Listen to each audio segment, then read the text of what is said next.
karite mai. That's us binge watch.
No mai, haere mai. Welcome to Sola Power Throwing Academy here in Woburn, Lower Hutt. We're just about to get underway. You can see here that's our shot put. Just wandering into the warm-ups is Lisa Adams, our Paralympic champion. Just getting through the last of her warm-ups. Warmly welcome all of you guys. So if you make your way out here down to the stands, please. We all know what it's like to, these things is all about TV coverage. So it's all to make it look good for TV, but at the end of So first up, 10 a.m. start will be our women's shot put.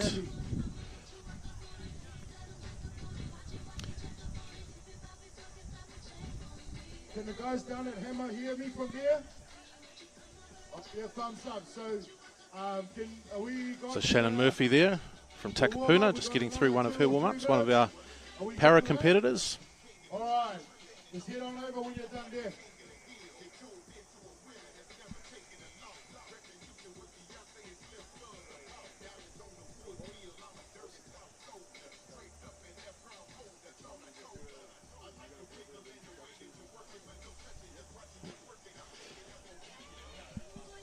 So of course the solar power facility here in Lower Hutt, very much a facility where all the throwers in Wellington train. And it's a facility that has particularly grown over the years and we've now got a number of different circles here for shot put and discus and hammer, as well as a javelin runway. So as part of the solar power meet today, we have all four throws. See down the other end of the grounds, the hammer warm-up underway. You see Alex Hewitt, one of our local young up-and-coming throwers, 16 years of age, out of the Mana Club. So that's just warm-up throw. On the other end of the age section, we have Phil Jensen here with his just doing a bit of a warm-up. So Phil, 55 years of age and 20-time New Zealand national hammer champion. So still going. I think he'll look to get it out over that 50 metres today.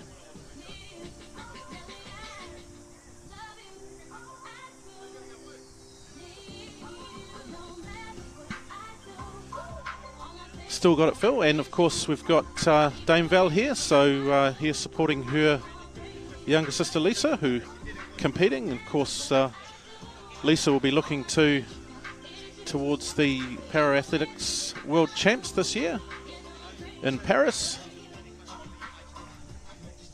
So Val here very much in a coaching capacity these days, having retired from the sport, probably one of our most our most decorated Olympian ever, just about, in athletics anyway. So absolutely stellar career. So moving into the coaching ranks, of course, younger sister.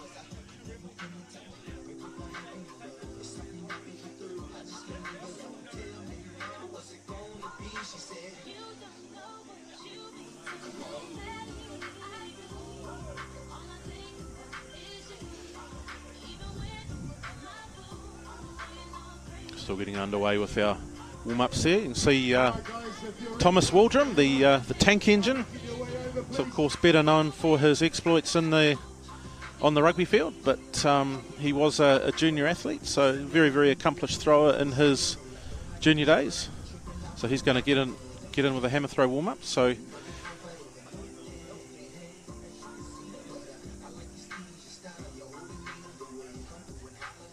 he'll be looking to get that hammer out over the 40-metre mark, which he threw at National Masters champs in December.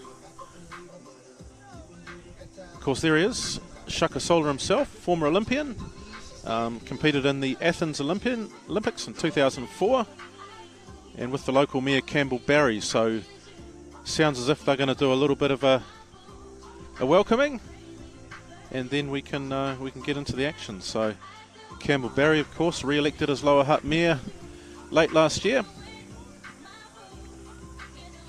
It looks like Thomas Waldrum has found a hammer glove.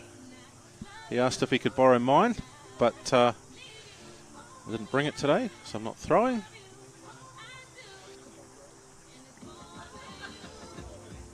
So one of Thomas's goals, of course, 39 years of age these days, one of his goals is to compete at the National Champs in March. So interestingly, at National Masters he did throw a qualifying mark. So the qualifying mark for hammer is 40 metres for senior men, so he threw just over that, and he'll be looking to do that in discus today, I'm sure, as well.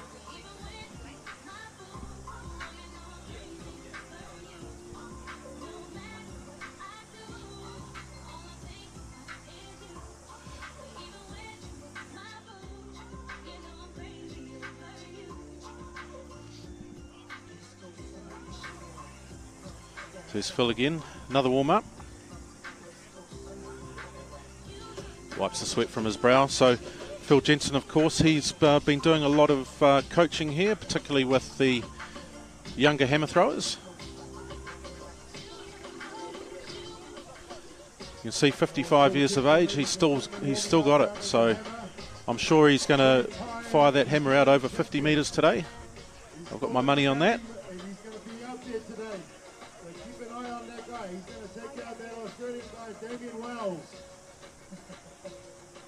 There's going to be a big line up there in the hammer. So could our hammer throwers please come and just be part of this and then get your back, please.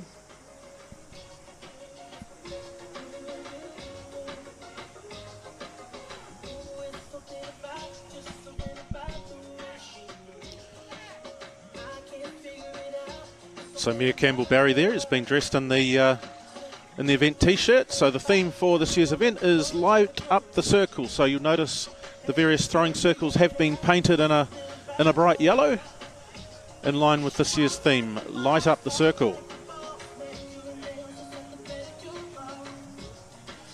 So one of our young up-and-coming hammer throwers, Heath Abbott.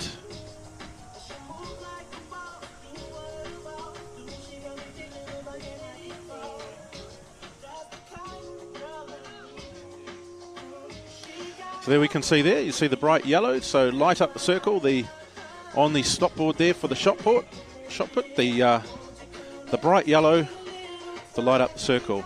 So of course we are thankful to Māori TV for their help today as part of the camera for this work. So over the course of the day we will introduce some Māori vocabulary for the various throwing events.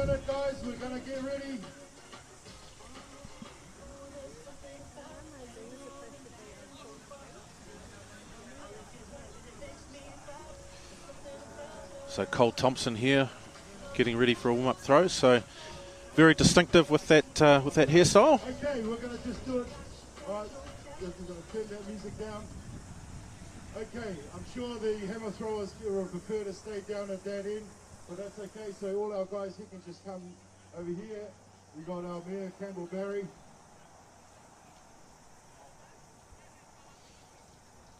Can you guys come across here, please? So, here we go. Kia ora koutou whānau. Welcome, hare mai, nau mai, mihi mai. Susu mai o tō uma. Ladies and gentlemen, welcome to the Sola Power Throwing Academy, and welcome for the 2023 permit meet here for the Sola Power meet. Today's theme is light up the circle. You'll notice our circles are all in bright yellow, so we're going to light everybody up today, so don't forget to have fun. But foremost, I'm going to just start by introducing Mayor Campbell Barry. He's going to address you guys, but before that, I'm just going to give us a karakia. I'm going to say it in Samoan, but just spare a moment there for a second as we give praise to God for this day. Le tolo mātou te māma tō te whaktai o no lo lofa malawanga lea te mātou le ne yaso. Whaktai mo le la, whaktai mo le whanau e tau nuu mai a warwha ngā tama. Le tolo mātou te māma tō te te talo, ie e whakasi mai a te mātou le ne yaso. O an te te inga i a te mātou ni waiwainga, ie e whamalosi a te mātou, whamalosi leo tā alo, whamalosi leo officials, whamalosi fo i mātou whanau la mai mōre nei tā longa.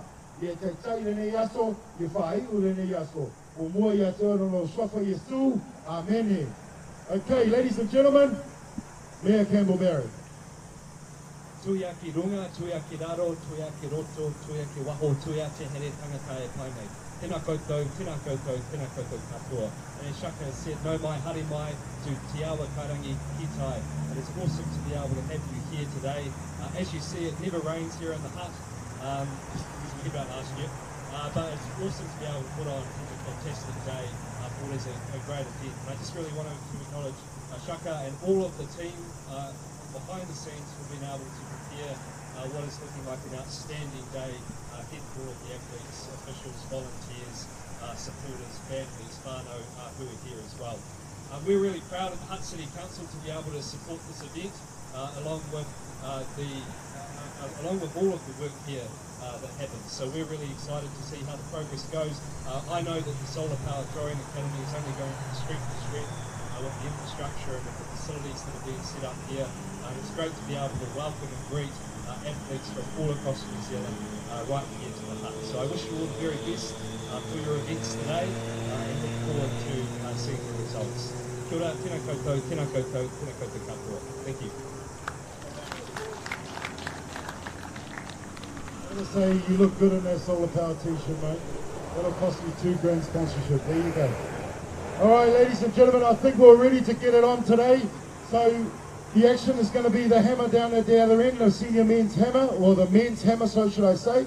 And down here we've got the women's shot put. So sit back and relax and enjoy yourselves. And those out there listening in the live stream, enjoy it. Make sure you key in on our Facebook so you can tap in and watch this as well. So let's get our athletes out so we can introduce them. We're ready to go.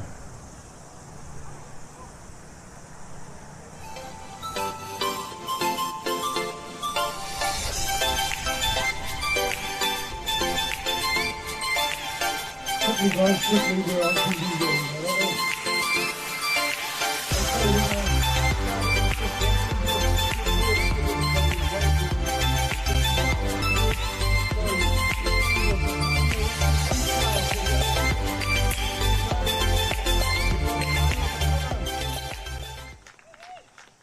We've got Michaela Sola.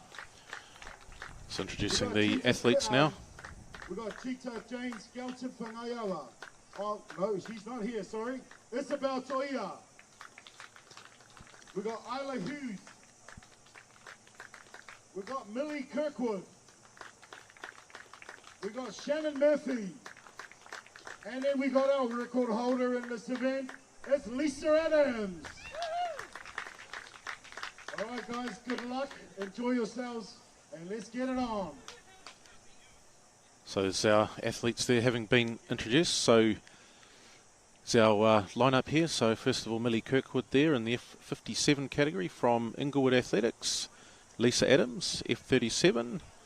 Lake City, Rotorua. Also Shannon Murphy from North Harbour Bays. Our under-20 athlete, Natalia Rankin-Chita from the Papatoetoe Athletics Club. And our under-18 athletes, Isla McCallum from Riverton in Southland, and Michaela Sola from Lower Hutt. So makes up our field. See our officials there just getting ready to get underway with the competition. Thank you, Arlene. Always good to see some volunteers jumping in when we need them. Don't forget we're going to have food as we go along during the day. We can't have throwers without food. So there's a beautiful gourmet sausages on as well. We've got a DJ So here. first of our throwers here, Natalia Rankin-Cheetah. So won the Capital Classic last night with a PB of 14.95 We're going to jam it up here with DJ from the Rainer. Papatoi Toi Club. All right? So she gets her first throw out with the white flag over the 14 metre mark. Just have to wait and see here what we, for that, the officials.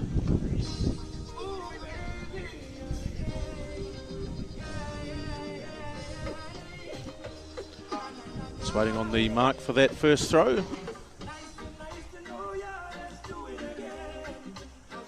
14.37 for Natalia.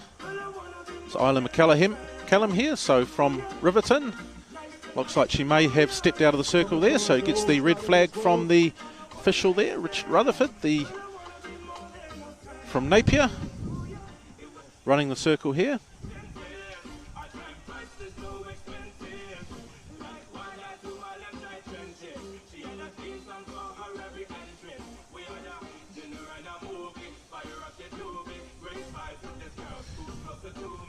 Michaela Sola there into the circle, so Michaela, we'll see her in 3 events today, discus and hammer as well, so National Secondary School's hammer champion. Still doing all 3 throws, well not javelin, but 3 throws. Let's get a mark on that for Michaela. 11.61 for Michaela there. So next athlete here, Isabel Toia from Upper Hutt. So Isabel is just now taking up the rotational throw. Very successful, of course, at junior athletics in Wellington has been Isabel.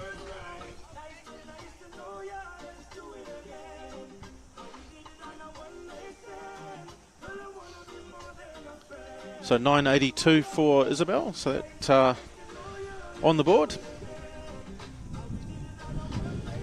So Isla Hughes, another of our junior athletes that trains at this facility here.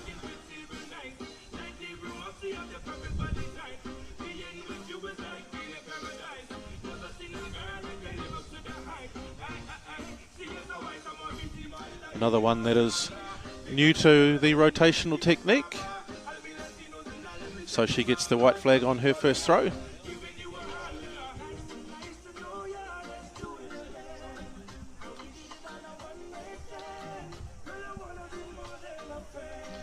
So 8 metres 16 for Isla. So I had a chat with Isla. She was her goal for today is basically PBs. Lisa Adams now with the 3 kg shot.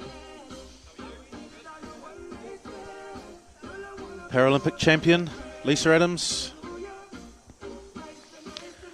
She gets that one out well over that 14 metre mark. Gets a white flag. The shot put. The world record is just it's over 15 metres, so she's getting up there. This is a back-to-back competition for most of these guys who competed last night. They competed at the Capital Classic. So just waiting on the mark there. 14 metres 50 for Lisa Adams, so she'll be happy with that start. Shannon Murphy, who set an under 20 record last night in the Capital Classic.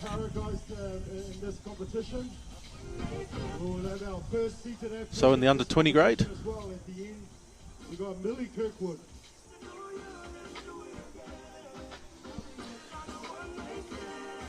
So just looking at that first throw there for Shannon. Just looking to get a mark on that. 7.77, so 7 metres 77, so that one. Natalia is in the circle. So in the second round here, Natalia, and 14.95 last night. Gets that one just over the 14 mark. So Natalia, of course, was the Oceania under 20 champion, both shot put and discus. and she was also attended the World Under-20s in Colombia, so very accomplished young athlete.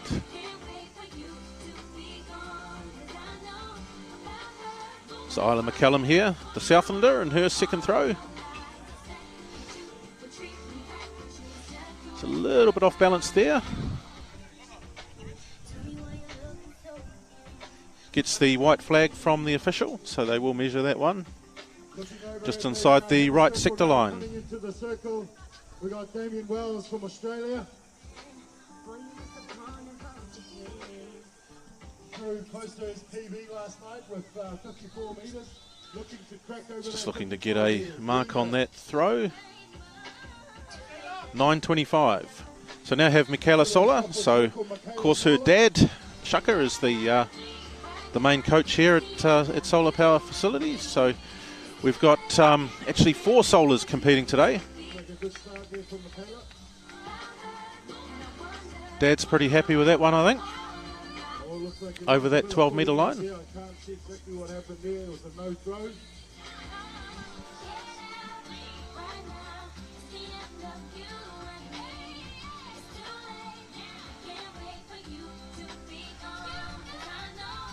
So 12.60 for Michaela in that throw. So Isabel Toya there from Upper Hutt. And the hammer now getting ready is Cole Thompson. And she'll be, looks like she has gotten over that 10-metre line, so she will be happy with that. Isabel Toya, who just threw that So one. Dad Sione, a legendary figure in the officiating world, is down there at the hammer officiating, the men's hammer. That's the aim of the game, is that they will work the stars, so that when we mix in there, mate, that's the performances. So.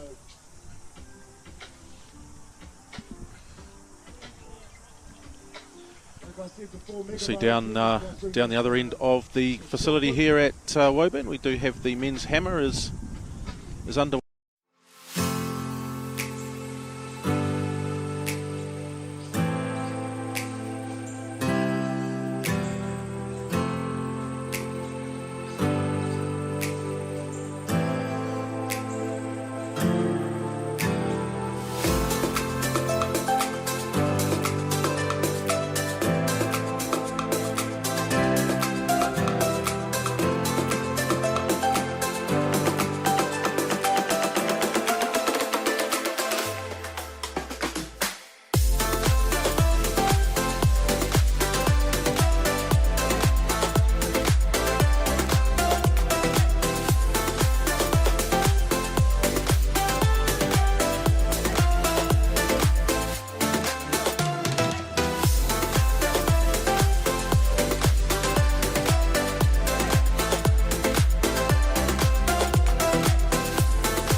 Cheetah. Looks like she just stepped out on that one. So 14.95 last night in the Capital Classic to win that event. Of course, that was an evening event, so a lot of these athletes are backing up. So Isla McCallum in now for her third round throw.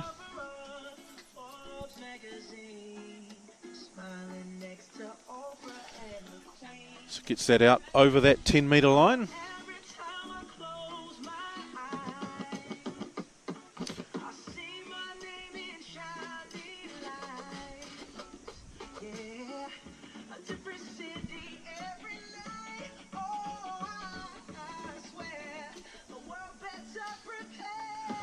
So Michaela Sola, so one of 4 members of the Sola family competing today in the various events. So her cousin Faith will join her in the discus later on. Cousin Xavier's currently competing in the hammer throw, and her brother Caleb, of course, will be involved in the hammer and javelin as well. So busy day for the Sola family with the organisation as well as competing. So just looking to get a measurement on that throw there from Michaela. So 12.78.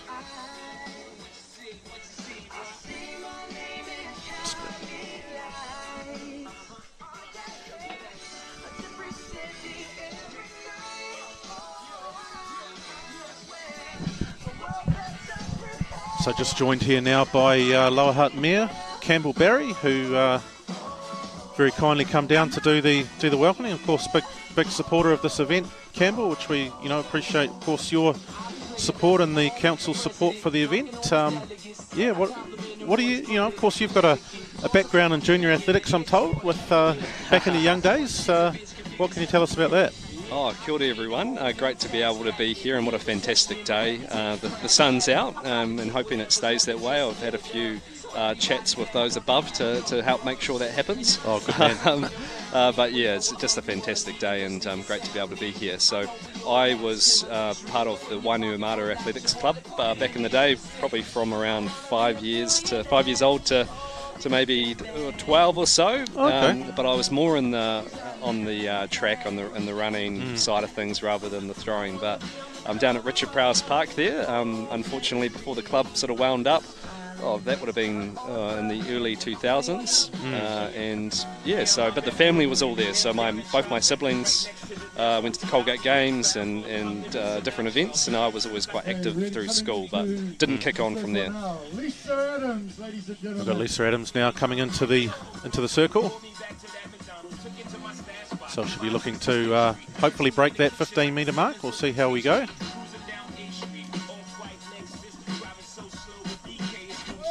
Oh, that's a big one. And yep, our event organiser Shaka Sola likes that one, and I think with justification. So we'll look to get a measurement on that shortly. So obviously, as a council, the council has supported this event, which is fantastic, and we really appreciate that. Where do you see an event, a facility like this adding value to Lower Hutt in the community, Campbell? Oh, it's fantastic. It's such a great utilisation of the site, and from what it used to be a bit of a pony paddock, and not too much happening to this is great. Yeah. So 15 metres 18 on that throw for Lisa Adams. So that she'll be very, very happy with that. 15.18. Yep. So that is excellent early season form as we go through the list of our competitors here. If you're wanting to watch the hammer, you go along the trees, under the trees, and get down there. Yeah, so this has just been fantastic, and Shaka and the whole team, what they've been able to build up from very little originally has been incredible. So for us as a council to be able to facilitate and support is great, and to have people coming from across the country to be part of this, and that this is on the calendar for athletes, and is just fantastic. So we're really happy to be able to support. Yeah, it is great, and obviously I think there's a lot of local athletes, to say we've got quite a few coming from around the country, but don't forget, guys, it's we've got to really watch out for this Lower Hutt sun. obviously we've only got so many sort of recreational spaces here, but as you say, it's good to see this utilised so well, and you will have seen this facility start from not much and just continually, just slowly over time build up, and to be what it is today. And I'm sure Shaka has always has a vision for what he wants to do here, and he's the sort of guy that if he decides he's going to do something, then it's going to get done. So it's easy to get behind people like Shaka because they drive things, and so for us, we just want to help facilitate and help make it happen. And the great thing about this site is, of course, when it comes to throwing sports, javelin and the likes, it's always a challenge of having those sports on shared spaces or places in our fields and reserves for obvious reasons, with some of the dangers there. So to have a site like this is pretty special, and it's just a fantastic utilisation of an area that didn't have that before. Yeah. So you can see here at the moment, so after the end of round 3, so what the officials will do, they'll look at where everyone's thrown, and they'll order them from, I guess, based on the throwing distance. So the thrower with the top distance will be the last thrower. So the officials just reordering everyone now in reverse order. So they'll just let the throwers know who's throwing where, and then they'll get back into it. I mean, certainly, of course, the local athletics club as well, Lower Hutt, tends to be pretty strong at the junior level with some, and I think the facilities they've got there at the Hutt Rec are, I think certainly being involved with the Up Hutt Club, we're a little bit envious there. But of course, there's always that inevitable sort of trade-off where you've got other clubs, you've got rugby, you've got cricket using it, and so on. So, but what are your thoughts on that? Yeah, I think that's the challenge you have in those spaces. Actually, got a conversation at the moment with the long jump and the cricket boundaries, with the desire to bring first-class cricket, men's first-class cricket, to the Hutt Rec.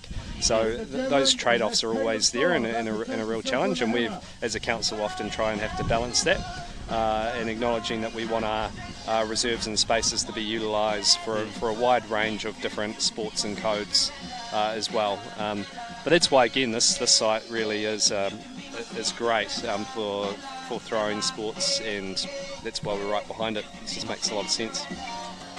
So Isla Hughes there is just thrown. So 8:28 for Isla. So her mum Megan is actually doing the signboard there with the distances. Isla McCallum just a little bit off balance there, so she steps out of the circle, and she'll get the red flag there.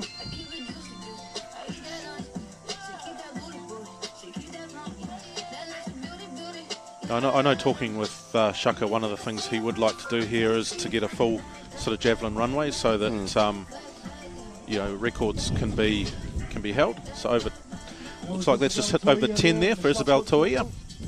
Particularly at the moment with this current shop javelin runway, if someone does throw a record on it, it's not compliant, so the record can't be there. So, but of course it all comes at a significant cost, I guess it's probably one of the challenges you have as a mayor, where you've got a lot of different things that potentially deserving of money, but you don't want to put rates up too much and upset the ratepayers. So it's always a challenge, isn't it? Yeah, it's always a balance of how much we rate, how much we take and put back into the community, into community sports and the likes. And of course we do have asks and requests from across the board. So yeah, it's always a bit of a balance. But my thing is we've always got an open door to a conversation to see what's possible. And my view is that those clubs and groups that really drive things themselves and we get in behind is much more attractive than sort of asking council to do all of it. So 12:29 for Michaela Sola. So Natalia Rankinchita there. So she's stepped out of the circle there. So she'll get a red flag for that throw. And for yourself, Campbell, I have seen you out on the rugby field doing a little bit of refereeing. Was that you shouting at me when I was out there reffing? Was that you? No, it certainly wasn't. But I respect the referees and their decisions. But I've seen you do a bit of that and getting out and about and sort of giving back to the community as well. So You get quite a bit of enjoyment out of doing that. Yeah, no, love it. Refereeing I've been doing it for about 12 years now, and it's a great way to stay involved in the game. So I played rugby all through until I started reffing, and it's fantastic. And to be able to give back to the game, but also it's the best seat in the house. And while I jest about a little bit of abuse that goes out there, actually for the most part it's really good, and you get a lot of support from people and appreciation of getting out there. So last throw there, Shannon Murphy was 8.50, 8 metres 50. So Lisa Adams now in for her fourth throw. Last throw over 15 metres. So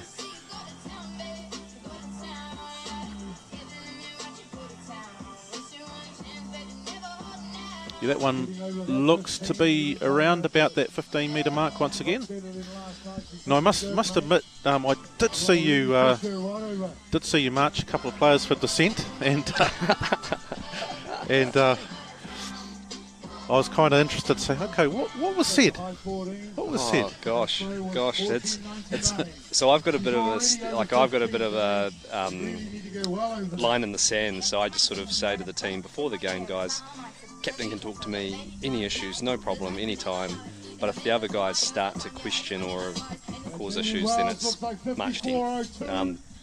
So Isla Hughes there, local Lower Hutt athlete.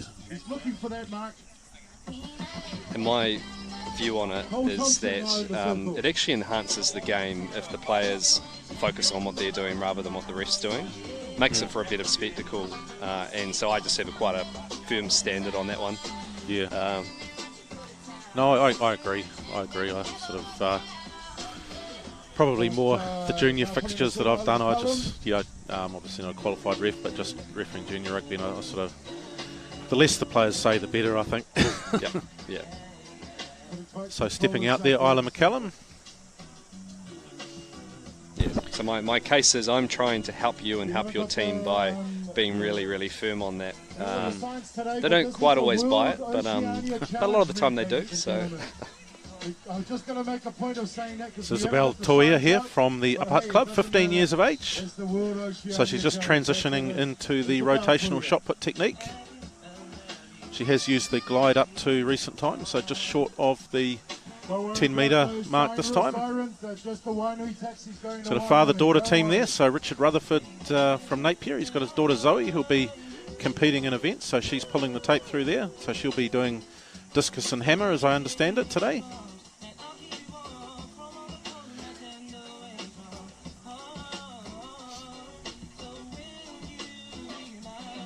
Sola up, take the circle.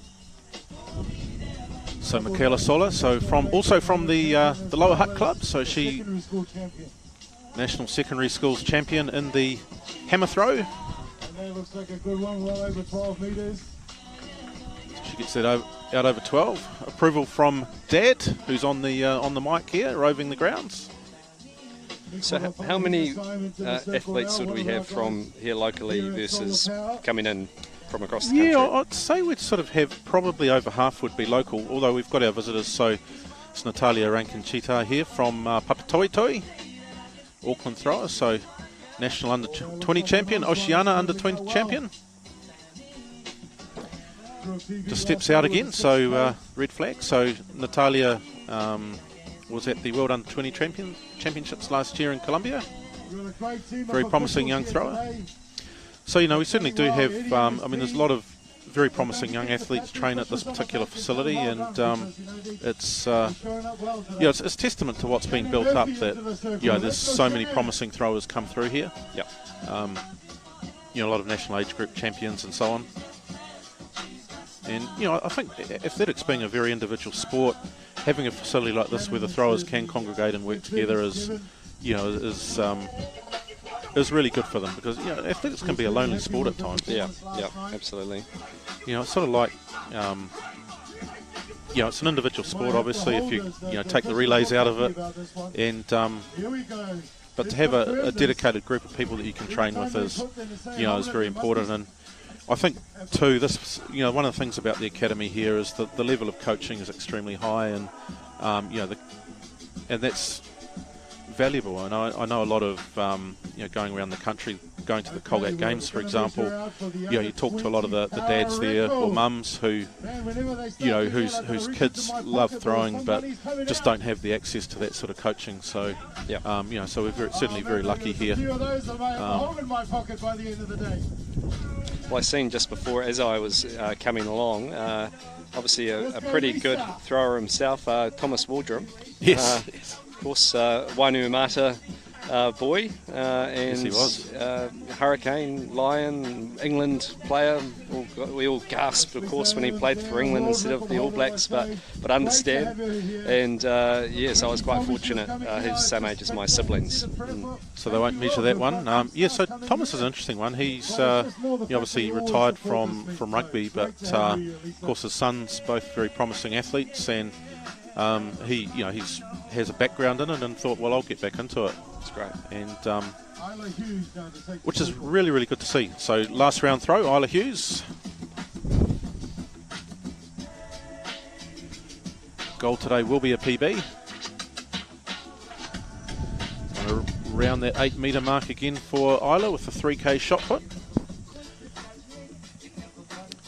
So so Thomas certainly interestingly enough, I mentioned this on the stream before, but he competed at the National Masters Champs before in December last year in the 822 for Isla. So he competed in that in the 35 to 39 grade, and he won all 3 of his throwing events, hammer. But the hammer throw he threw was actually qualifying mark for Nationals in March. So we're expecting to see him at Nationals at age 39. Great. So stepping out there is Isla McKellen from Riverton. So of course you mentioned that you know him well. So did you see him throw a lot in his youth? Yeah. So gosh, because that would have been me as a bit of a young fella watching him throw, but also incredibly quick for his size. Of course, everyone has seen on the rugby field, right? But quick for his size and doing the 100, the 200 metre sprints as well. Yeah, I have been told that he's. I certainly haven't seen it in recent times, but I certainly have been told that he was fast in his day. Yep. So Isabel Toia there from over that 10 metre line. So 15 years of age, Isabel. 10.72. Michaela Sola. So a busy day yesterday at the Capital Classic with both the hammer throw and the shot put, and she's also competing in both those events plus discus today, so very busy day for her. Let's go, Phil. Looks to be short of the 12 metre line there. Or no, I beg your pardon, I think I may have shortchanged Michaela there. There it is, ladies and gentlemen. I think she's happy with that one. It was short of the 14 line, so we'll just see that. 13.49 for Michaela. Is that a PB? It could well be.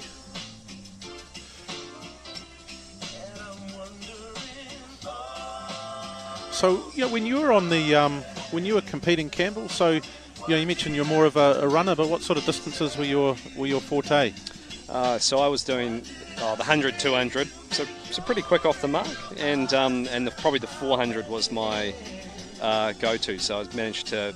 I believe I've still got. I should check actually in the last couple of years, but the record at Wainuiomata High School for 400 metres, and also managed to sort of qualify for nationals from the Wellington secondary schools that they have as well. So so some good results there, but didn't kick on.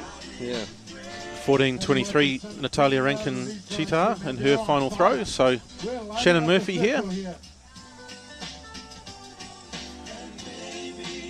Under 20 record holder.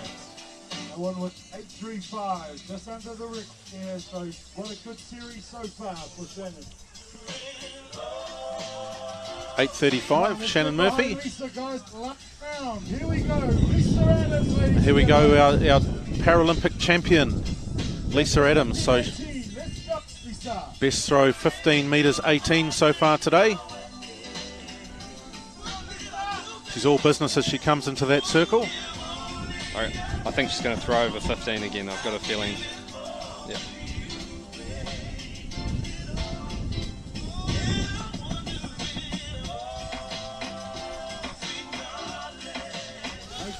Yeah, just over, probably mid-14s, I'd say there, around 14 and a half. But she gets the red flag from Richard Rutherford, but 15 metres 18 for Lisa Adams today. I won't say anything next time. I think I just jinxed her. Yeah. There she is, older sister. All right. Don't go away yet. We've still got Lee Kirkwood. So it's our results there. Our first seated thrower ever to compete at the Sola Power Throwing Academy. This is very special. So Natalia Rankin-Chita, 14.23. Michaela Sola, 13.49 in that last throw. Sorry, Natalia was 14.37 and round one was her best. Lisa Adams, 15.18. Shannon Murphy, 8.71. Isla McCallum, 12.10 in round three. Some of our male throwers there, so Nathaniel Slupo and Jade Zaya. Just having a chat with Dame Val and Lisa Adams.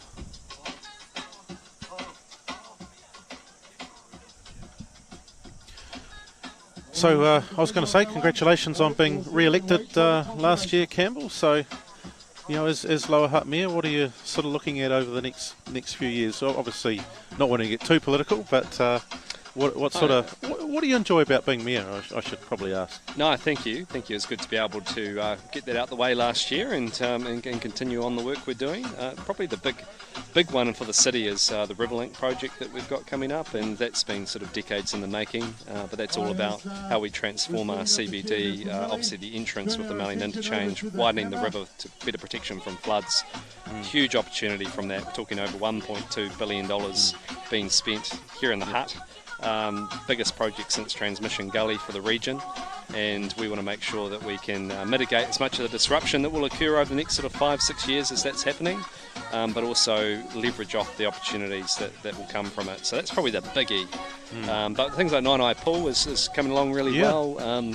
On time, on budget at this stage, which we're really happy about, and that's trucking along. So that's due to open July next year. So a little bit while to go, but the precast concrete panels have started to go up. So anyone who goes and checks out Nine Eye will see that starting to take the shape, which is great to see. And yeah, so quite a lot happening in the city, and I think it's a uncertain time at that sort of macroeconomic level and the wider level, but there's a lot happening in the Hutt which we can be excited about, and that includes Upper Hutt as well. I think very much so. So much happening up there as well, which is great for us. Absolutely. So of course, Campbell, thanks very much for joining us. We do really value and appreciate the support you have for the Solar Power Throwing Academy and also this particular event. And look forward to seeing you next year. Oh, no worries. Great to be able to be here, and thanks for letting me come on. And apologies that my skills of analysing and commentating the shot put itself weren't quite up there. So, Oh, look, you're forgiven for that. No, we really appreciate it. Thank you very much, Campbell Barry, Mayor of Lower Hutt.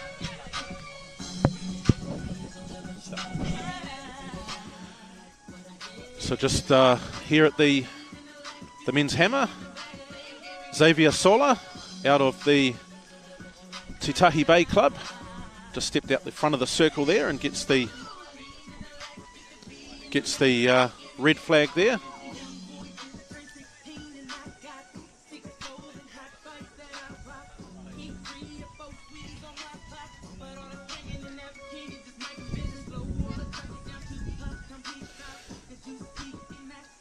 So the men's hammer sponsored by the Hewitt family, so Norm, Arlene Hewitt. Both Alexander and Elizabeth Hewitt, both competing in the hammer today.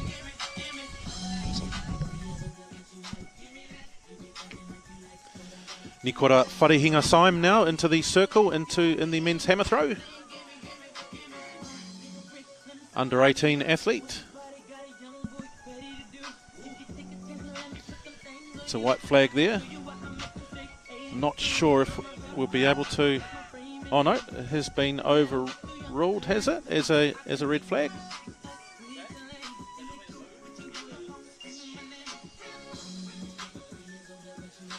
It's another of our age grade athletes, Heath Abbott here, out of the Karori Club in Wellington. Wellington College student. Medalled at the National Secondary Schools at the end of last year in Inglewood in the hammer throw.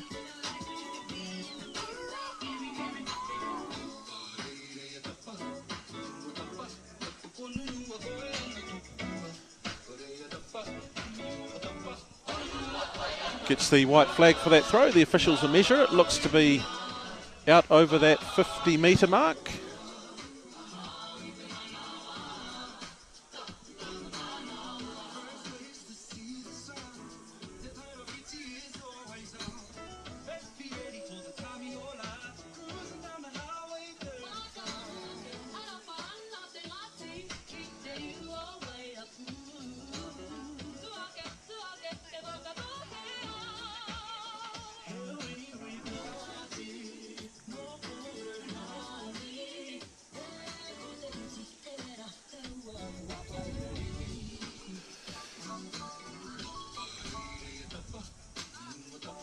So of course this cage down the far end of the Sola Power facility has been here for the last 3 years. We've done a little bit of work around it in preparation for this event. So that last throw, 50 metres 55 for Heath Abbott. So at our next throw, of course, the Hewitt family sponsoring this particular event. We have Alex Hewitt. So he's Year 13 student at St Pat's Silverstream, throwing out of the Mana Club. Silver medal in the senior boys hammer at National Secondary Schools in December.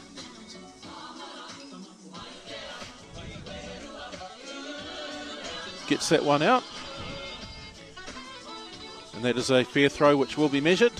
So last night Alex was competing at the Capital Classic. He actually threw with the senior weight, which is 7.26 kgs, and he got it out over the 40-metre mark, which is pretty handy for a 16-year-old, I'd say.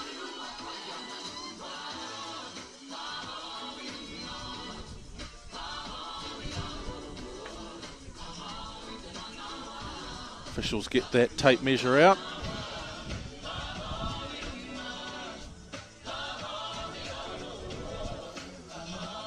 Just look for a measurement on that particular throw.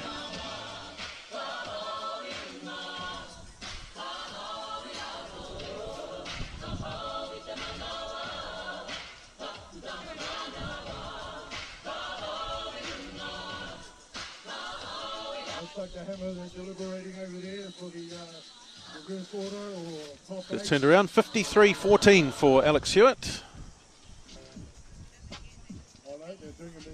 Or are they remeasuring it, perhaps? I'm not sure what round they're up there down there, but I'm sure we'll just keep calling. We'll know when they finish, when they stop.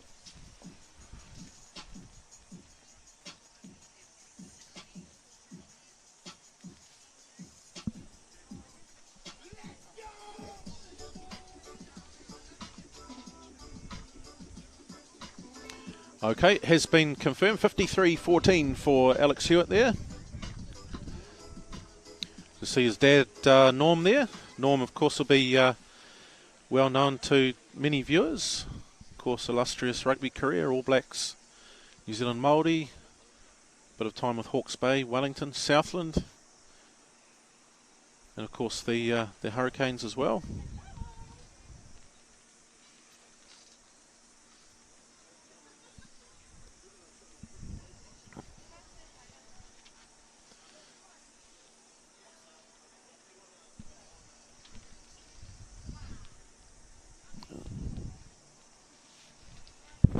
So Norm Hewitt, if we have a look for him, he's got those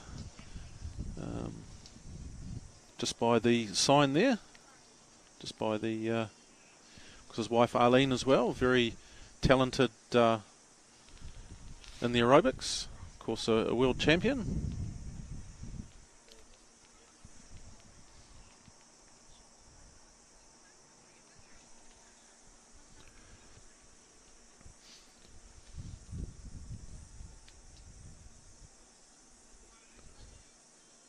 a little bit of a hold up here. They may be looking to, they may be at the end of round 3 and just reordering the throwers. So I don't at this stage have any anything on where the results are for now, but other than the throws that we've covered. But we'll look to bring those to you once we have access to them.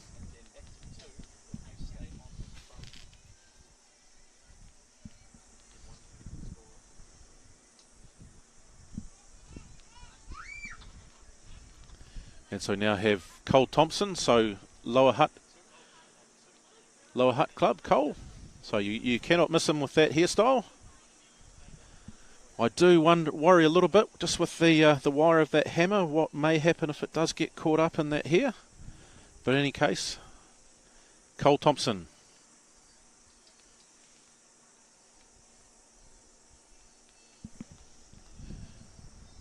And Cole gets the white flag there.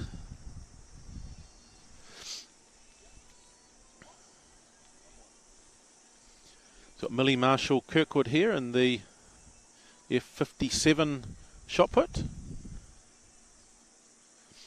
I had a chat with her dad before, and he tells me that you know, possibly with, you know, she's relatively new to the sport, Millie, but particularly in the discus today, there's a very high chance that she may set a New Zealand record in her category. So Millie Marshall Kirkwood there from the Inglewood Club.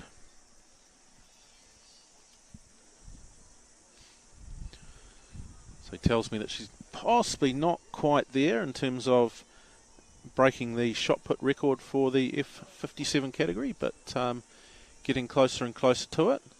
But you know, we are expecting that discus, where the record I think is around 10 metres, she's likely to break that today. So certainly looking forward to seeing that from Millie.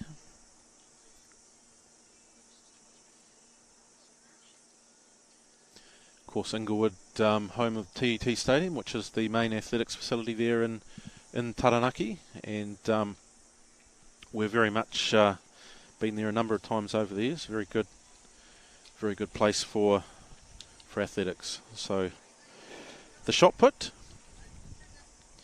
the Māori word for that, panga mata. So of course down the other end we do have the hammer throw as well, which is the Piu Maitai. It's the Māori word for those particular events, and of course we'll introduce discus when that comes. So Millie in for her next throw, just as I can feel a spot or two of rain. She gets her next throw out.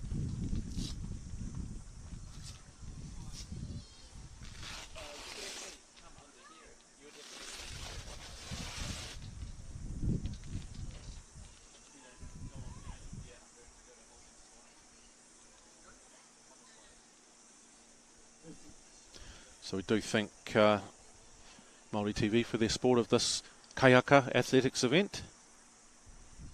Provided us with an extra camera person, so we have 2 cameras going. You will normally see this at the Olympic Games and the Paralympics, and you don't see it anywhere in the local areas. So we're so happy to have her here so that you guys get to see that. Fantastic. So she's warming up at the moment, and then she starts her event. She started. So there she goes. She'll get all her 6 throws. Don't rush yourself, Millie.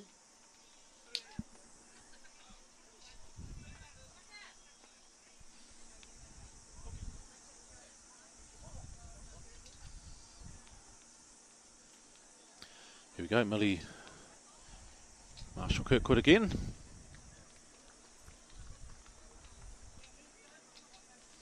The official marking the throw.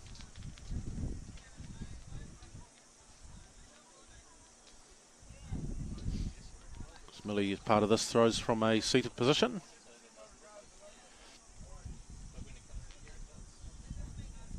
Alright guys, we held up there with the music. We just had to get Lisa onto the tally, guys. You know how it is. We're going to pump it up now. DJ, drop it like it's hot, baby.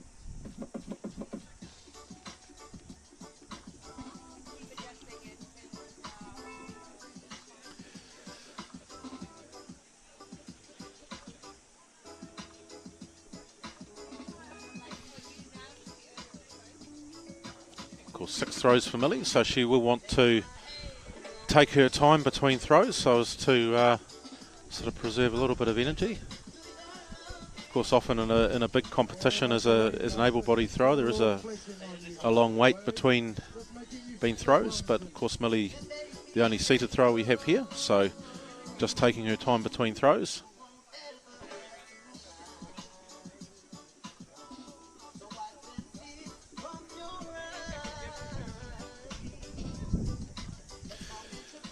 So we come back to the hammer. So Philip Jensen, who's the hammer coach at the Sola Power Throwing Academy, of course 20-time national champion. He's into the circle, 55 years of age.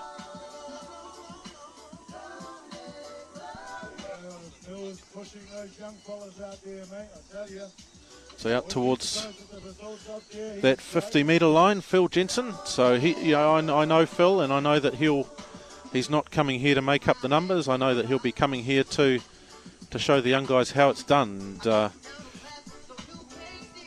you what, man, the sausages are good. I've just tasted one. Go and buy one.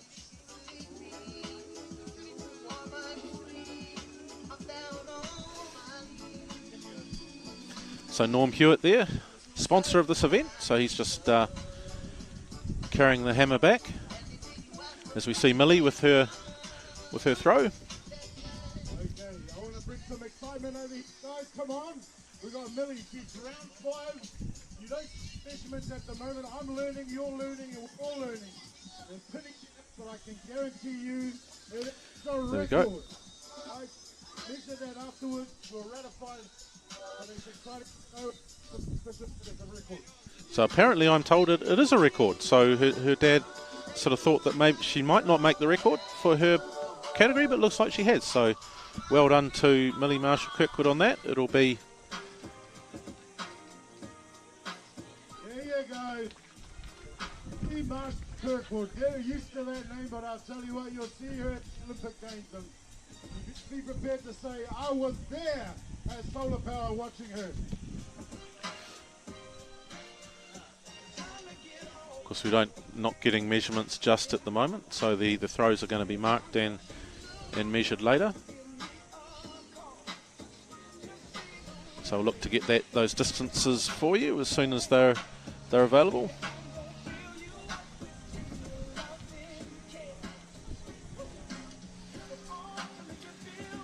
So I'll see Millie again later in the women's discus.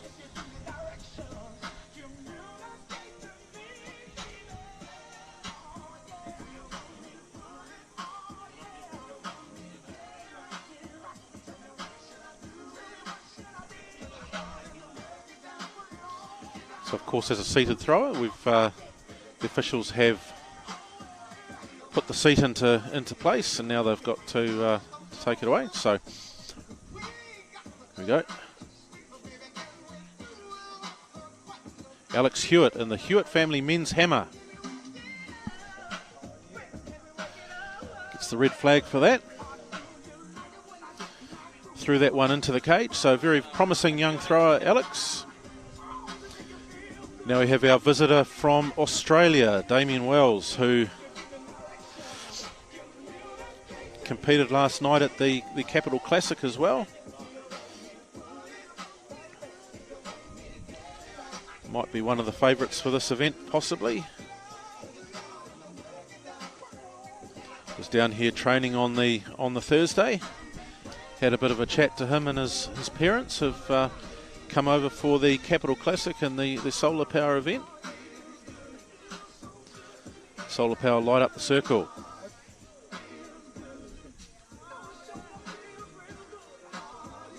So Damien Wells pops that out over the 50-metre mark. It's the white flag. Just waiting for her measurements. Just the way we do this. And the measurement we measure is going to go up on the scoreboard. These will be done with a steel tape. She set the standard record if she's after this when they confirm it. If you don't beat it by 2 years' time, it becomes the permanent record.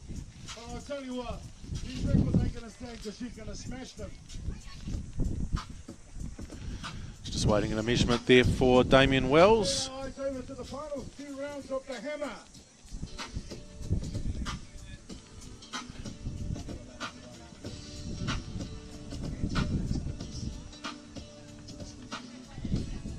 I apologise for the hammer. So getting a lot of commentary out there. It's only when I turn to see you, but I haven't forgotten about you. You're valuable, and I love you guys. All right. So hammer throwers, don't feel like they haven't got some aroha from me today.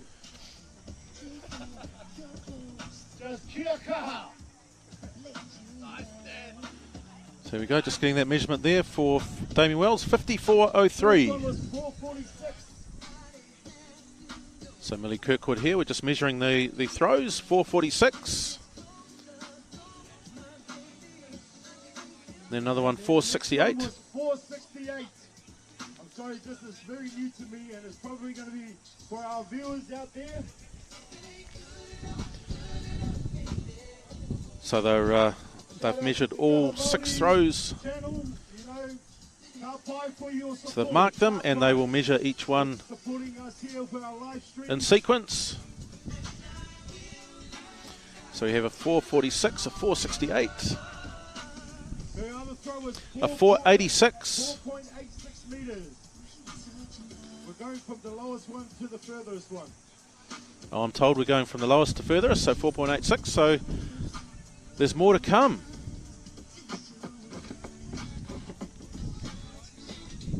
Sorry, we're going from there to the order of throws. Sorry, order of throws. I've been misinformed. So we are going by the order of throws, I'm told. 458 for the 4th throw. So far the best one, 486.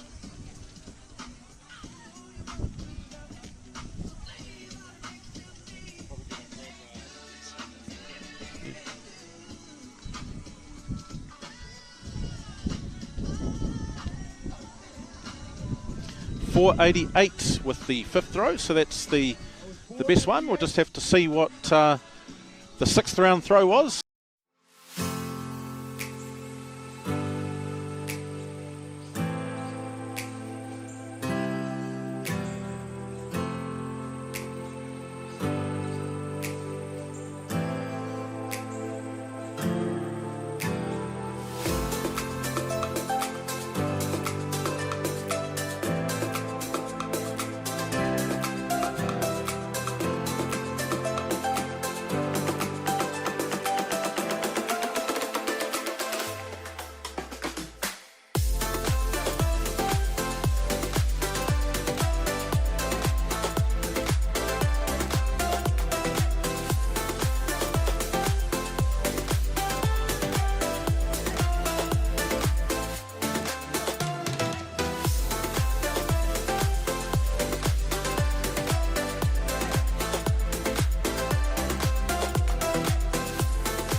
In surgery and stuff in the last 2 years, so it's actually the furthest I've thrown in the last 2 years. I actually threw like 6 centimetres less in Tokyo.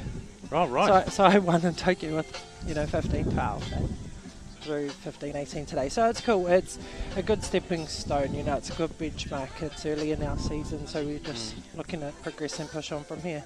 Oh, great. And so your season this year, obviously you got a big event this year, I take it, in Paris. Yeah. So what can you tell us about that? Yeah. So we have World Champs in July, which I've thrown the stands for. So we're in the qualification process of training for that and getting selected, in that team and stuff. So I'm actually looking to defend my title there in Paris in July. So that'll be a different ball game you know, when everyone's trying to hunt you down and chase you down to meet you, it's different. It comes with, you know, its own pressures and stuff. But I'm pretty excited to get back into it and have a pinnacle, because we didn't get to have one last year. No. They postponed our World Champs because of COVID, so last year's World Champs are actually next year, 3 months before the Paralympic Games. So. Okay. Yeah. And obviously, we've got Phil Jensen in the circle now, the 55-year-old. So, you know, how was Tokyo for you as an experience? Because obviously it was not really a normal sort of games, was it? It was very sort of restricted around what you could and couldn't do. It was. So I'd never been to Japan before. What I did get to see from the bus or bedroom window was beautiful, and the people were great. The village itself was incredible. But other than that, we were actually in, I guess, like a bit of lockdown and isolation. So we spent 4 weeks in Japan, and we would just stay in our hotel, go straight to training, come back. Like, we couldn't explore, and we weren't allowed to roam around or enter shops or anything like that. But from what I did get to experience and see and taste and all that kind of stuff, it was great. I would love to go back. It's such an incredible country. Yeah. Oh well, you know, certainly we're all very proud of that. I watched that with. I thought, you know, I got so much enjoyment out of seeing you win. So that's awesome! Thank you. And of course, you've got big sister helping with the coaching. Yes. You know, how valuable is her? You know, how valuable is she to what you've achieved? Oh, immensely. You know, I definitely wouldn't be the athlete I am today without her. But I always, you know, tell people I'm incredibly grateful, and, you know, who better to learn from than our best. You know, she's the queen of the shot put. She's done, you know, so much in our country and all over the world, but I'm so grateful to have her on board. It's awesome too, because she was an athlete herself, so she knows everything I'm feeling, and because she's been there and she's done it, which is great. She's awesome. You know, just I try to be a sponge and absorb everything she's got to throw out, because it's, you know, just little gems of knowledge and experience. It's incredible. But she's such an immense help. Yeah, and so you sort of mentioned, I mean, don't have to go into this if you don't want to, but you sort of mentioned that you sort of had a few struggles with, you know, sort of injury and other stuff. So so you're feeling a lot better now, and I am. Yeah. So I actually had surgery after Tokyo, so I missed our domestic season last year because I was, you know, pretty much spent the full year rehabbing and getting my strength back, and, you know, that getting used to my new shoulder and whatnot. But it's all part of the journey, you know. I recovered fairly well. We had a few setbacks along the way. I feel like you always have, you know, little niggles, but just trying to stay on top of everything and keep, you know, progressing and moving forward. But it's been awesome. It was actually really hard last year as well, having no pinnacle event. That was quite hard, because the able-bodied world champs still went ahead, whereas ours didn't. So it's almost like we stay home and we get FOMO because it's going on. And then Com Games, even though there weren't any of our events at the Com Games, but just, you can't help but feel like we should be, you know, competing as well, which we weren't. So that part of the sport is hard, because you almost feel like you're training for nothing. It's such a long time between drinks that you just can't help but get a bit stale. You can't get excited for something because there's nothing there. But whereas my coach is great in the sense that she put together a training camp where we could leave Auckland, you know, leave Rotorua where I'm based, and just go to another city, breathe different air, train in different spaces, and just break everything up into small cycles like that. It makes everything a bit exciting. Certainly one thing I wanted to ask you about actually was, of course, Rotorua. You know, of course, at the junior level, every time I go to Colgate's, there's a lot of Lake City athletes there, and really sort of, seems like a really sort of cool club, and also a lot of good young throwers. So yes, there are actually. I've only ever been to like a few kid events there when they've had, I guess, athletics for kids, because my nephew was an athlete during the little, I don't know what they call it, you know, not ribbon days, just at night they have a club night. Yeah. yeah, it's awesome just seeing all the kids. They run, they jump, they throw, they do a bit of everything. So it's really cool to see. And even when I watch live streams like Pots and Cooks, and I see our club singlet more and more, which is cool because I never used to see it. I used to only see mine. But yeah, it seems like there's a lot more senior athletes, but all the kids at the Colgates and stuff, it's pretty incredible. Yeah. No, it's just seems to me to be a really, sort of well-organised, well-run club at the junior level. So, yeah, I think yeah. it is. Yeah, they've got some really good people involved with running the kids level stuff, which is great. And of course, not your first time at this event, Lisa. I think, was it 3 years ago possibly you came and set a couple of records here? Is that? Oh yes, actually you're right. I think 2019 was my last time here. I remember it because I threw in this circle at the front there, not this one at the back. That it wasn't here then. Yes. And the first time I actually think I PB'd here. I threw a personal best at the time. I think it was like 13 meters or something like that. Yeah. So, and what do you enjoy about this kind of event, Lisa? Like this day? Yeah. Oh, I like the community feel of it and just the involvement, the support, and I like how it's really lax back, there's music going and all this kind of stuff. It's just really nice for everyone to come together, have a bit of fun. But it's a really good comp to come to. I quite enjoy it. It's got this awesome family feel. And yes, it's laid back, but there's also, the actual seriousness of the sport and stuff, and the fact that it's ratified as well, which is cool. Yeah.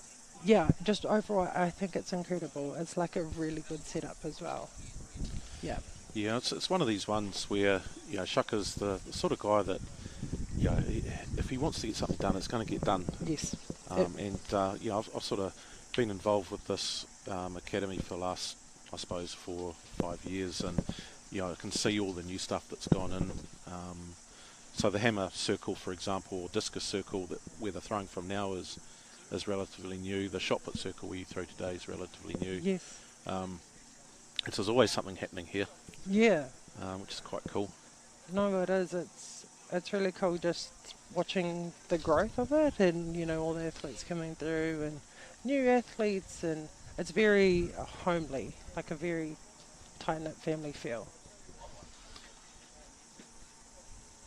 So Caleb Sola there gets the red flag, just stepping out the front. And of course at Tokyo I saw that you did obviously not your number one event, but I saw you did the discus as well. I did.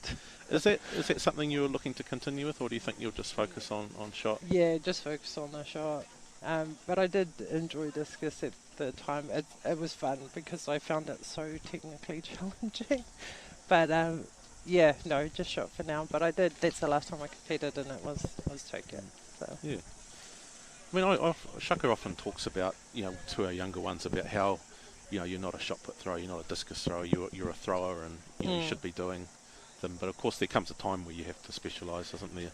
There is, yeah. And I've almost feel like it kind of just dropped off whenever picked it back up, because I spent my last year focusing on rehabbing back for shot put, and it's just the way it goes. Would I try it again for fun? Sure. I don't think I'm too, competitive in it enough. But the first time I think I started jamming, besides with my current coach, I was here at the last meet, and Shaka had me walking up and down and giving me a few pointers here and there. But back then I just didn't have the body awareness to do it. But it was fun. I did enjoy my time doing discus. And so your journey, Lisa. So obviously, the public's sort of seen you in more recent times. So when did you actually get into athletics? Oh, I was a dinosaur. So this is my 5th year, and I started when I was 27.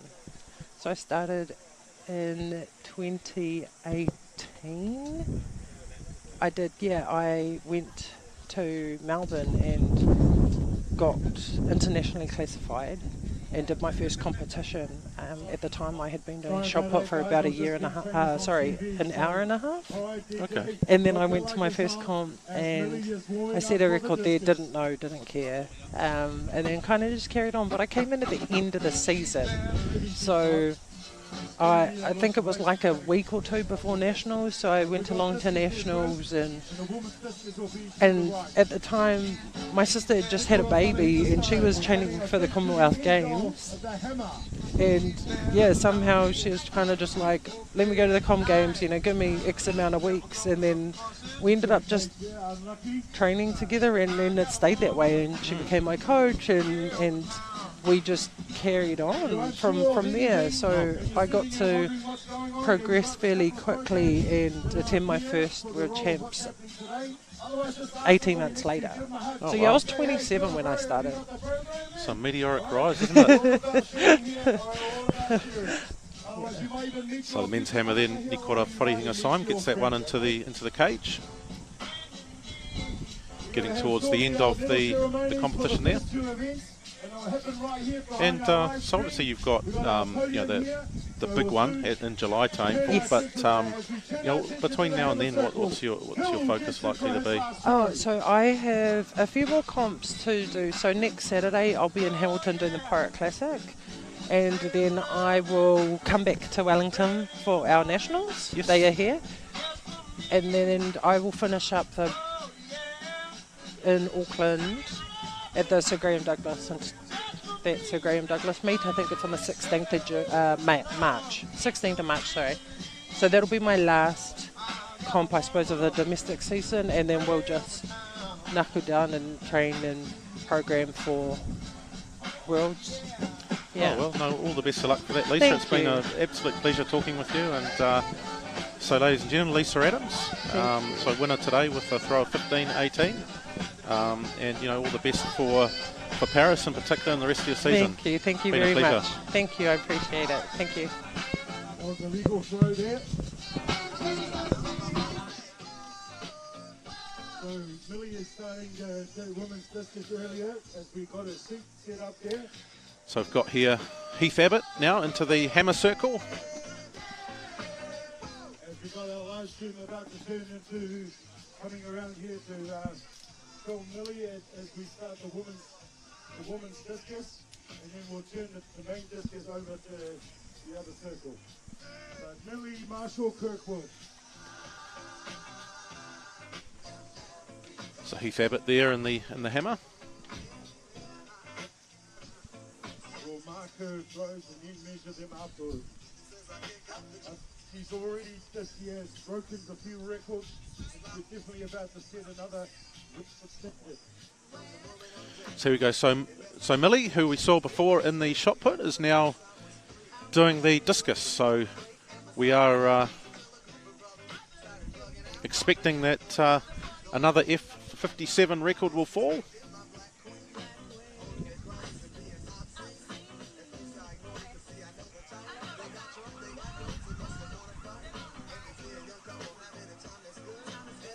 Millie throwing the 1 kg there, so she gets that out over the 14 metre mark. So her dad told me that the record was around 10, so you know, I think we're definitely going to see a record here today. Gone over that, so.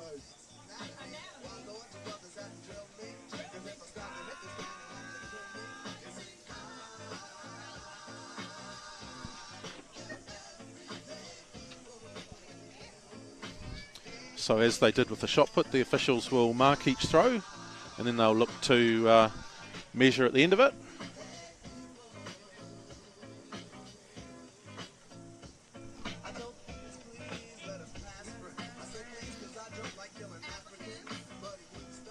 Okay, Damien Wells now coming in for his final throw.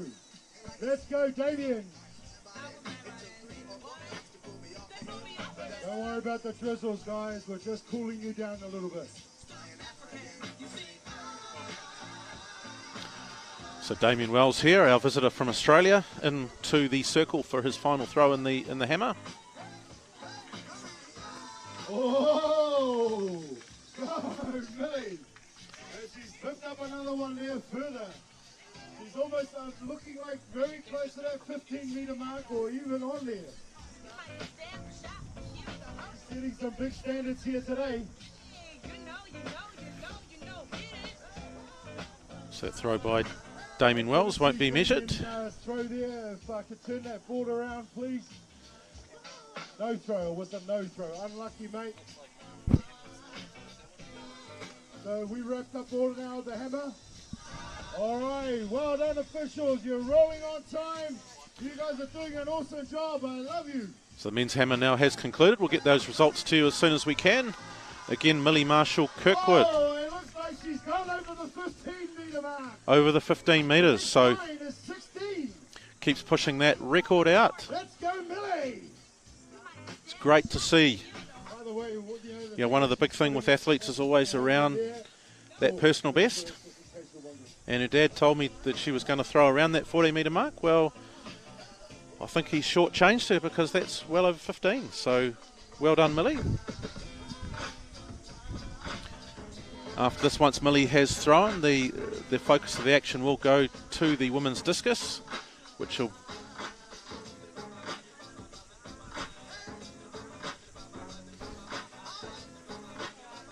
next throw from Millie, just over that 14-metre mark.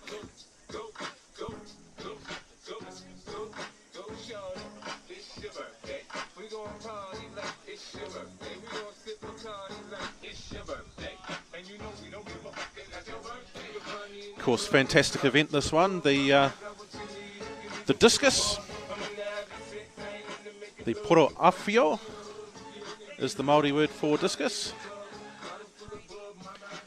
So high fives all round. So it looks like Millie has gone through all 6 of her throws. And so again, the chair will be disassembled and they will they'll measure. They'll get that steel tape out, obviously, given that it is a record. And we'll just work out what the record is. But we definitely saw one there over that 15-metre mark. So fantastic to see. Okay, Millie has come to the end of her discus here. Exciting news, I know, because there's smiles on her face, there's smiles on the official's face, and it's certainly going to be a positive result here. Thank you, Millie, for coming in. You rock.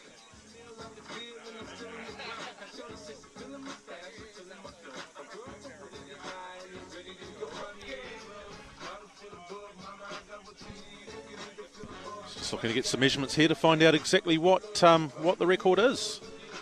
So we know that Millie has set a record. We're just looking to find where it is. So sure, we'll see a lot more of this young lady here from the Taranaki. The first throw was 1-3-3-3. On to number 2.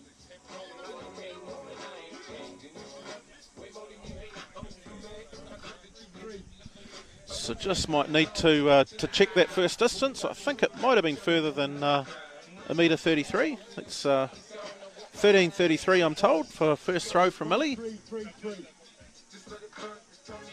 1-2-7-0.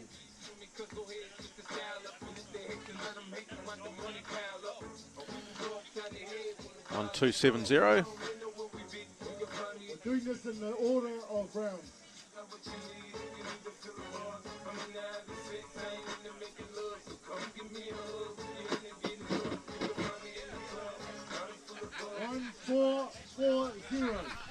So 14.40 with that third throw. That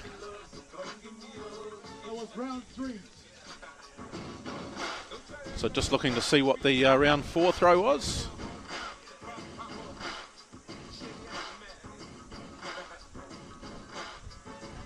So 14.40 in round 3. Let's see what we can find for round 4. 1-4-8-7. So fourth throw was 1-4-8-7.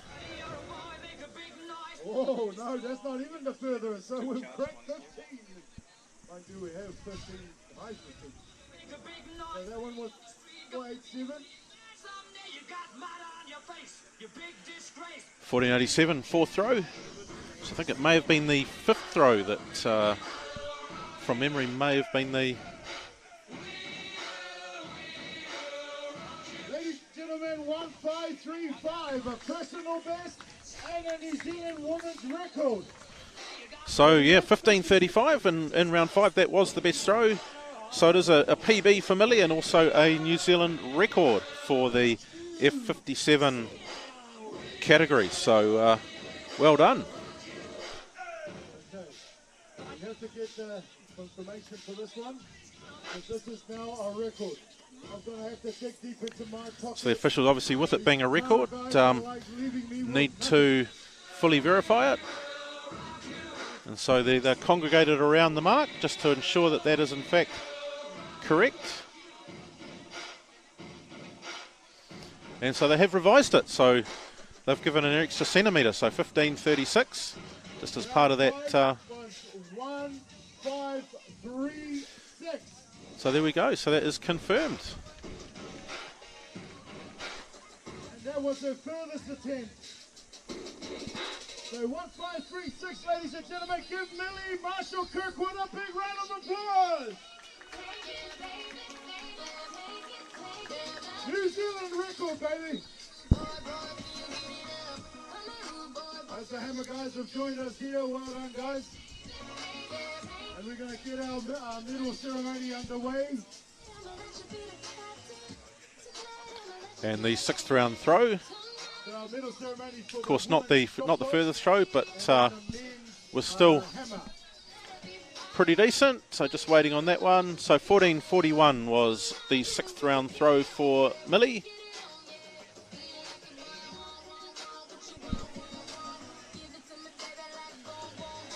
It's an excellent series of throws, and I think she'll be delighted with that. So that concludes shot put and discus for Millie.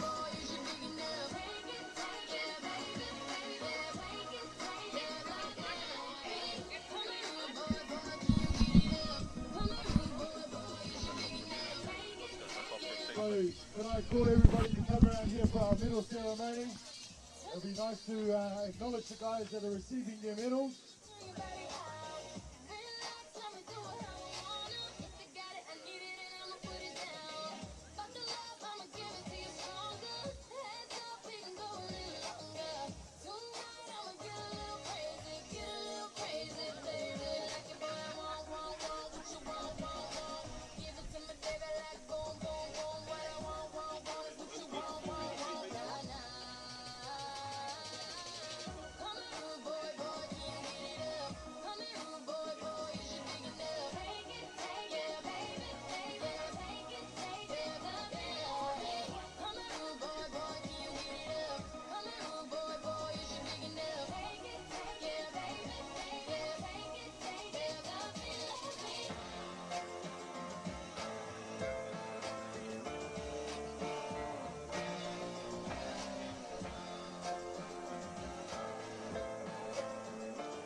We don't want to hold our program up, but we need to check on Valerie time. I know I'm an islander and I seem to rabble on a little bit, but that's okay. We've got all day in the sun. All right, we're about to have our medal ceremony here. I'll just get our places here. Now, when we do our results here, remember, everybody's on the same boat. 1 and 2 and 3 that get out the fastest is the winner. All right, no matter what you are, whether you're a para or able or whatever, we're all the same here. We recognize all the records, but for prizes, for the prize money, it's done on distance. It's the furthest thrower wins. All right, and that's the way we roll. So here we go. So can I call on? Please hit the hammer results, please. Oh, here we go. I've got it in my hand. What am I talking about? Can I just call over Damien Wells? Oh, no, just calling him here. So calling Damien Wells, Alex Hewitt, and Heath Abbott. All right, so Heath Abbott, Alex Hewitt, just calling them here. Yeah. And could I have one of the Hewitt family as well to come and present? I'd like to thank the Hewitt family for sponsoring this event. We're going to do these guys first, and then we're going to do the beautiful ladies next. All right, so come behind you guys. Not only the Hewitt family had sponsored this event, they also put these lovely numbers and artwork on our podium to better it from last year. So thank you, Norm and Arlene. Okay. Can you cut off me? Where is she?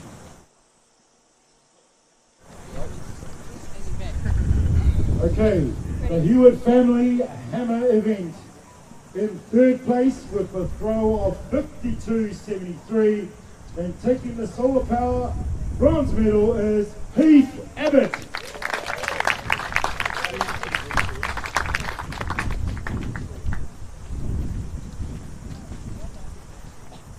There you go, mate, $300 there. Don't spend it all at once. Okay, in second place with a throw of 53.14 is Alexander Hewitt. I'm not sure if the Hewitt family knew that the sun was going to get in there, but they were certainly hoping. There we go, Alex. Well done, mate. And our gold medalist, the Sola Power National title holder for 2023, with a distance of 54.16. We have to give it to him all the way from Australia, Damien Luau.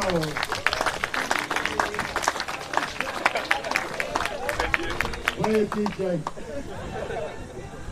Let's let him have his moment.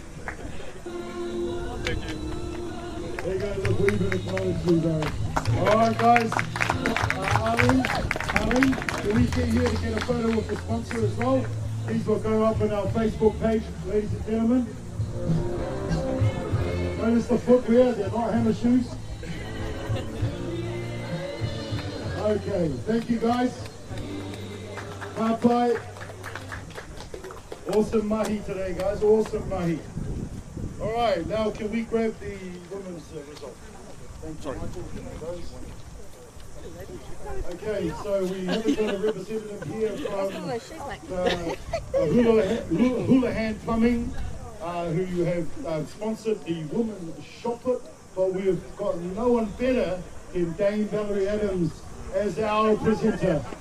And I'm sure Jared and the boys will be very happy that she presents as well. So thank you to Houlihan Plumbing for sponsoring this event. So can I call up here Natalia, and then I can call up Michaela, and then I can call up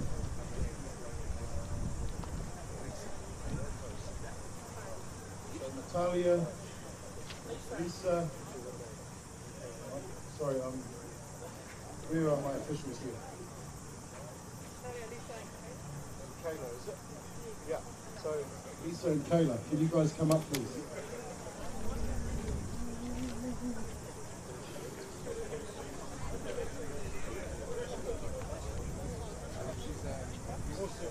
Being reinforced. All right, ladies and gentlemen, this is our Houlihan Plumbing Women's Shot Put, and our third place and the bronze medalist for 2023 with a throw of 13.49, and it's also a PB, Michaela Sola.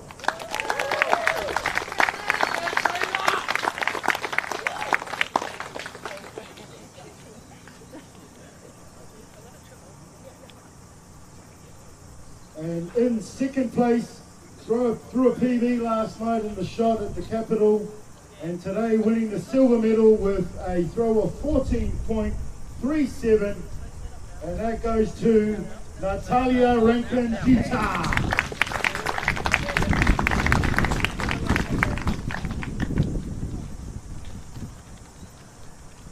And ladies and gentlemen, I'd like to introduce this lady who's taken out the gold today, and I've said before that she's one of the champs here in New Zealand.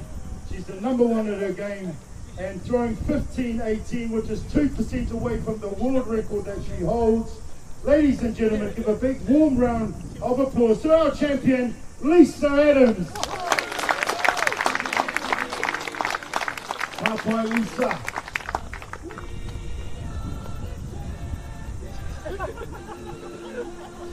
Stand here, Valerie, to get the photo.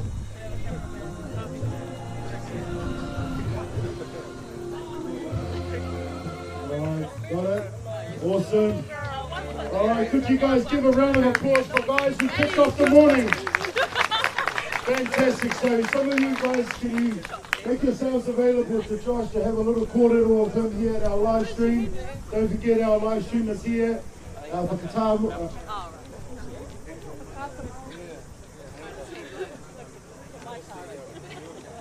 Concludes the presentations for the first events, so the women's discus and the men's hammer throw. So the women's shot put and men's hammer throw. Next event will be the women's discus. We're about to get in the second round of throws. All right, Millie has already started on the discus. Women's discus coming up. All right, and then we'll be featuring later on the men's shot put and the women's hammer. All right, and we'll top it up with our javelin at the end of the day.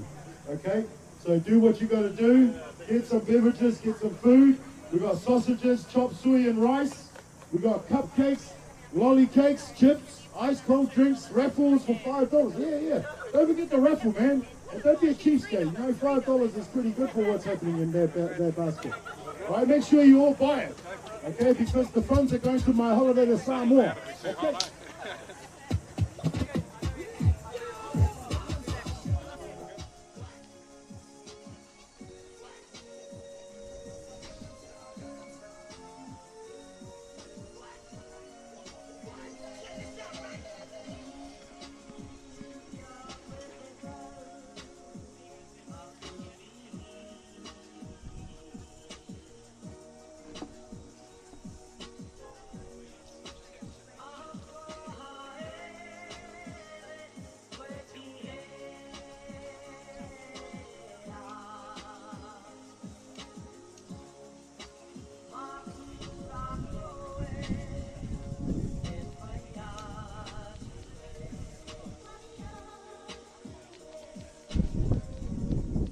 Okay, ladies and gentlemen, the discus guys, you should have already got yourself warmed up.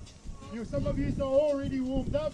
Alright, so don't moan at our officials if you only get 1 or 2 warm-up throws, because trust me, you're going to get warmed up all right through the day. Alright? Remember, you can always do your own personal warm-up in different areas, but please, we're about to get started with the hammer, with the discus, women's discus. It's our permanent event. If we could keep this area here clear for our cameras to be able to shoot straight across. Alright? If we can move, oh no, he's already under there. She's already under there. Alright? Otherwise you can get close and personal.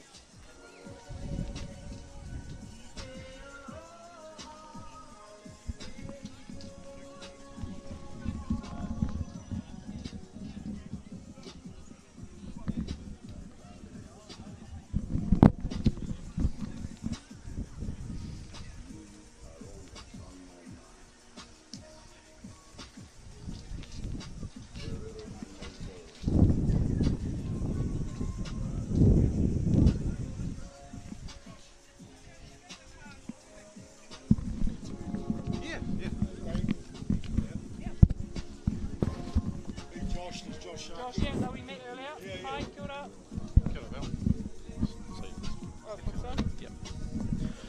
So just as we await the women's discus, I've got a very special guest with me here, Dame Valerie Adams. So kia ora, Val, lovely to have you here. It's not your first time here, of course, but of course I had a chat with your sister before. And, she filled me in on what her plans are for this year. But probably my first question for you, of course, retired now, but what's your sort of focus these days? I've got a few things going on. Life has been pretty hectic since the big announcement. I don't really have my hand in one pie. I've got it in a few pies with lots going on, but it's been an exciting time. Bit of a transition period. It's not necessarily black and white, but quite a lot of cool things going on. So since the retirement, had a movie come out, and been on now on the board of High Performance Sport New Zealand, which has been awesome. I believe that if you want to make change, you need to be at the table, not serving coffee to the people at the table. So got a few things going on, but life is good. Life is good. Oh, that's brilliant. And so what did you make? Of course, Lisa threw pretty well today with 15-18. What are your thoughts on that? She threw really, really well. I'm really excited for the season ahead for her. She's had a pretty tough couple of years with, after the Paralympics, coming home to, pandemic continues, had to have shoulder surgery, and the recovery from that last season. She didn't have a season, so this year was really important for us to get it going well.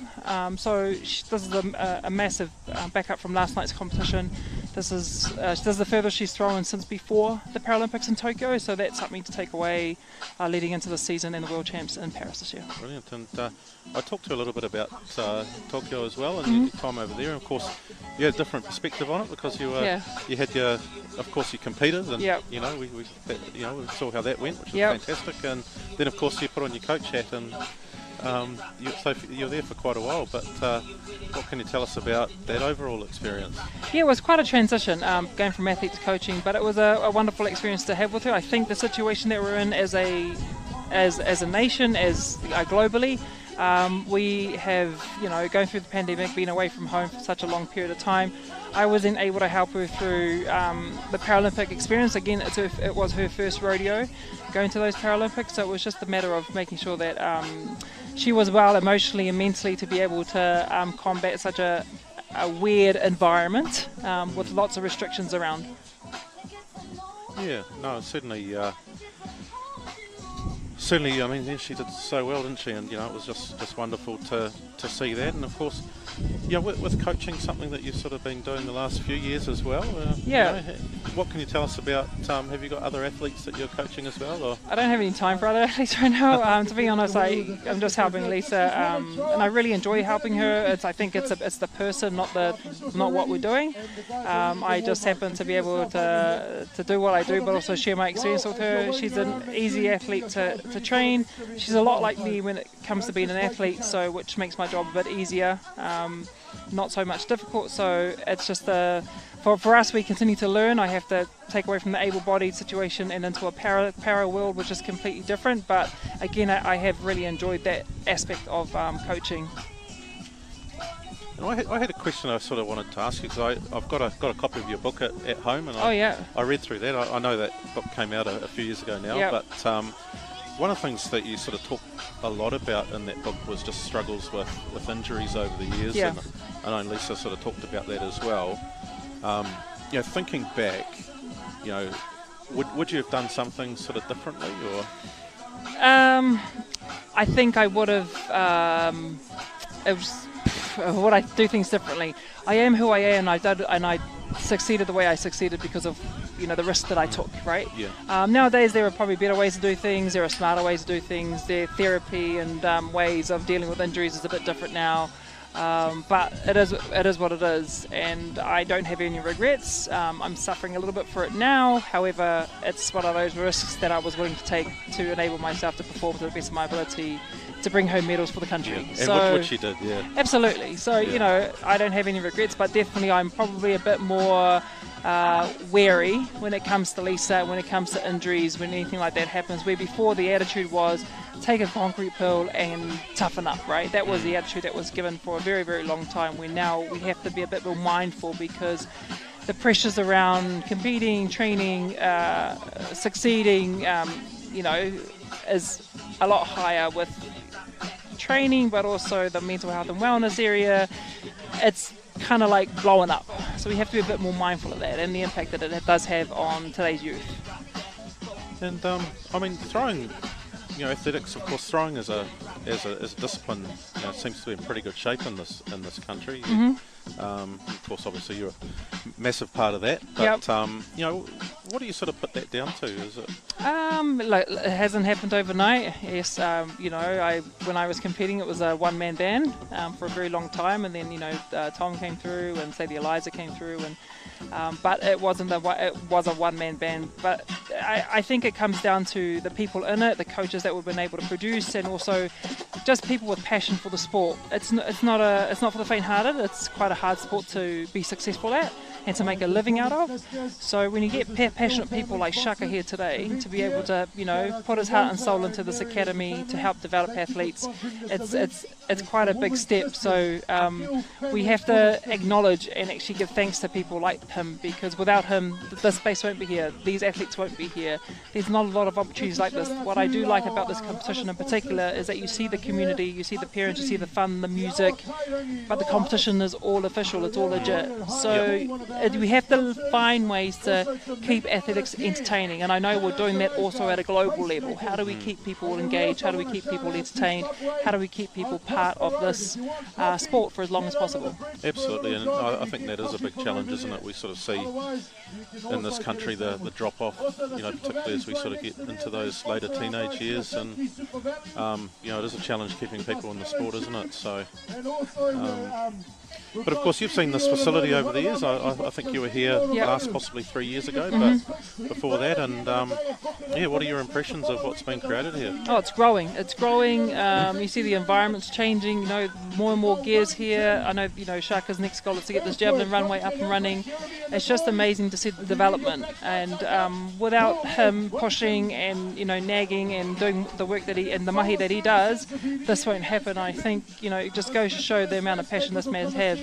So I would like to see, you know, what happens in 2, 3, 4 years time, you know, but this is where his community is so powerful and that they're able to make change. And I'm sure there are so many athletes who come and train and be a part of this facility. It's really changed their lives, you know, whether you're, you know, old and young, which is the, you know, best thing about it. Oh, very much so. I think, you know, I mean, one of the great things about athletics, I think, is the inclusiveness of it, and certainly that's been a very big part of what Shaka does here. I think, you know, whether you're a 7-year-old who's never thrown before, or an old crusty broken down person like myself, you can still come here and throw. So yeah, it's all good fun. But certainly in terms of what he's created, and I know he's got, you know, a massive vision for the facility, and I'm sure there's going to be a lot more happen here. So yeah, it's good that he does have the vision. What I do also admire about Shaka is the fact that there's no difference between para and able-bodied. If you throw the furthest, you win the competition, you know, and you know, that's got a lot to, that has a, you know, speaks volumes to me. Having worked in both spaces and both areas, this is awesome, because you have that inclusiveness all round, which is wonderful. But big ups to Shaka, man. He's a man of passion, man of love for the sport, and, you know, doesn't get enough credit for it, that's for sure. No, he definitely doesn't. I mean, I've seen, you know, firsthand the amount of time and effort he's put into it. You know, both the coaching, also administering these facilities, and just you know, everything he's done has been for the betterment of the sport. So, but yeah. Yeah, but awesome. Val's got to go, so but you know, thank you very much for sharing a few minutes with us, and thank you. And yeah, no, all the best for what the rest of this year holds. Thank you very much, and I hope you guys enjoy the rest of the day here at the Shaka Sola Academy. Thank you so much, Ciao, Dame ciao. Valerie Adams. Thank you. Right, it's very important that I punch out my sponsors, man. This is the time I get to do it. Okay, we've also got, So of course the next event up is the women's discus, so there is a just sort of getting warmed up at the moment. So Isabel Toya and the family will also be sponsors there of this event. We got Kennard's Hire, so they're down the road at Wyoming Street. You want to hire something down there for any power tools, get down there and support those guys. Yeah, good. We'd like us to acknowledge Ben Power and Aussie boys. They cleaned up all our circles and all the walls and anything that needs to be cleaned on this property. And the Power and Clean. Alright, if you need your house clean, just give him a call. Keen. That building is too big or too small for that fella. 30 centimetres? Oh, you're shit. I like that. Nah. I have to go full on and shop them this one.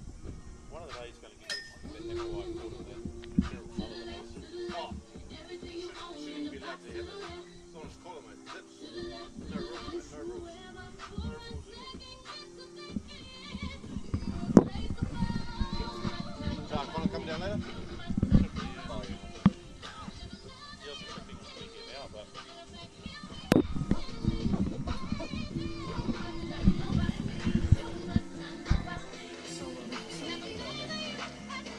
Still just going through our warm-ups there. So Faith Sola, nephew of Shaka. So silver in the grade 13 discus at Colgate Games. Certainly one to watch in years to come. Really lighting up the circle. Urana Tafili, also a local athlete out of the Lower Hutt Club.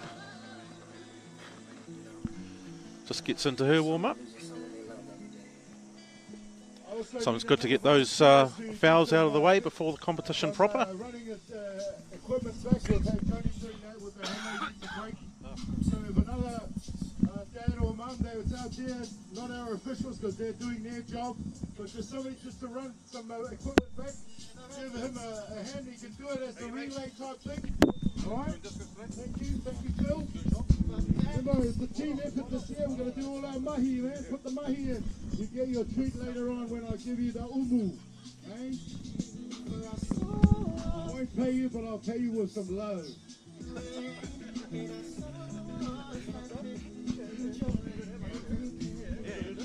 Yeah, I think so.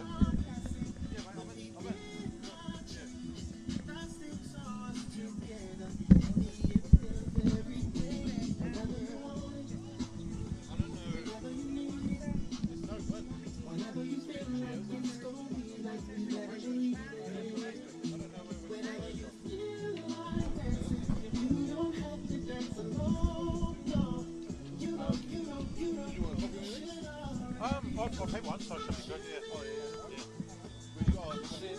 I went to the BP, so... Oh, no, good luck for your events, mate. Oh, so do I. Given my attendance sponsoring, I mentioned you work for them as well. Yeah, no, we'll mention it when I do. Don't forget to come and buy yourself some food here. Yeah. There's all sorts of unhealthy, good healthy stuff here as well. What sugar we got it. If you want some carbohydrates, we've got it. If you want some gluten-free stuff, I'm sorry we don't have it.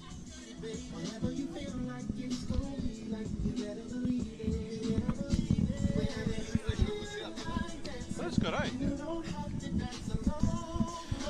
So not far off getting underway here in the women's discus, sponsored by the Gill family. Of course, Jacko Gill, a name that familiar to anyone in athletic circle in this country, and of course outside athletic circle. Of course, I can see his father Walter here is here as well. So as is his mum Narita. So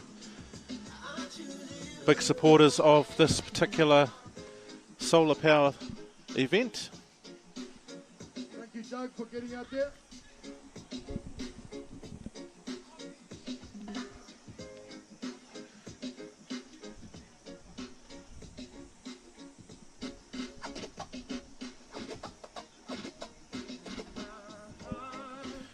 The officials just conferring. Looks like we are going to get underway shortly.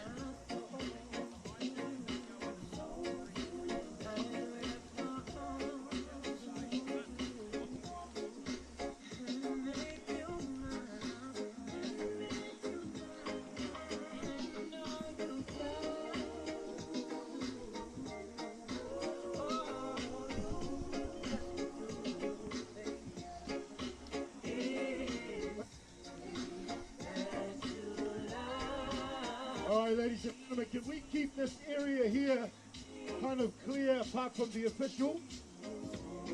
This area here, so everybody else has to be on that side. Okay, because we also got the live stream guys who are looking through here. We got their camera right there. All right, the only one should be there is the live stream and the athletes. Otherwise, we got all the bank over there you can watch from. Thank you. I don't want to be rude, but I am being rude. Good. Okay, we're about to bring on our discus throwers. Can we all come in the quickly?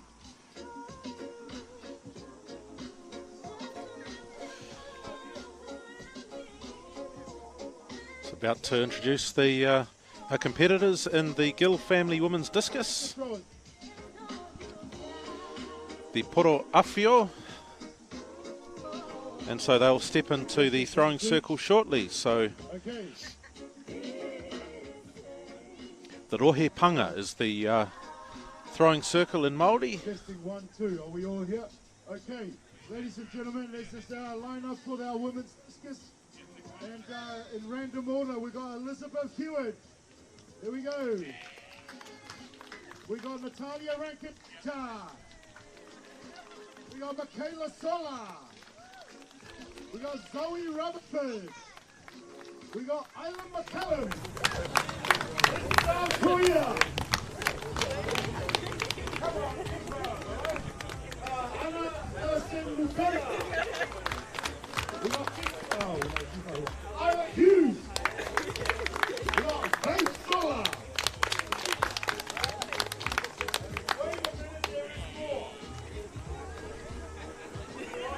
Yorana Tafini.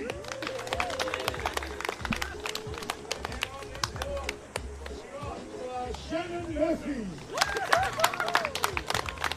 ladies and gentlemen, you saw earlier on, we have Millie Kirkwood, Marshall Kirkwood. All right, ladies and gentlemen, ladies, let's get it on. All right, so you can see the competitors there in the women's discus have been introduced.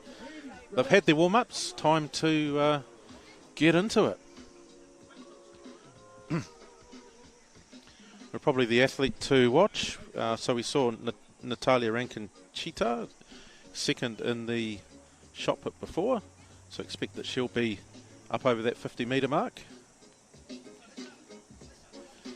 It's just first throw there from Elizabeth Hewitt, so out of the circle. She's getting into the spirit of the lighting up the circle with that fluorescent headband.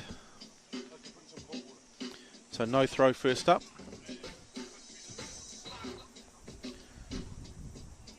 So personal best recently for Natalia Rankin-Cheetah over 51 metres. So she gets that first one out. Gets a white flag.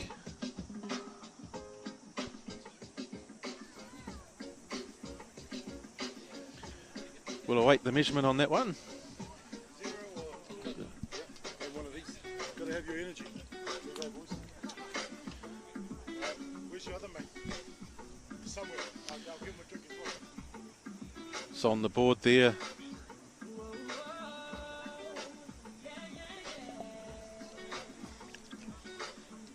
Just waiting for the officials to put some mark there. So our competitors, Yorana Tafili, Millie Kirkwood, who have already seen throw, Shannon Murphy, Elizabeth Hewitt, Natalia Rankin-Cheetah, Michaela Sola, Zoe Rutherford, Isla McCallum,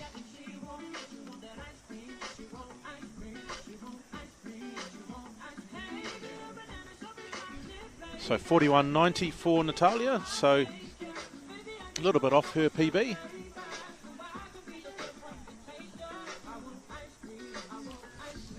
Michaela Sola, National Secondary Schools discus hammer champion in the discus, her first throw.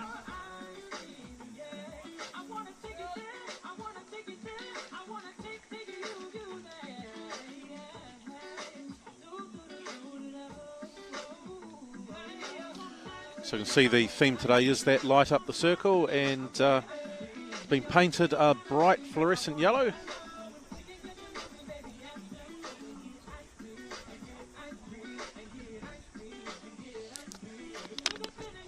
Just waiting on that distance to be updated. So 31.90 is not Michaela's throw.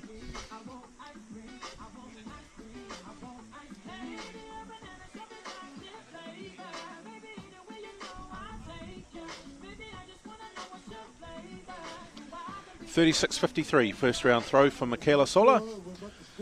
Zoe Rutherford now from Napier. And looks like she did step out the side of the circle there, so that is a no throw. Official puts up the red flag on that one. See here, just stepping out the front side of the circle. Make sure you keep an eye on the time of your event. Don't stop doing me about watching the girls, but make sure you get ready for your event. So Isla McCallum from Riverton. the red flag there from the official as well, so won't be a measurement performed there.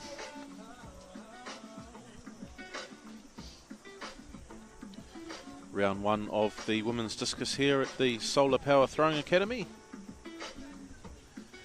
Next into the circle from the Upper Hutt Club, Isabel Toia, so she'll be looking to get this out over that 30 metre mark, I would say, 15 years of age.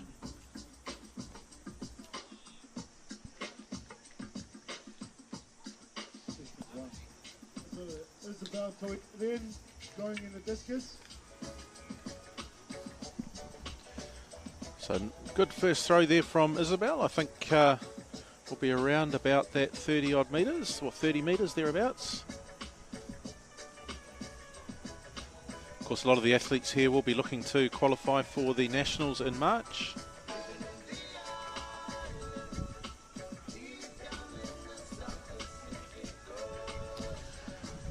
So 32.90 for Isabel Toia there from Upper Hutt. Next into the circle, another local athlete out of the Mana Club, Anna Alison Lupena.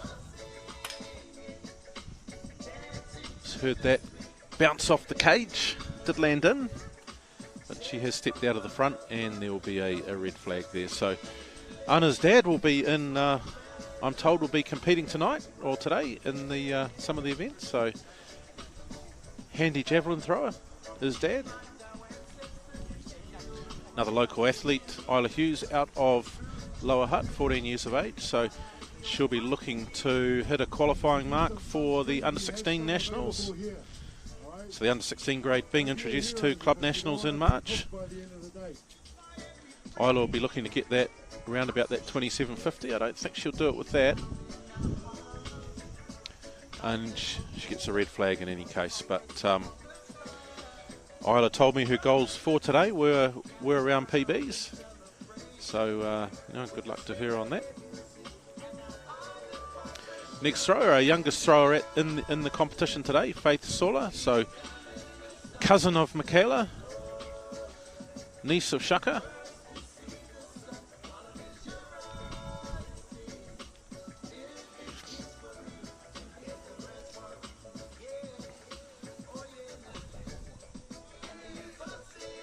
Beautiful throw there from Faith Sola. And that meet the approval of Uncle Shaka, I think. We'll so keep an eye out for this young girl. Looks to be well out over that 30 metre mark. I know she did throw in the Colgate Games over 30 metres, so certainly within her capabilities. Just 13 years of age, Faith Sola.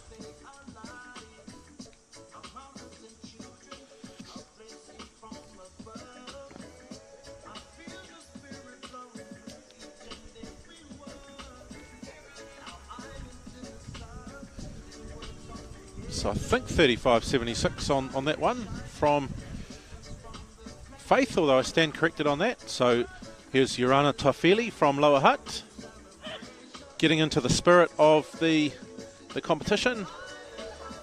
Just got that one out a little bit lower than she would have liked, but it is a fair throw, so they are going to measure that one. So just confirming Faith Sola, 35.76. I'm pretty sure that will be a personal best for her. Certainly will qualify her to throw discus at Under-16 Nationals.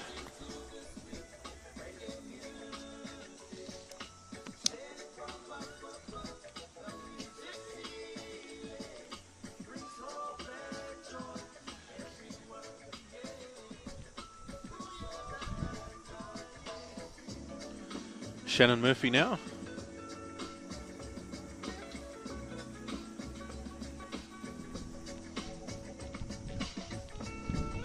Looks to be out over that 20 metre mark. So Shannon, of course, regular competitor at this particular event. I've seen her here pretty much every year. So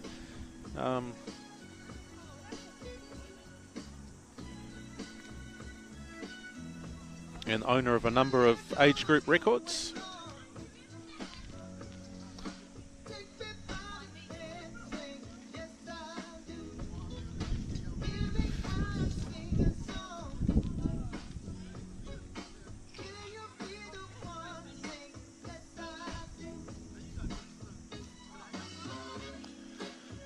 21-28 for Shannon Murphy there.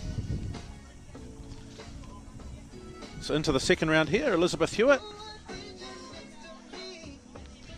Just gets that outside the sector. Of course, Elizabeth, yesterday in the hammer at the Capital Classic, threw a big PB of 55 metres. So with the 4K hammer, so has tended to sort of specialise in that hammer event in recent times, but also a very accomplished discus thrower.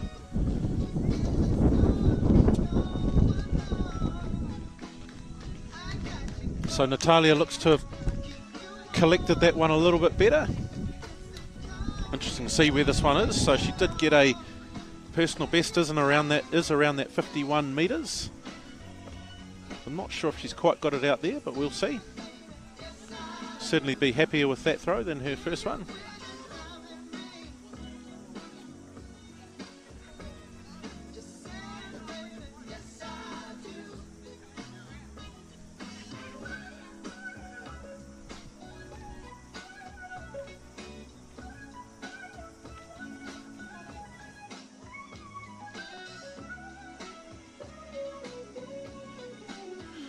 So Natalia Rankin-Chita there, 46.31 with her second throw, so that is an improvement on her first round effort. Michaela Sola now.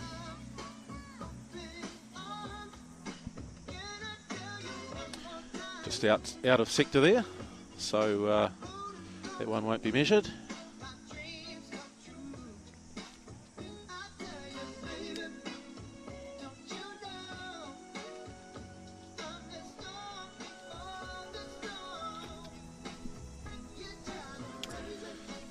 Next into the circle in round two, Zoe Rutherford. Zoe from Napier.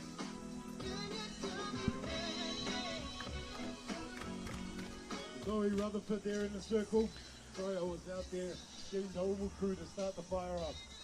Just gets that one out over that 30-metre mark. So For Zoe, she's throwing both discus and hammer here today. It's just Oval going on. Dad Richard officiating today.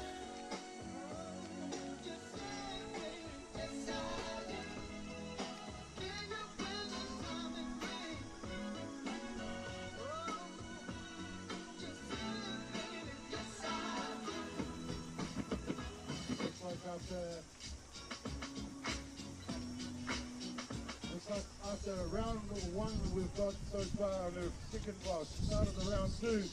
We've got Natalia here with 46.31. Looks like it's leading the pack.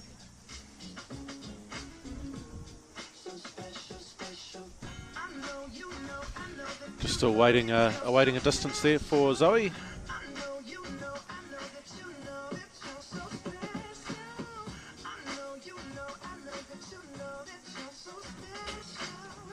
The record for Shannon today is 24.51. And she's already hit a 21.28, so there you go. We're gonna, I'll tell you what, by the end of the day, I'll have a big hole in the pocket.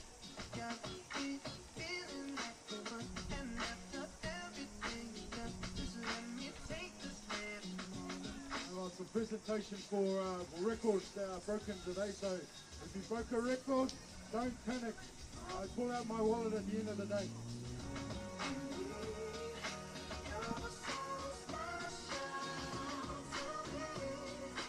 Still waiting on a distance here. I wonder actually if they may actually pull out the old-fashioned tape measure, but we'll see.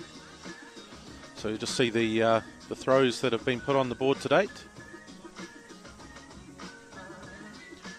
So Faith Sola 35.76, Isabel Toya 32.90.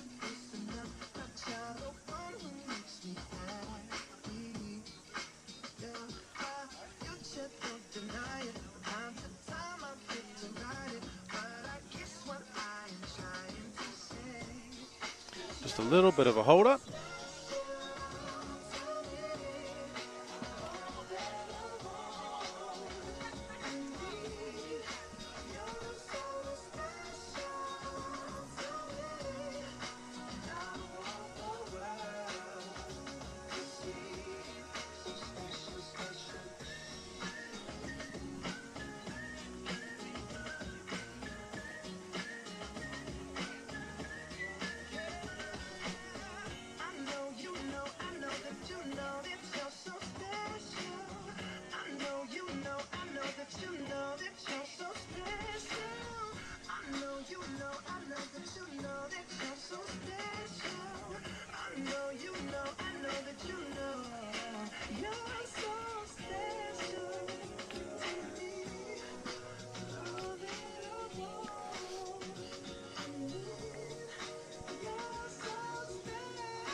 So finally got a distance there for Zoe Rutherford, 31.05.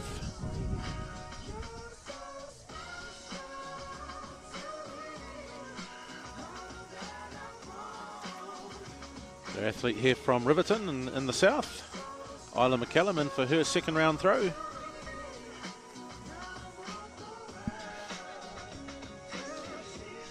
Gets that one out short of the 30-metre line.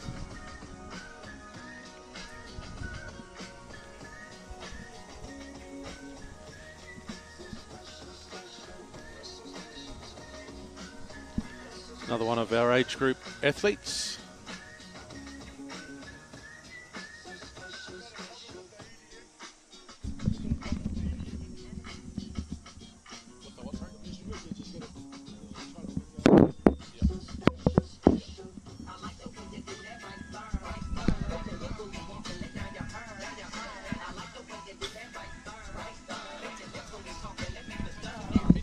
I want to talk to him, he's not on it.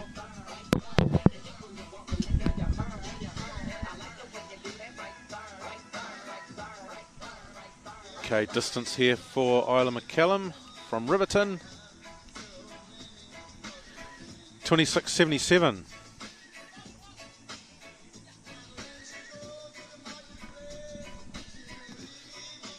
Asking good questions, man.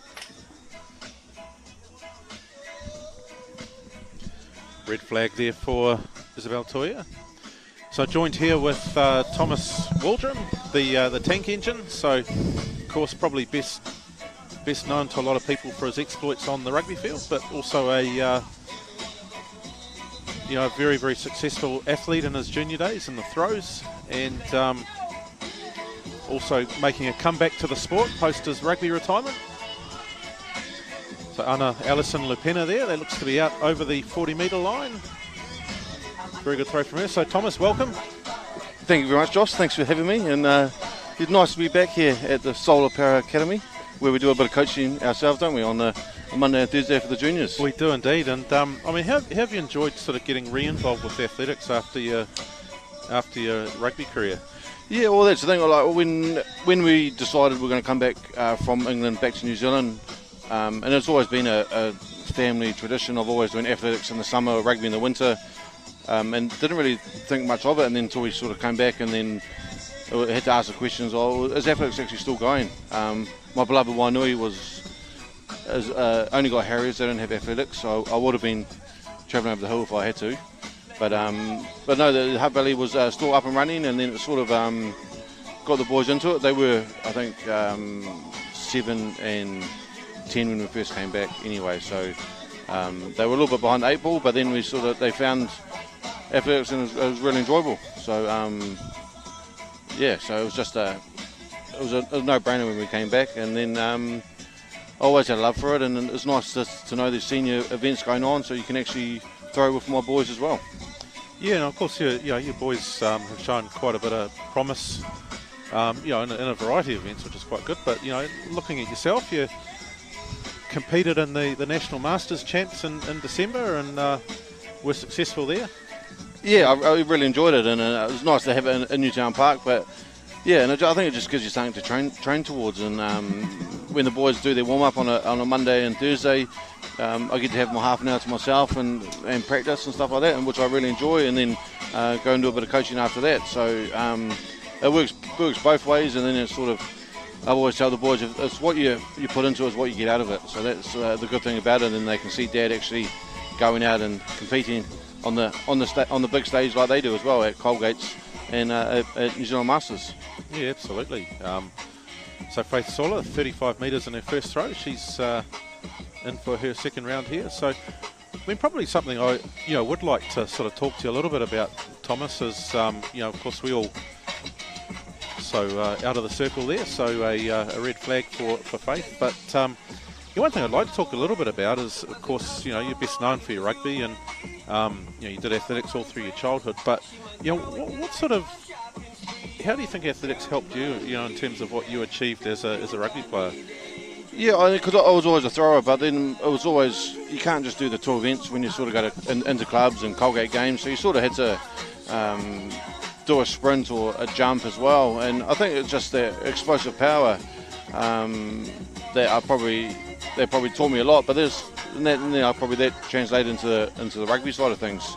When I was at Leicester Tigers, there was a machine that you had to have your shoulder on, and it was probably like your first 2 steps, and it reads how much power you put through. And I was like one of the best in the club from that, and I'll probably put that down to shot put and discus and that explosive stuff of just doing these explosive movements in a small circle just to get this implement as far as you can. And I think that's always stayed with me, and that's probably why I came back and have a love for it and just want to sort of keep doing it.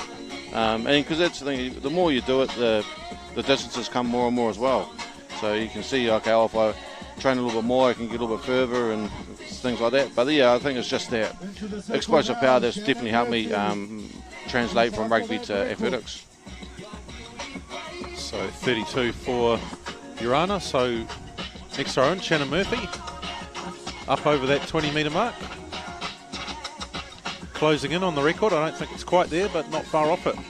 And you know, I think one of the things I often talk about with the younger ones at club level, you know, that like their rugby, probably a more recent example perhaps with New Zealand Sevens, Roderick Sola, who did athletics all the way through to, you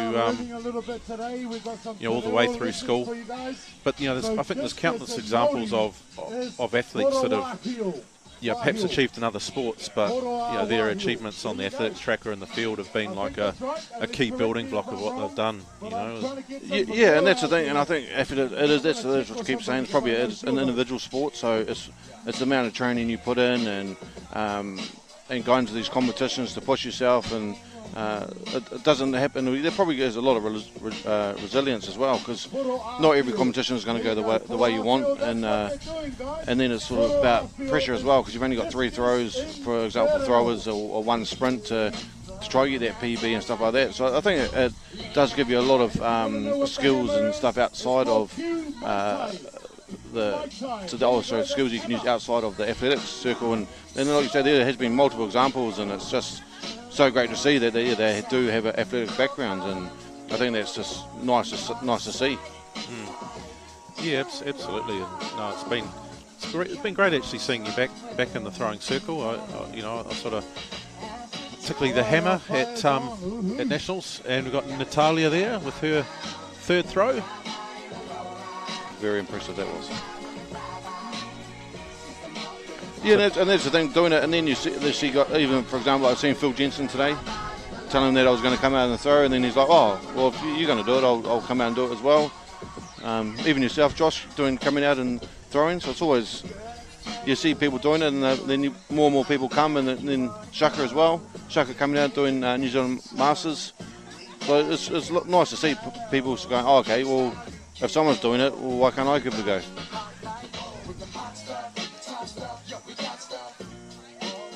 .46.81 there, Natalia Rankin Chita, our leader. 87, yep.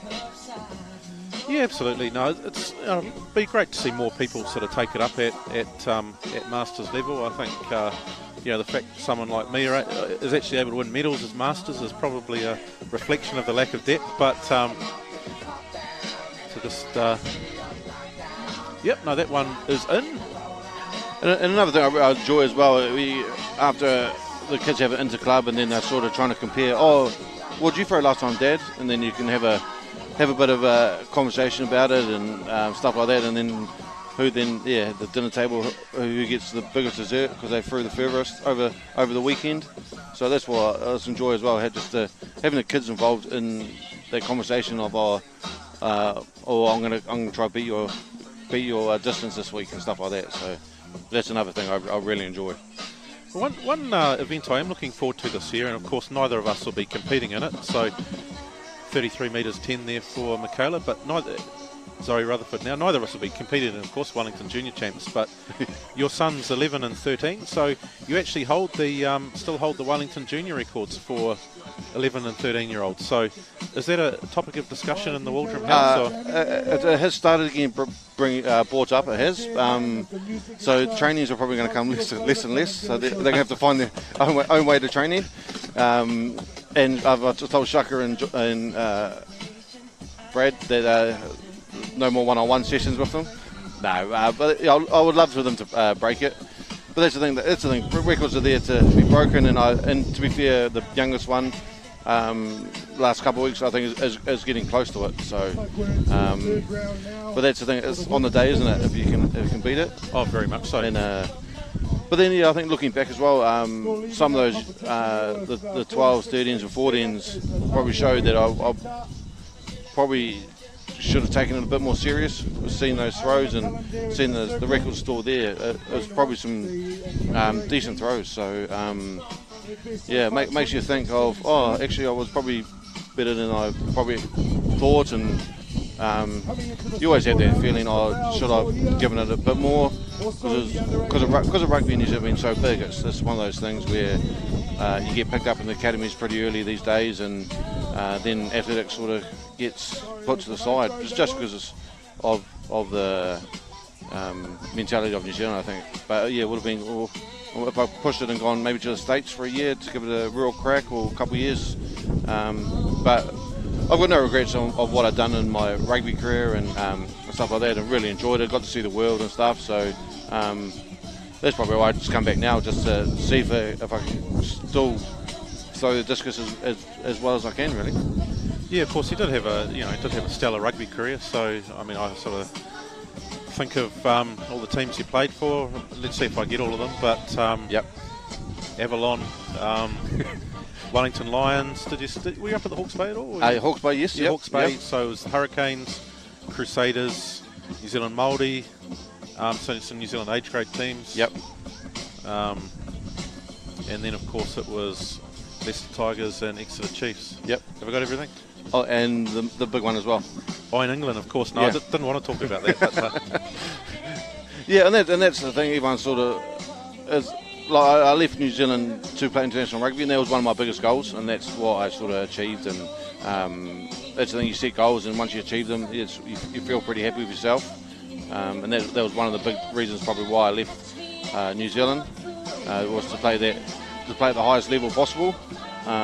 So yeah, that's what I really enjoyed. But you know, it was a pretty good career for 15, 16 years playing professional, and not many injuries and stuff like that. So I can, and that's the one good thing, I can still come out and throw the shot on discus because, because I can, because I'm not broken or anything, which is a good thing. So Isla Hughes here out of the Lower Hutt Club, her third round attempt.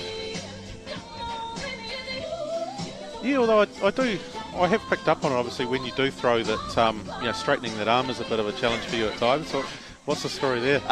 Yeah, so I think there was I did have operation on it when I was younger, and then we used to, back in the day, do all these pre-season. You always were at the Linton Army camp with the Hurricanes and doing SAS courses and stuff like that, and I just had an operation, and I thought it would be a good idea if I went on the monkey bars, and I think I just tried to, and it just yanked it out of the socket, I think, my elbow. Dear. Yeah, wasn't a good thing, and being like myself and learning from some of these boys, like once you get injured, you don't show any pain, you just get on and do it. So I didn't really do anything about it, and then it just sort of, doesn't straighten as well as it should be when everyone's saying, keep your arm straight, and I just can't, because it's locked in that position now. So if anyone's wondering why there was some smoke in the background, so one of the features of this event is that there is always an umu at the end. So I'm looking forward to that in particular. So Faith Sola there, just out over the 30-metre mark. What about you? Are you hanging around for the umu at the end, Thomas? Yeah, I definitely will be. No, it's especially a tradition here at the Sola Power. After all the events and everyone's done their stuff, it's nice just to relax and enjoy the umu and stuff like that. So no, definitely a big talking point, and definitely one of Shaka's favourite things to do. No, yeah, certainly something I enjoy as well. So it's out over 30, just out over 30 metres for Faith Sola there. So 4 Solas in action today. So at their dad's event and uncle's event, depending which Sola you are. So Irana Tafeli here, she's ditched the red headband, or the bright headband, but she still has the bright wristband. So it's the lighting up the circle.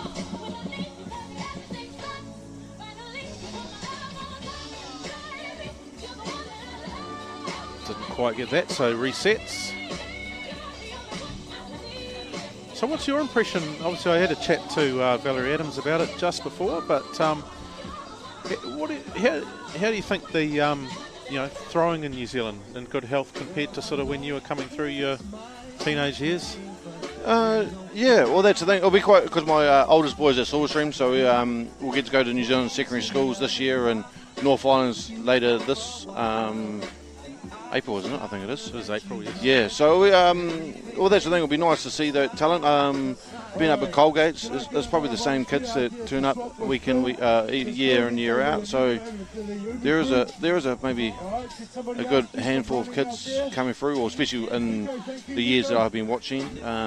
Years 13, 11 this year and coming up. So I think it is in good hands. But then I think it's about having these meets, actually throwing meets where kids are coming but as you probably see as well, the Sola Power Academy this year is probably double the numbers with kids coming along. It's quite big. And Shannon Murphy there, so I'll be interested to see what this is. So the record is out around that 24 mark. So we'll just await what that is. Yeah, so I think there's numbers coming through and stuff, but I think it's about probably having these meets more often, just to have them throwing with this sort of calibre. They're all throwers here, really, aren't they? Indeed they are. There's no pesky runners, No long distance. I did see Richard Willis here, a very local man, having a look around. So he was definitely interested. But yeah, it's. I think there is stuff coming. There is definitely talent coming through, especially here and some of the hammer throws this morning. Be good to see these boys in the shot put. Yeah, I'm very much looking forward to that. I'm also looking forward to seeing you throw in the shot put as well. You got discus too. So we're just at the end of round 3 of the women's discus. So of course the officials will look at the distances and they'll reord them. Okay. Yeah. And so they're just so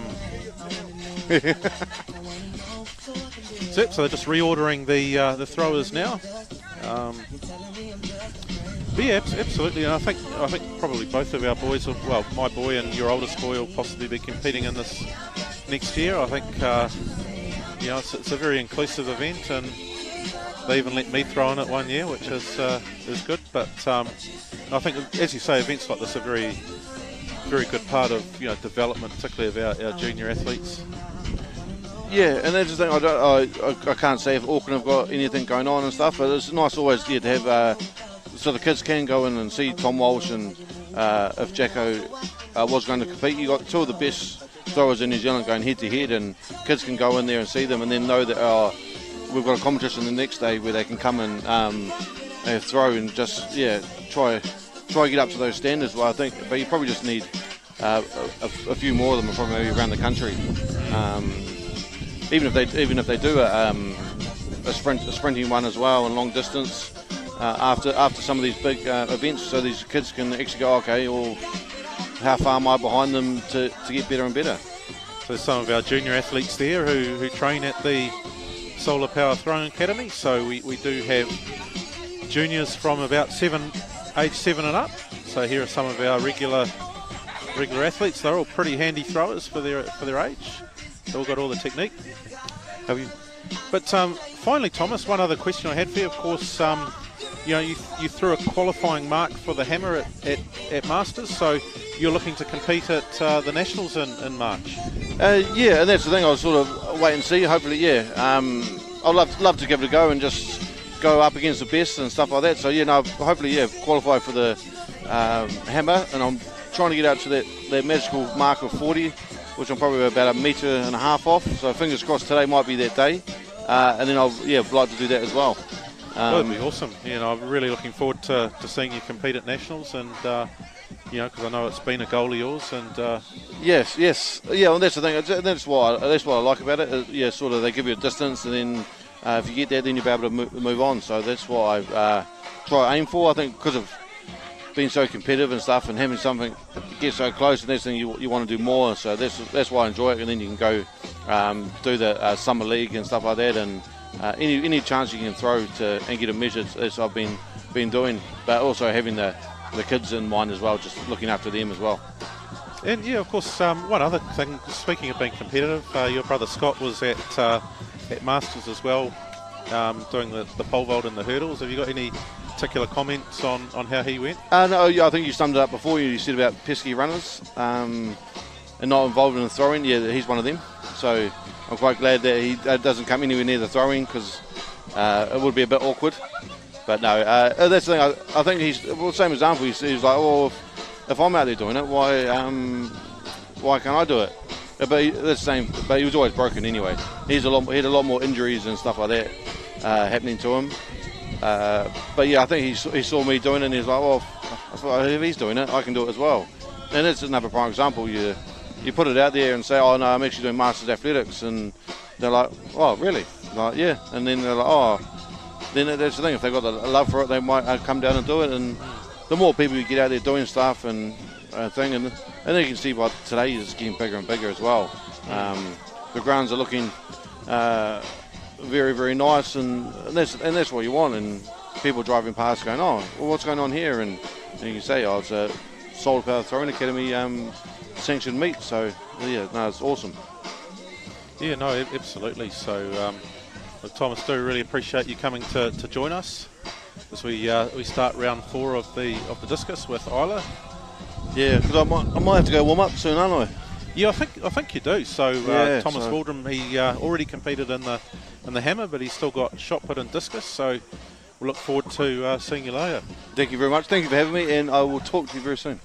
Cool, excellent. Thanks, Thomas. Cheers. Appreciate it, mate. So Thomas Waldrum there, the former England international rugby player, and back into throwing.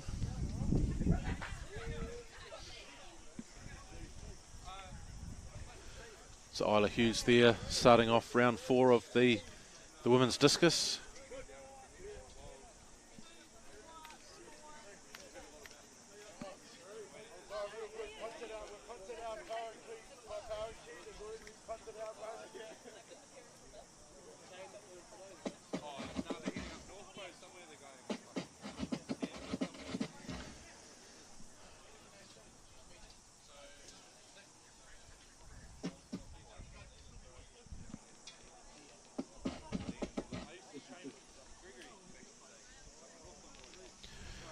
.24.47 there.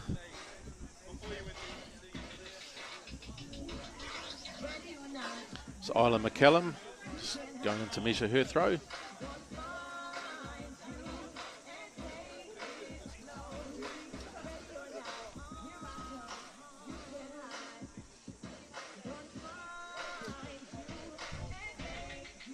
So the athlete from Southland.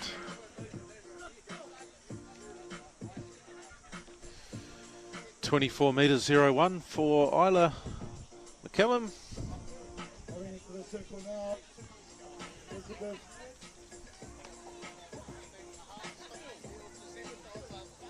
So Elizabeth Hewitt, expect her to be the favourite for the hammer event later.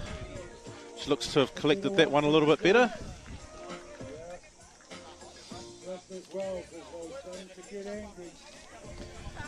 It's been much more of a focus on the hammer throw in recent times, but also an accomplished discus thrower is Elizabeth Hewitt. After Lizzie, we've got the leader of our competition.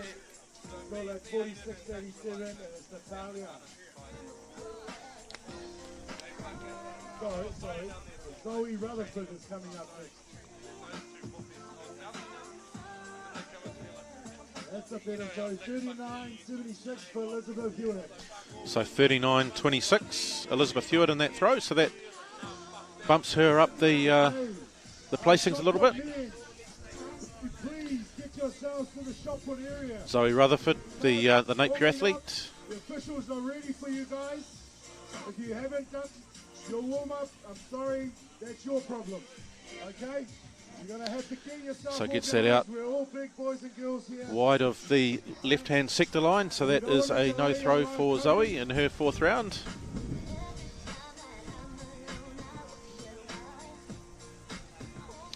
So the next throw, the Isabel Toya, 15 years of age. Attends from the Upper Hutt Club, attends Sacred Heart College here in Lower Hutt.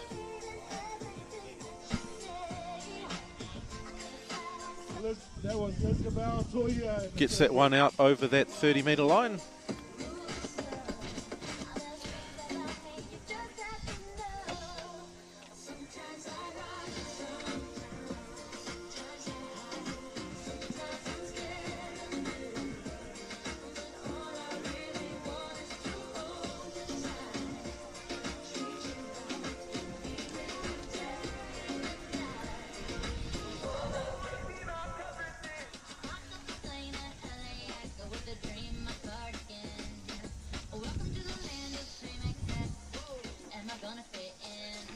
Just looking at the distance on that throw for...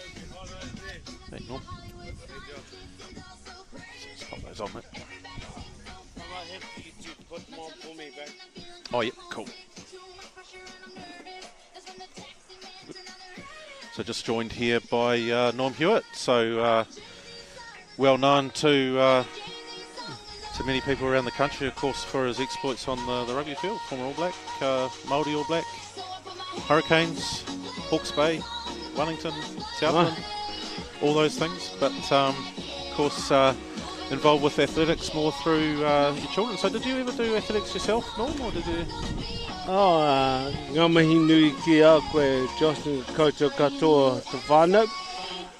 Awesome to be here today. I think this is year 12, or is it year 11? Something around there, over a decade.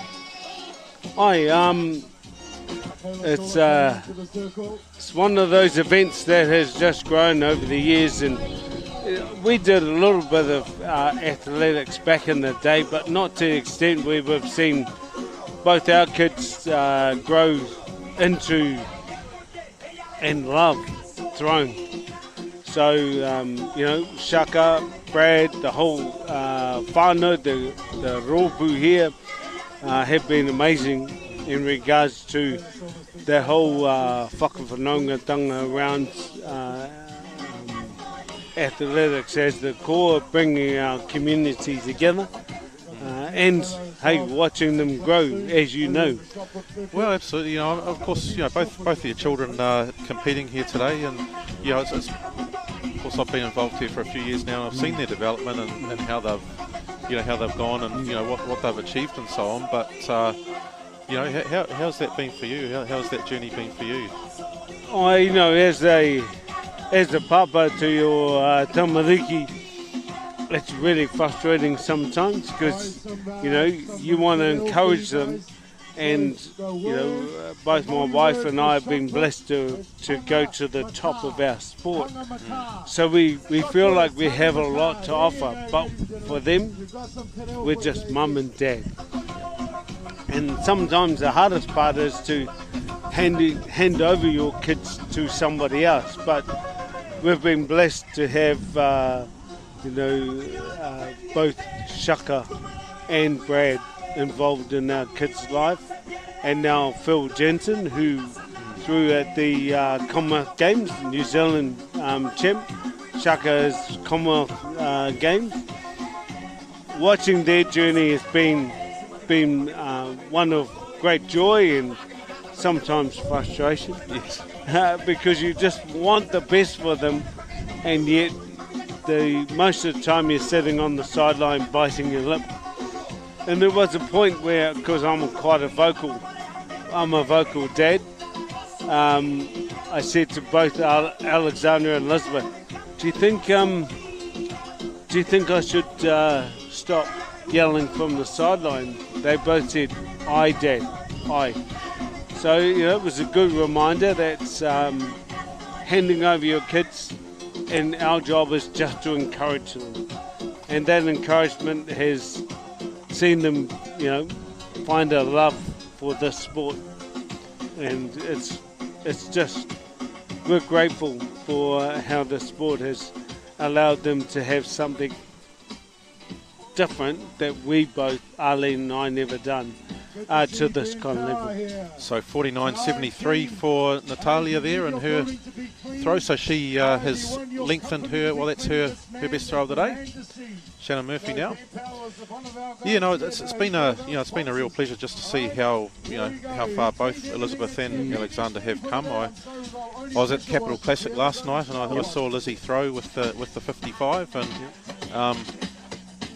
To be honest, that didn't come as a surprise to me. I thought that was coming. It was coming, and it was one of those moments as a parent where you go, great, because she was stuck on 52 for a long time. It was doing a hidden. So for her to crack that last night, actually do it twice, 55, then backed it up with a 53. Gave her a lot of confidence knowing that she could get through that. So, and then also watch Alexander go into the 7K. Yes. Emma, when he's been throwing a 5, and knowing, because he said to me just before, having a taste of the 7 was an amazing feeling last night in that competitive arena. So it was brilliant. So Isla Hughes with her 5th round throw, I think we're into now. See, of course, I guess in terms of your own experiences over the years and what you achieved out on the sporting field, obviously in a different field, but when you talk to your kids about what you went through, what particularly in terms of how you approach different things, so non-selection or injury and those sort of things, what sort of wisdom do you impart there? We talk about stepping into fearlessness. And fearlessness is that place of anxiety. So something that I've learned not just through rugby but post-rugby is how do you help people walk into that anxious place that holds them back, and how do you push through and move without getting overwhelmed.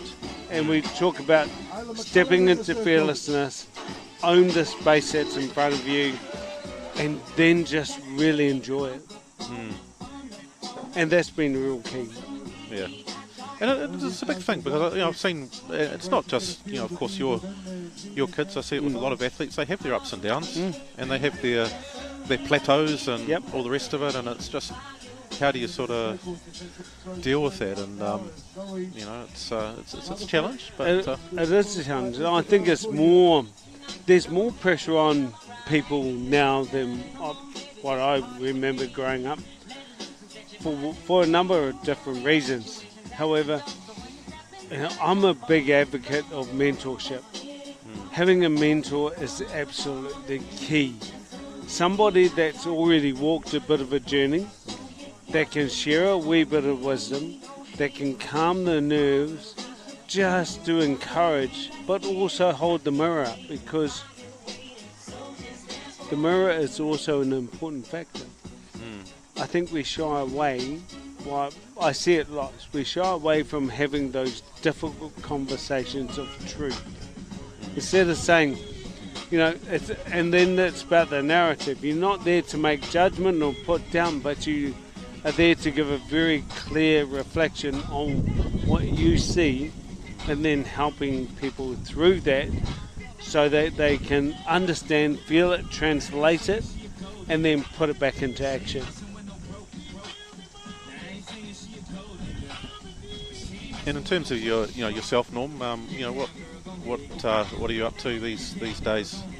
Well, all my mahi now is with small organisations, building whakawhanaungatanga, building camaraderie, building leadership through it's a very simple concept of aroha. So everything that is shared comes from a place of aroha.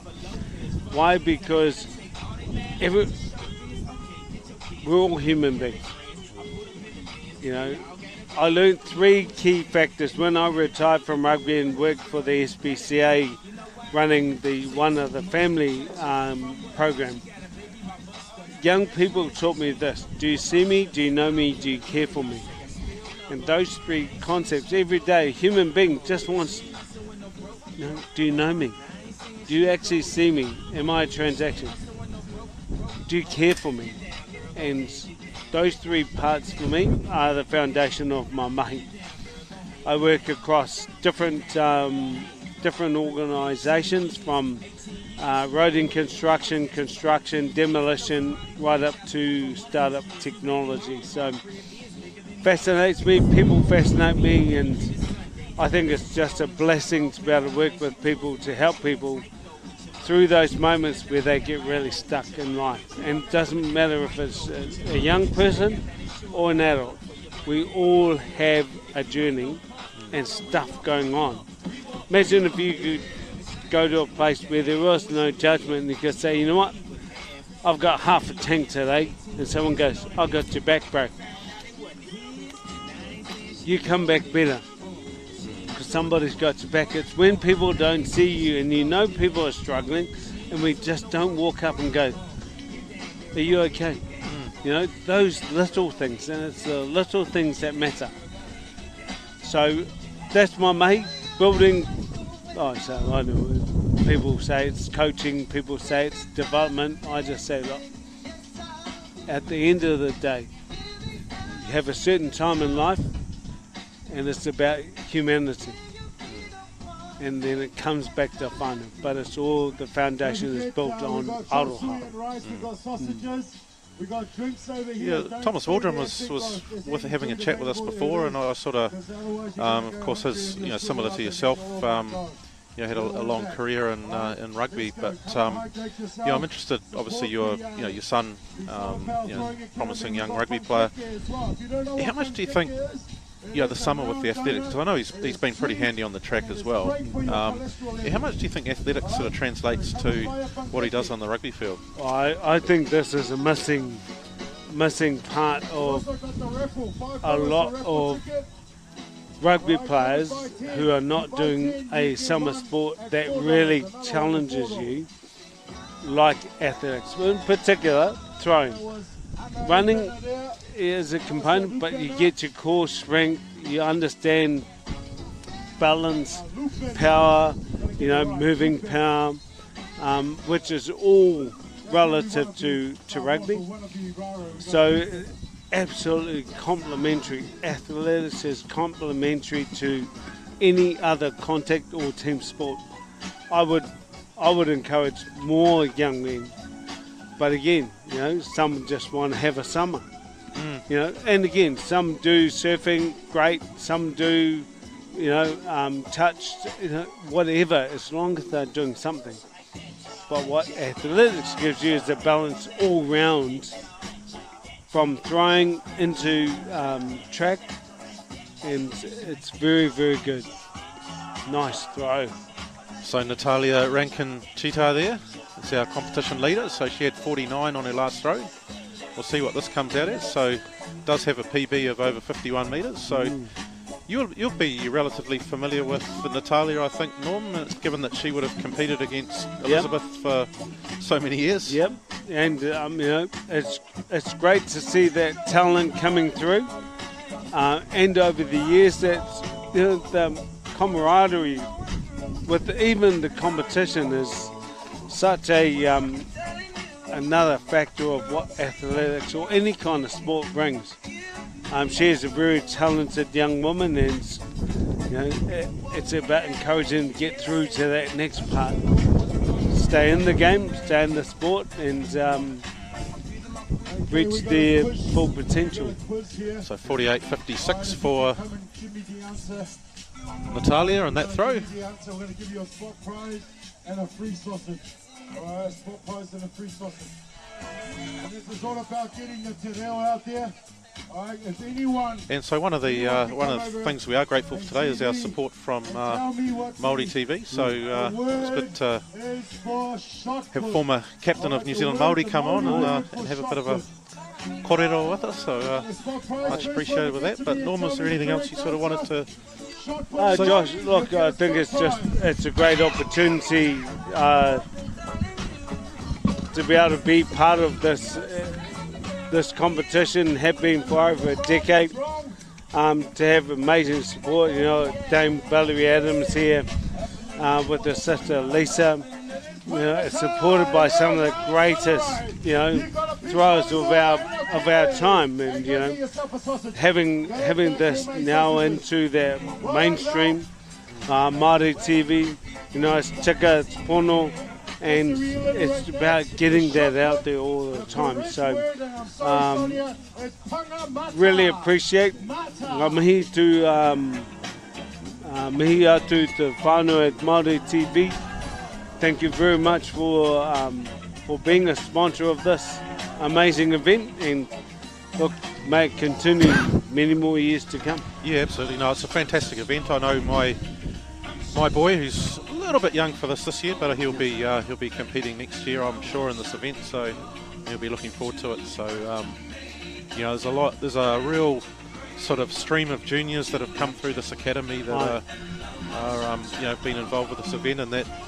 You know, we just hope that keeps continue. This academy just keeps getting better, doesn't it? Oh, it does. And you know, it is definitely a whole whānau. I mean, look at this young fella walking past, Nico.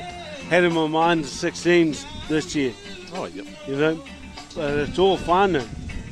Getting ready for the hangi or the umu, and you know, everyone plays a part, and that's what it's all about. People at the back getting the kai ready, people in the front, volunteers, whānau, you know, tamariki, next generation before that. Not too many events like this in New Zealand. No, they're not. It's absolutely unique and special, and I just, you know, as long as we can continue supporting, we'll be here every year. No, absolutely, no, and so will we. I think, you know, I love every element of this particular event. I love the inclusiveness of it. Aye. So, you know, you're going to get, you know, you get your young ones. We've got some masters athletes here. We've got some para athletes. They've even let us compete in the past, Norm. I know, you know, and that was, you know, a one time only thing for me, but we still gave it a go. Yeah, that's the thing, isn't it? It's but also, you know, we look at you know, particularly much in our society today. I mean, diversity is a word that gets used a lot, but you know, I think athletics is, in terms of a sport, is probably about as inclusive as you can get, and I think that's something that you know, I really value. I absolutely, Josh. Just getting into the final round now of the women's discus. So Rutherford bounces off the cage there.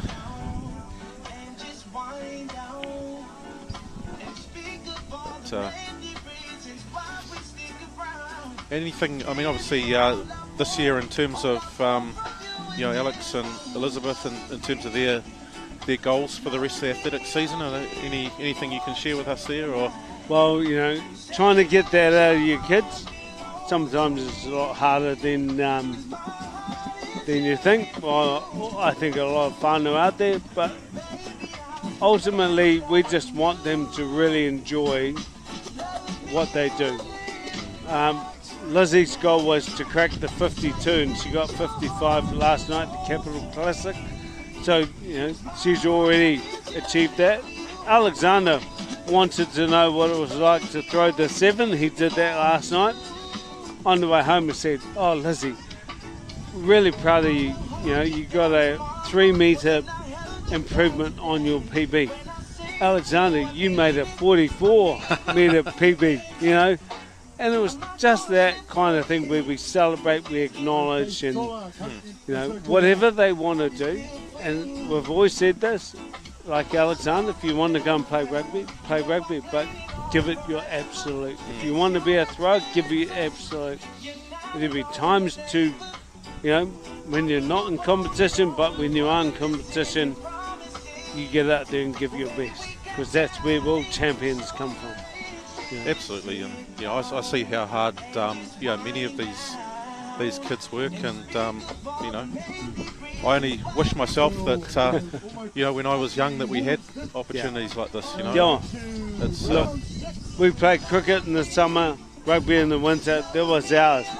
there was nothing like these academies. So I think more now than ever, the opportunities for young people are, there's heaps of them, heaps of opportunity. And the inclusiveness can bring the best out of even the shyest person, you know. No, I've seen that time and again, and I think you know it is a challenge, you know. You sort of, because you know there's no hiding in the sport. It's you know, it's like there's no ambiguity about what the results are, and I think it doesn't always go to plan. So, but you know, that's life, Josh, right? It is life. Life doesn't always go to plan. There's successes and there's failures. Learn from your failures. Celebrate your successes, and then always look at nice throw, Caleb. Michaela Sola with her 6th round throw there. You know, always encourage that failing isn't bad.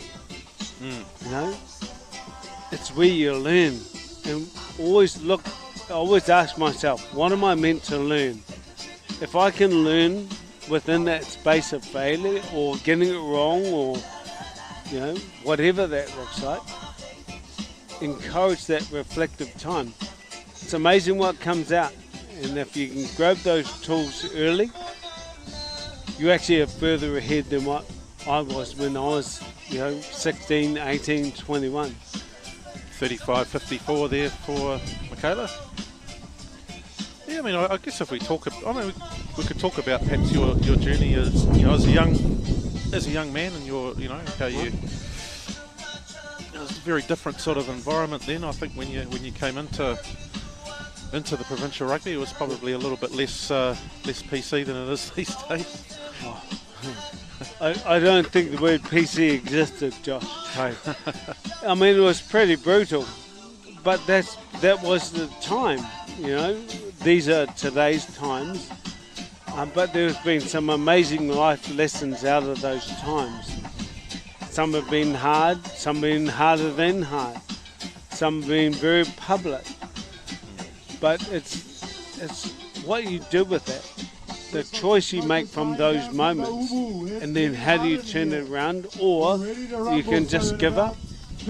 The option to give up has never been part of the vocabulary and or the what's in front of us. Okay, it happened. You know, a wise man once said to me once, his name was Hirwini Jones, he said, Norm, you're either tika or tika.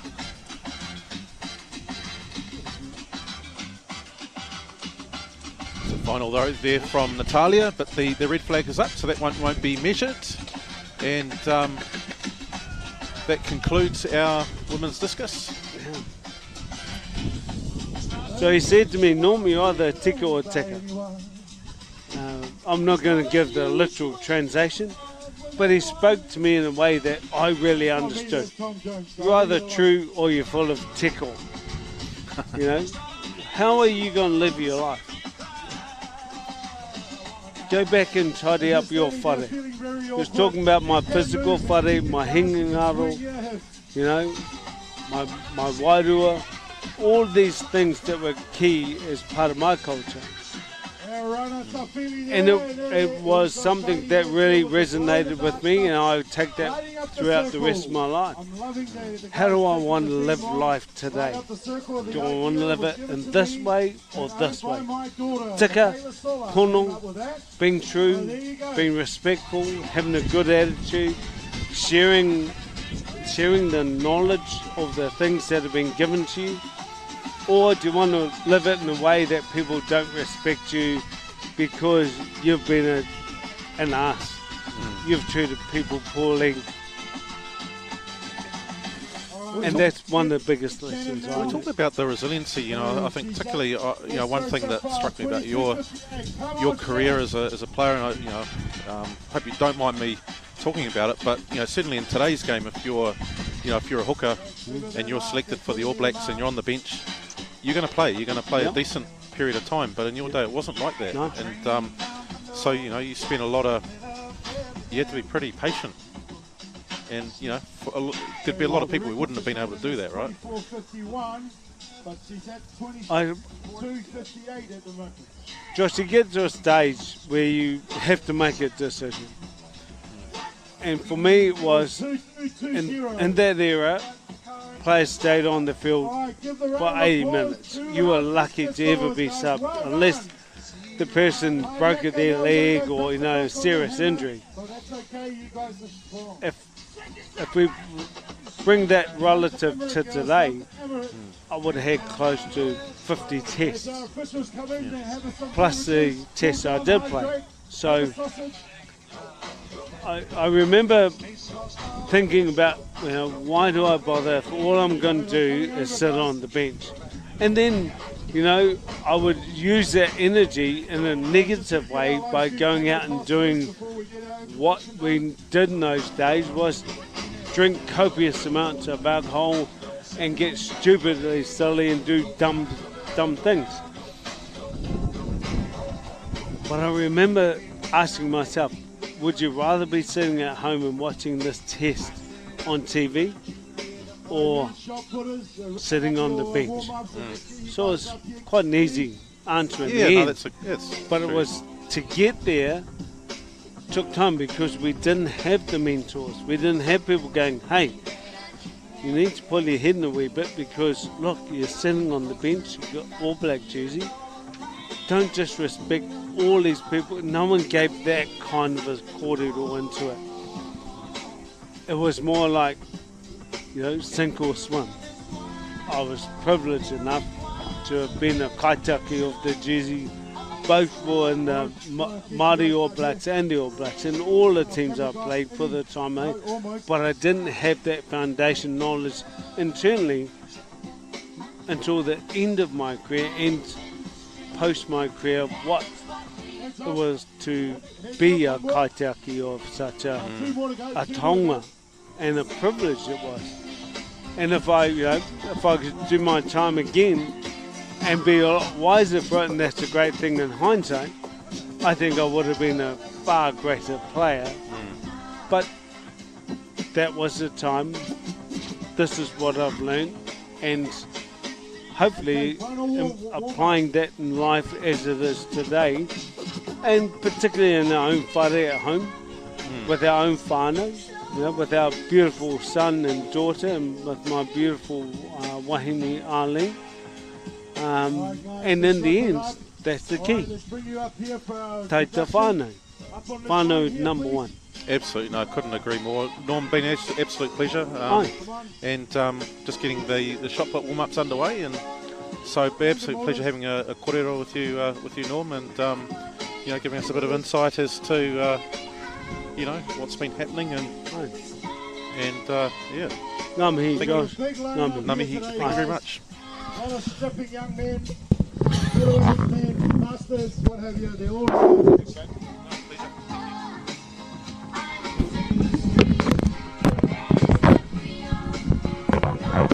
Okay, we got our cameras here already. Give me the thumbs up, cameraman. Yeah, all good? All right, we're ready to rock and roll. All right, here's our Bachelor of the Year. Men's shot put. Okay, this is sponsored by Mega Mitre 10. All right, and our starting lineup. So we have Jared Nagers. There he is. We have Max Abbott. We have Max Atwell. Let's get forward, boys, so we all can see your lovely faces. Who's available? Masaki Tomoaka. Because I see his name right. All right, Nathaniel Sulupo. Samoa International. Liam Natchakwu. All the way from Auckland. And then now it's Josh Taylor. We got Jack Lua. We have Corin Henning. And we have Richard Thompson. We got the Thomas the Tank Engine, Woburn. We have Alex Hewitt. Where is he? You know he's not here.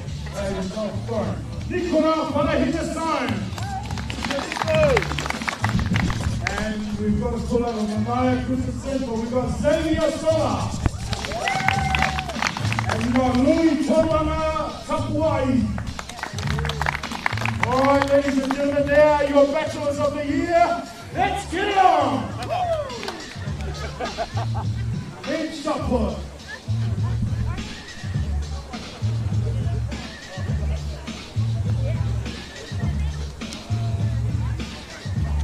Oh, sorry guys, I actually forgot one of the guys here, and I got so carried away. I forgot Nick Palmer. Sorry, Nick. So this is how sometimes things go when you got too much on, bro. But look out for Nick Palmer. Look out for that 20-meter mark that's coming. Sincere apologies.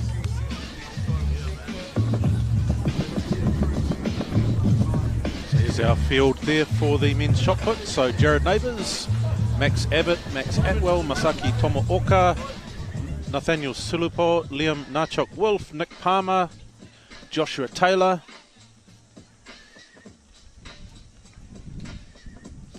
Jack Lua, Corin Hanning, Richard Thompson, Thomas Waldrum, Alexander Hewitt, Nikora Wharihinga Syme, Naya Christensen I think may not be here, and Xavier Sola. And of course a late Louis Tuamanga Tapuai, and a late addition from Hastings, Nick Palmer. So Nick Palmer likely to be the favourite for this particular event.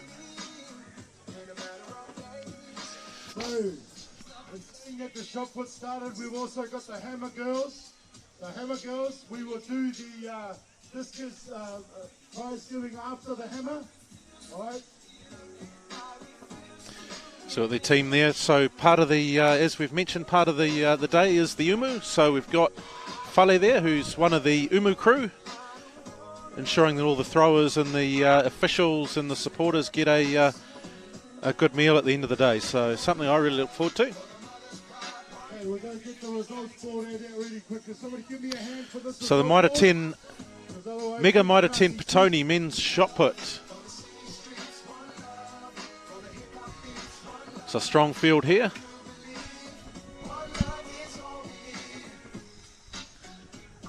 The officials just conferring before we get under the way.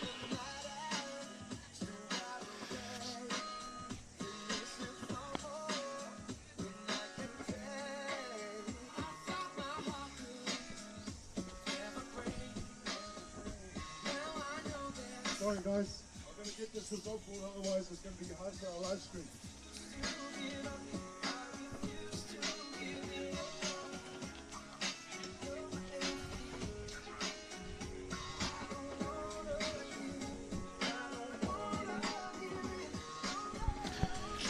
It's actually quite a strong field for this event. Very good numbers. You can see Richard Thompson there, 60 years of age. It's our oldest competitor at this particular event. He New Zealand champion in 1996 in the shot put, Richard Thompson. I'm looking forward to seeing him throw today.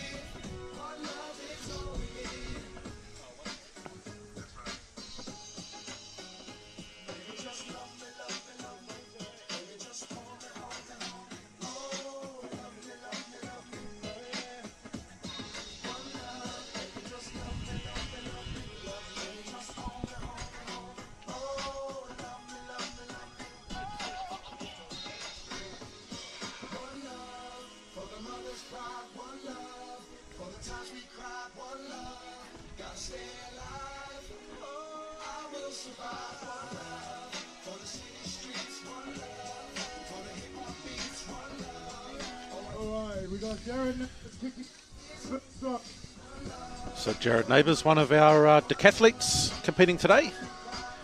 Of course, shot put is one of the 3 throws that is included in a decathlon, so he gets that one out around the 12 metres. So I did talk with Jared a couple of years ago, and you know, he did say that he, of all the events in the decathlon, he liked throws. Also New Zealand Javelin champion last year, so he gets his first round underway.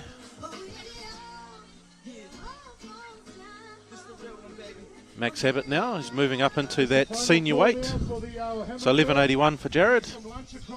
Dame Val is on the distance board. Next up, Max Abbott. So he's moved up to the senior weight now of 7.26 kgs. Gets that out over that 12-metre line.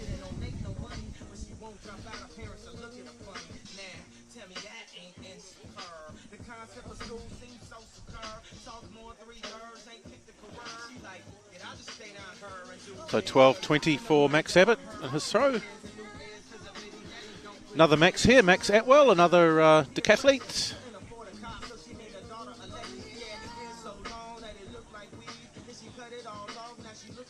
Out close to that 12-metre line is Max.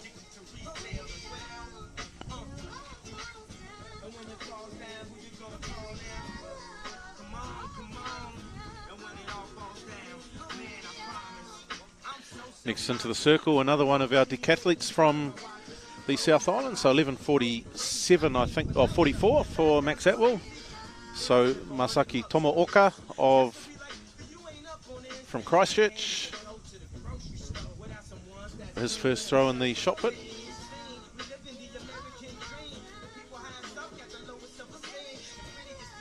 Out towards that, just over that 12-metre line. So busy evening for our decathletes yesterday. There was saw a few of them at the Capital Classic doing the hurdles as well as the Javelin. So busy outing for them.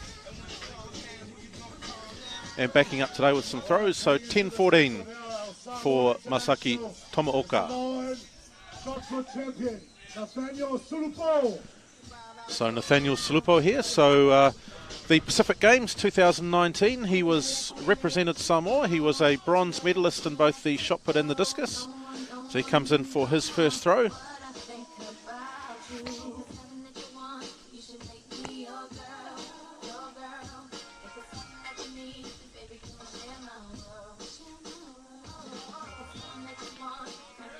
So gets that first one out.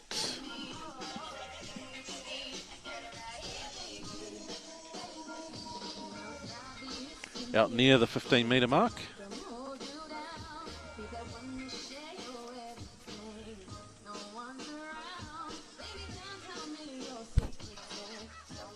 So 14.72 first up for Nathaniel Sulupo.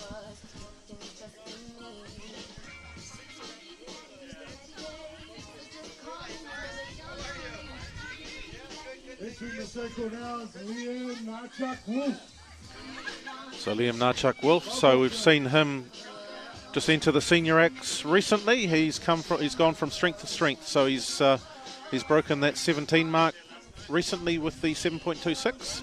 So he's a young man on the up, on the rise. So Liam gets his first throw out there. He likes the look of that one as well. So around about that 17-metre mark. So let's see to get it. At the last classic, at the Cook's Classic, and it looks like he's getting close to that 17-metre mark or slightly over.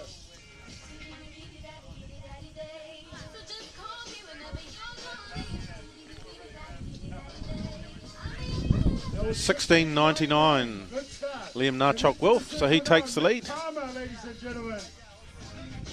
Nick Palmer from the Hastings Club.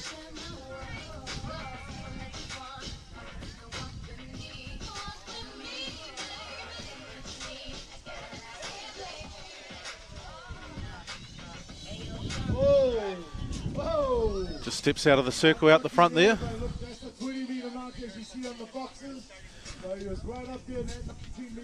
One of our most promising young shot putters, Nick Palmer. Many believe it'll only be a matter of time before he breaks that 20-metre mark. So you can see just not able to stay in the circle. So one of our para athletes here from the Wairarapa, Josh Taylor. Here's the goal of getting to the Paris Paralympics. You'll often see him not just in the throwing circle, but on the track as well. He gets his first throw out.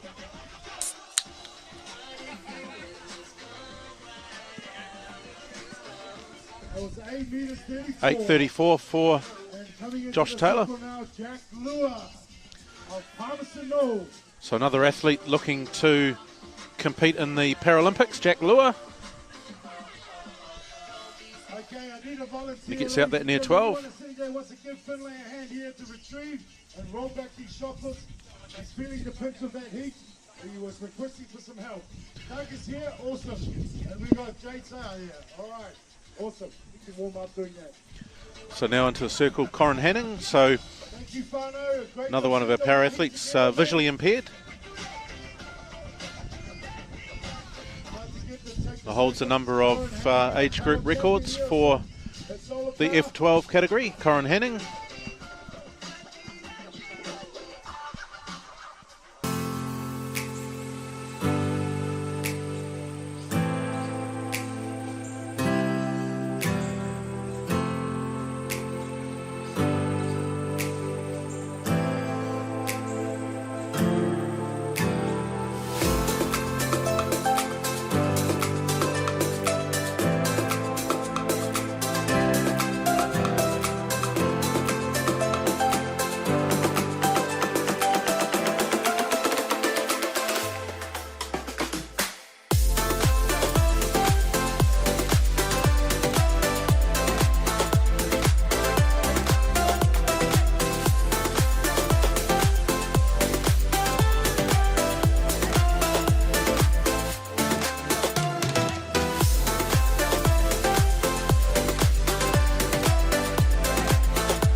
Out over that 10 metre mark, Thomas the Tank Engine Waldrum. So won the shot put at the New Zealand Masters in the 35 to 39 grade.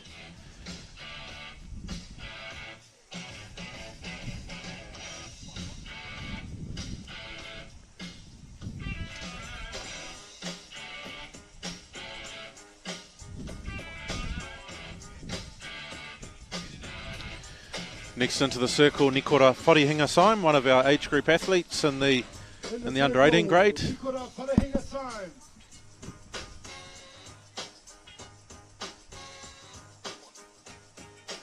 Out over that 11 metre mark for Nikora.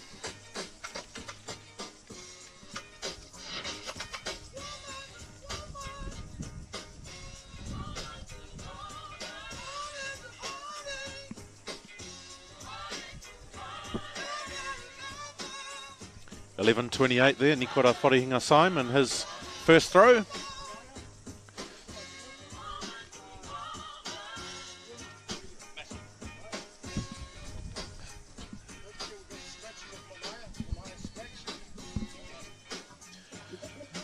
Next up, Xavier Sola, so nephew of the event organiser.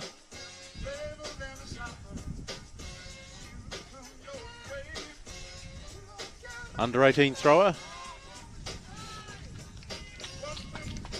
Out over that 12 for Xavier. Xavier, of course, is currently at Rongotai College, as his dad and his uncle before him. And a young rugby player as well.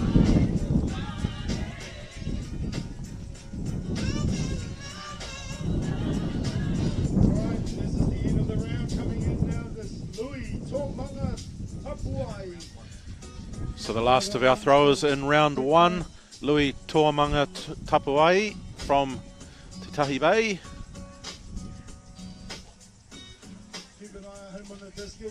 Out over that 10 metre mark, so he's another one in that under 18 category.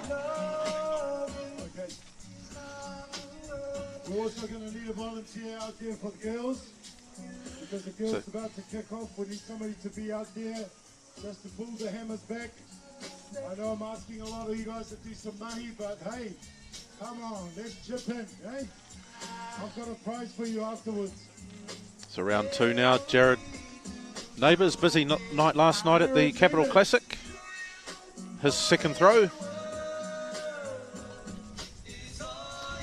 Out towards that 12-metre line for Jared. Of course, he will be in action in the men's discus and men's javelin later in the day as well.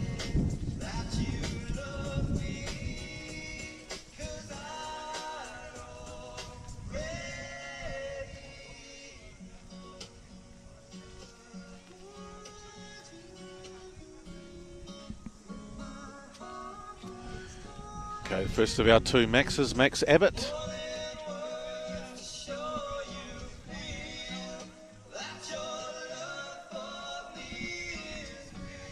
Out close to 14 metres for Max with the senior implement. Of course, he's focusing more these days on discus, but you know, he has turned into a very able shot putter in recent times as well. All right, somebody could do some spotting to help out with the spiker out there at the women's hammer. 13.43, Max Abbott there. Dame Val confirms it on the board. And then give me your number and I'll call you and you can come to dinner at my house. All Max right? Atwell now. That's your prize. So come and help out and I'll invite Second you of to our dinner. decathletes. Out towards that 12-metre mark. Of course, decathlon's you know, an event I don't necessarily want to do, but I certainly enjoy. And you know, the current world record holder, Kevin Meyer from France, a very, very strong thrower.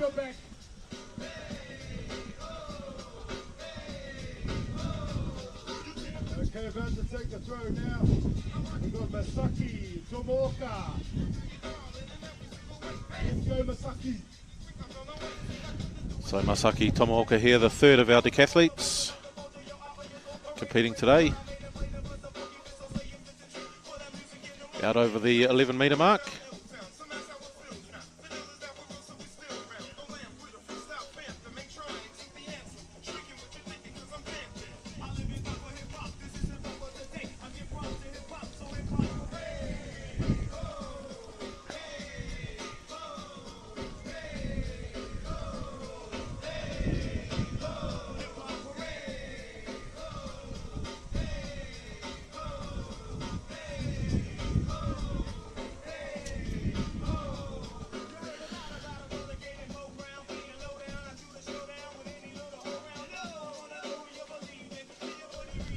So 11-12 for Masaki Tomooka there.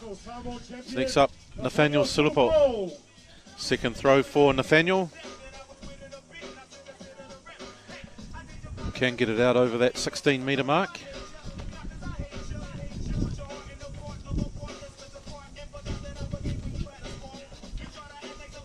So Pacific Games on in the Solomon Islands later this year in Honiara. I haven't talked to Nathaniel, but I imagine that will be one of his goals, is to make that. So out around that, was around out 15, but he has stepped out, so that will be a no throw. Okay, so I've got Liam leading this comp at the moment with 16.99 after his first round effort there. He's about to take down the circle for his second attempt. So the next up, the rising star of New Zealand shot put, Liam Nachok Wilf, 19 years of age. He's about to step into the circle for his second throw. Has been setting PBs for fun in recent times, so you know, we'll see how that. Excited to see how he will develop over the next few years.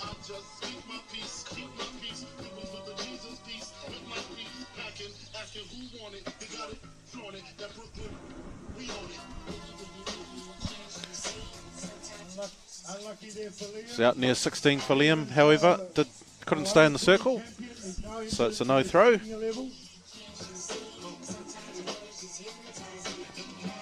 Next up, Nick Palmer. Coming into the circle now, Nick Palmer. Let's get behind him. Let's get him up to that 20 metre.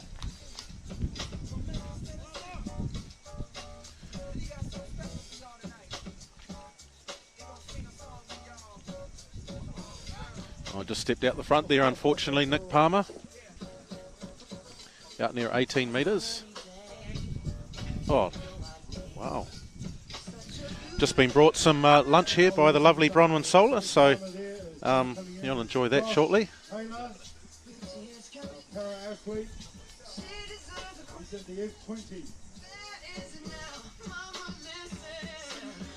So Josh Taylor, Athletics Wairarapa, he just slipped out the his hand a little bit there, I think.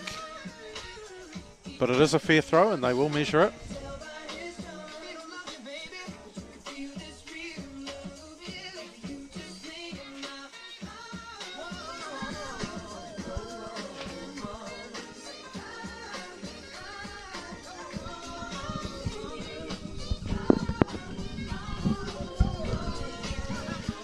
.465 for Josh Taylor, so Jack Lure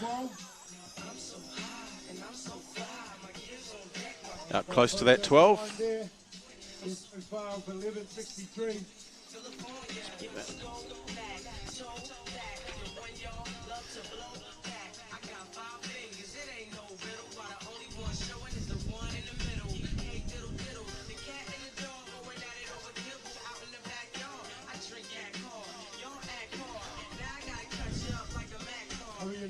So 11.65 for Jack here. Now Corin Henning to step into the circle.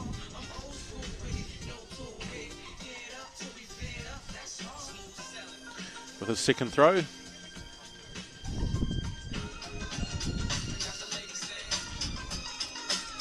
Out around that 12 metre mark, Corin. However, does get a red flag. So his dad, Ross Henning, is on the flag there and gives his son the red.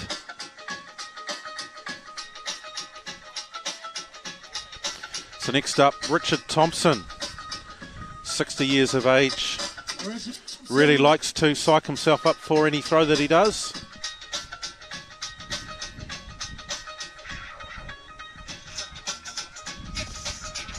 Not happy with that one, Richard. He steps out the front, does not want to accept that one. It's quite common for Richard. If he doesn't like his throw, he will shout out the word rubbish. Thomas Waldrum now takes a set for his second attempt. Thomas Waldrum.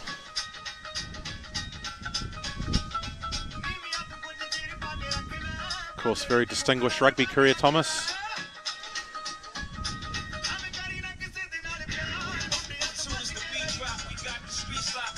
Out over that 10 metre mark for Thomas. Probably not quite 11. He's already done the hammer, knocked the bit out of him.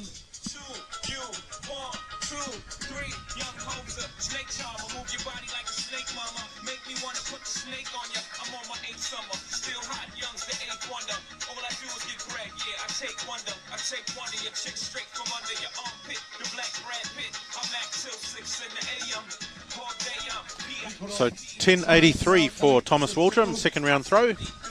Nikora Wharihinga Saim now.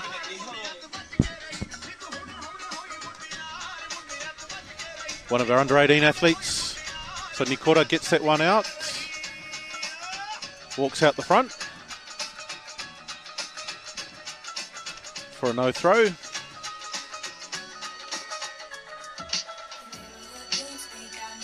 When you look at the competition, there's quite a few age groups in these competitions. Xavier Sola, one of 4 Solas here. Guys come to compete against each other, and the furthest thrower winners is the winner. But they're also chasing their own PBs. So it's not necessarily always the winner, the furthest throw, but as some of these guys are chasing PBs and qualifying. Do you want to have a yarn? Maybe a Sola.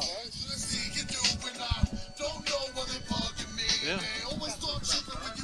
Our women now are warming up and almost getting ready for the start. Yeah, good mate. No. What are you up to these days? No? You off to uni this year or next year?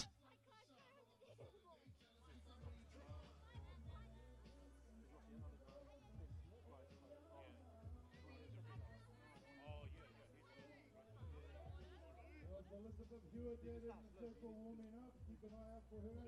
Huge PE last night, 55 metres plus. You know, while coming, you led that competition for a while, but now they've got the Federal with Diani there, and we've got Lexi Maples. All right, so keep an eye. We've got Michaela So Louis Sola there. Tuamanga Tapuai, one of our under 18 athletes, Who are out there to just short of that 10 metre line there. And also, at the end of the day, battle for the hammer title. So we're now through our second round, and we'll move into our third.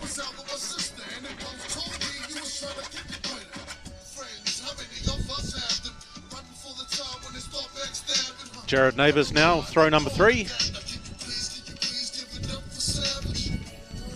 So typically our decathletes will only do 3 throws in a decathlon. Slash everything, because he's the decathlete.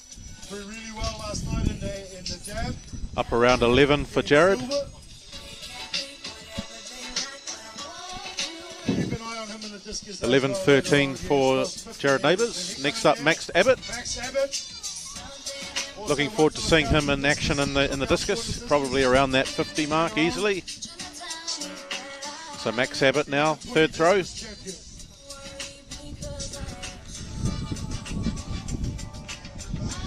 Out close to 14 for Max. 14 metre mark. Looks happy with this one. You don't normally get much of a smile out of Max, but I think I've seen one there. Not known for smiling as Max. 13.84 for Max Abbott. As you may have noticed, not a runner in sight you have to worry about. Max Atwell. Max Atwell. And for his third throw. Out near the 12.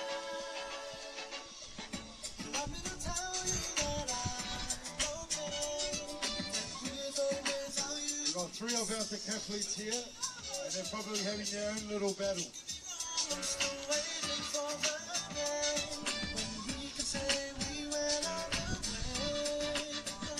Coming into the circle now, Masaki Tomooka. I'll take it, he's Japanese, but he's actually from the South Island.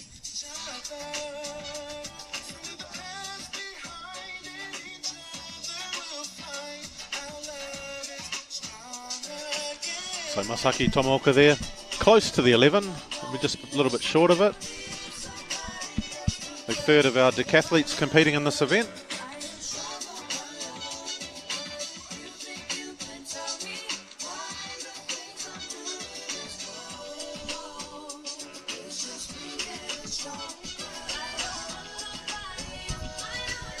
Nathaniel Sulupo now coming in for his third throw.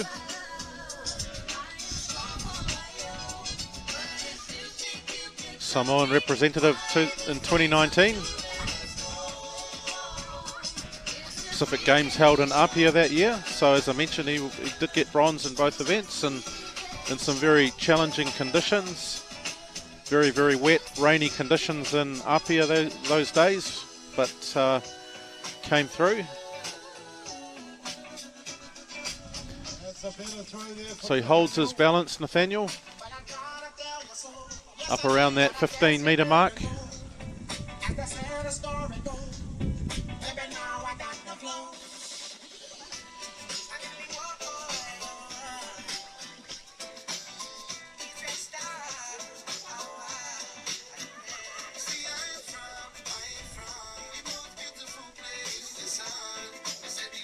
.15.03 for Nathaniel in his third round throw. We have Liam Nachok-Wolf. Liam Nachok-Wolf now in the circle.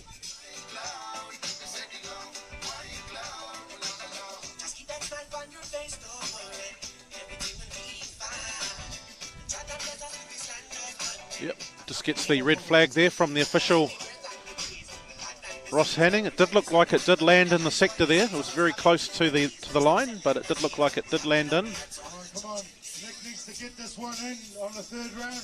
Let's go, Nick. Come on, buddy. So Nick Palmer, 2 no throws so far, third round.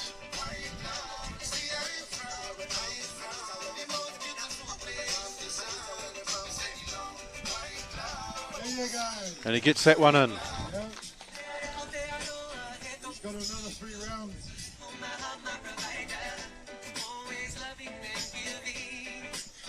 there's the 18-meter mark there, guys. So stays in the competition, Nick.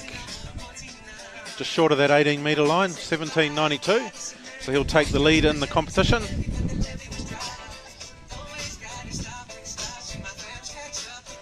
Looks like our hammer throwers are getting the talk to from our judges, our officials, and we're about ready to rumble. So Josh Taylor, a number of our Athletics Wairarapa athletes today. We've got a few in the Javelin and hammer as well. Athletics Wairarapa does have a active group of throwers attached to them.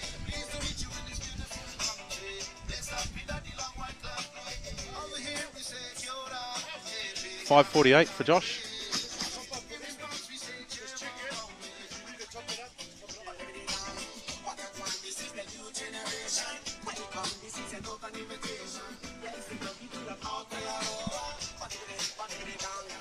Jack Lua now out towards that 12, another one of our para athletes, so he does throw the 7.26 kgs.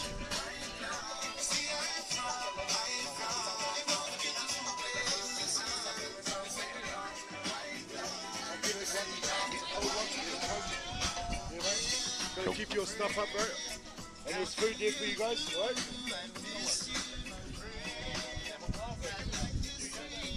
So Corin Hanning now, ready to come into the circle for his third throw. So Corin is another athlete that does train at the Sola Power facility here. Member of the Kiwi Club in Wellington.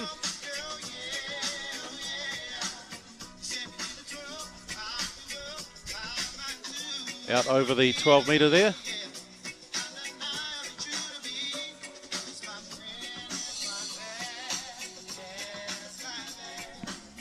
Okay, it looks like we're underway with our hammer. That was Lexi Maples.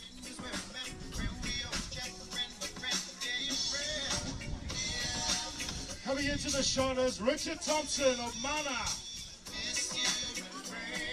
12.67 for Corin. So here's Richard Thompson. 1996 New Zealand champion, defeating Pat Hallier that year. Walks out the front, didn't quite get that to how he would have liked, but that's all right. That's Richard. He got a good throw on the board in his first round. First time I've actually seen Richard throw for a while. He's quite busy. His daughter and son, of course, very active triple jumpers, both of them with New Zealand titles, and so he is active coaching his daughter in the triple jump, which is why we don't see him in the throwing circle a lot these days, Richard Thompson, but it's always a pleasure when he does make an appearance. So Thomas Waldrum.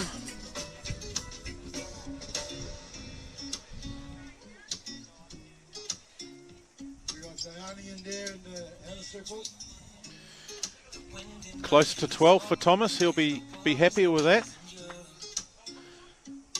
Of course, former New Zealand Secondary Schools discus champion Thomas Waldron. So, of course, well known for a very long and successful rugby career, but very, very good junior thrower, and recently a senior thrower.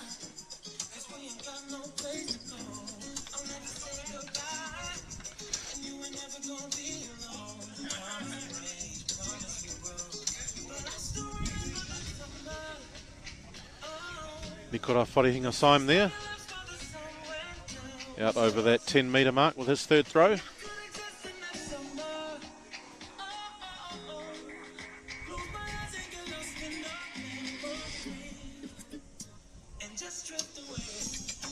As the Panga Mata goes on, that's our Māori word, ladies and gentlemen, for shot put. Panga Mata, remember that? I might give you a prize. 10.75 there. Nikora Wharehinga Syme in his third throw. We now have Xavier Sola, nephew of Shaka Sola, into the circle now.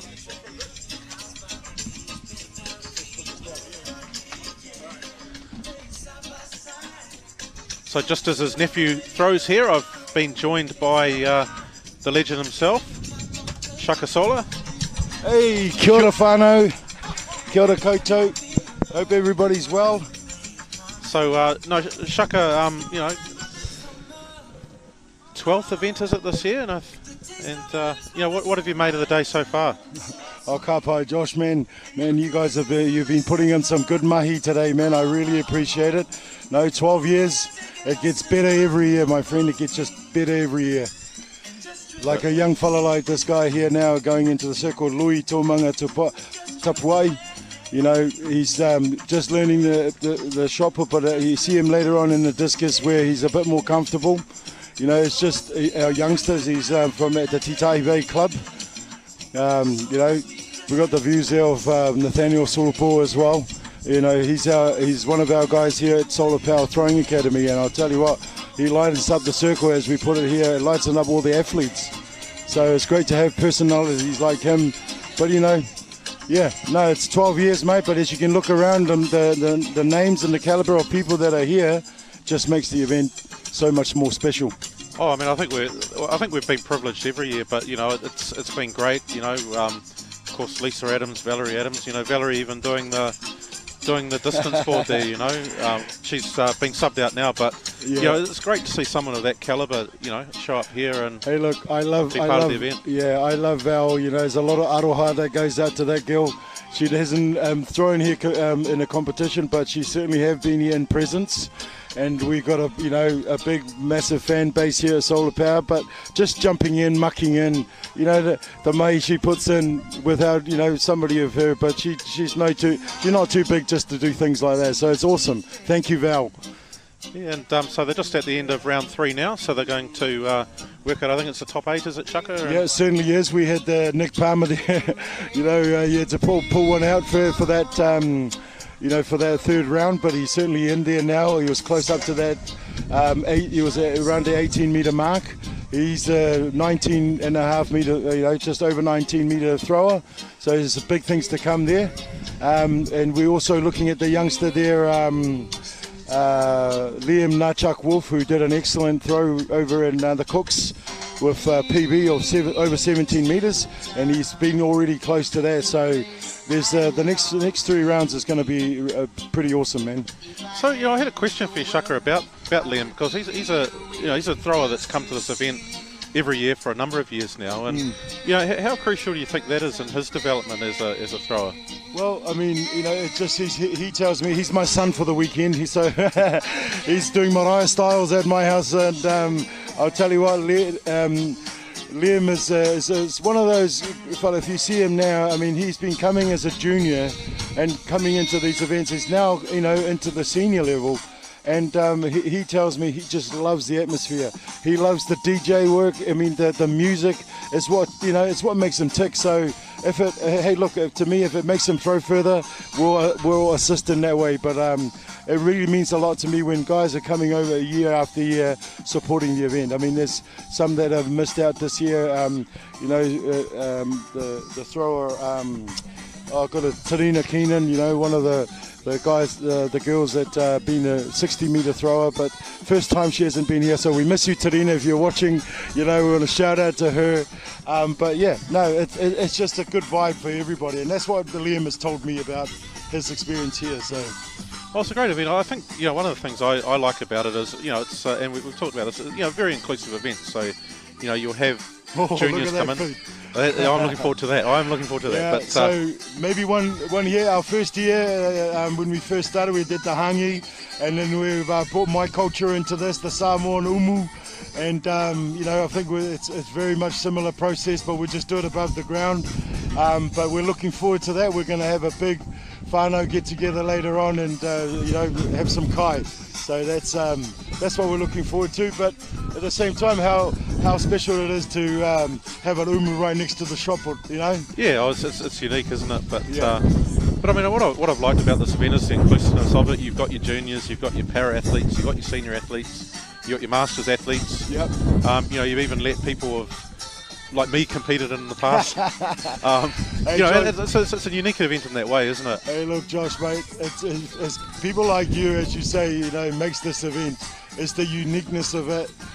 Slightly different. We're not concentrating on just senior men or just under 20s. We've got everybody here. The whole idea behind this meet is so that our 14-year-old can look at somebody like Nick Palmer, Jacko Gill, Lisa Adams, and realize that, come on, these guys are real people. All right, so I think we better get back to the shot there. But so Masaki Tomoka or Tomoka Masaki?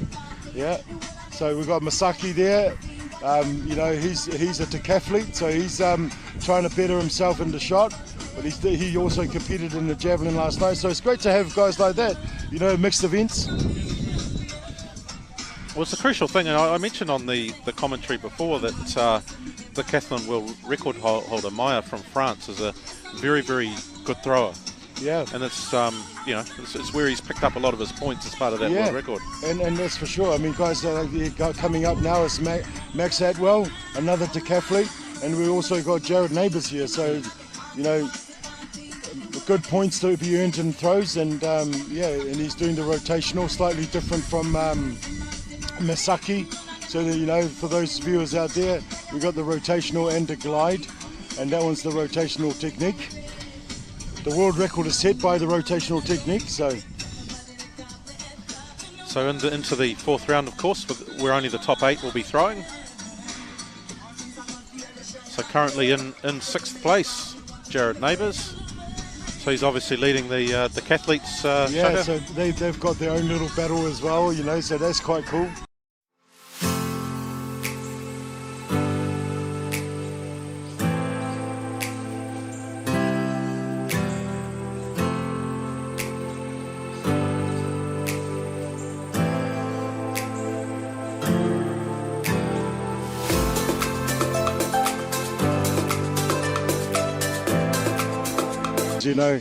Most of the pole vaulters didn't want to know me by that stage, but hey, you got to give it a go, and I did do 2 decathlons, so yeah. So 11.92 there for Jared.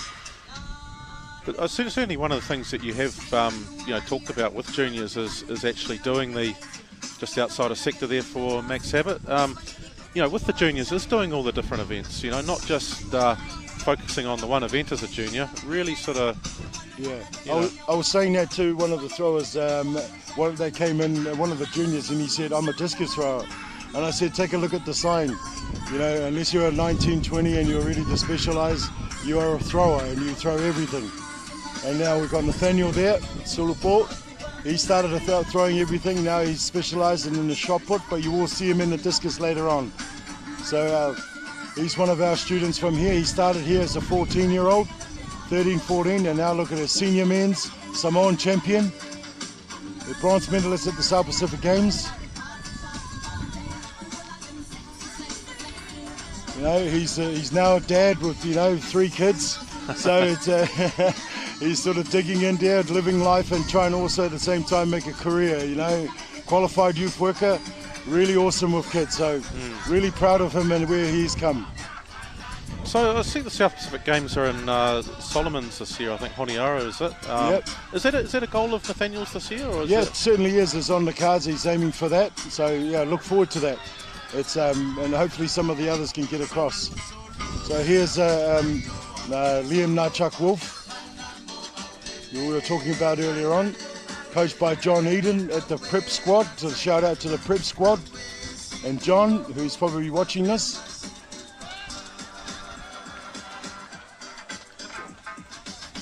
Yeah, close to that 17. Of course, that's an interesting thing. Distance, actually. You've been involved in the sport so long that you've got a very good eye for distances. How did that sort of come about? Is it just the? Well, for some reason I started off just guessing them, but I guess when you're coaching and you see that the athletes throw all the time, you get a real good feel of it. Okay, we've got the old Nick Palmer now into the circle.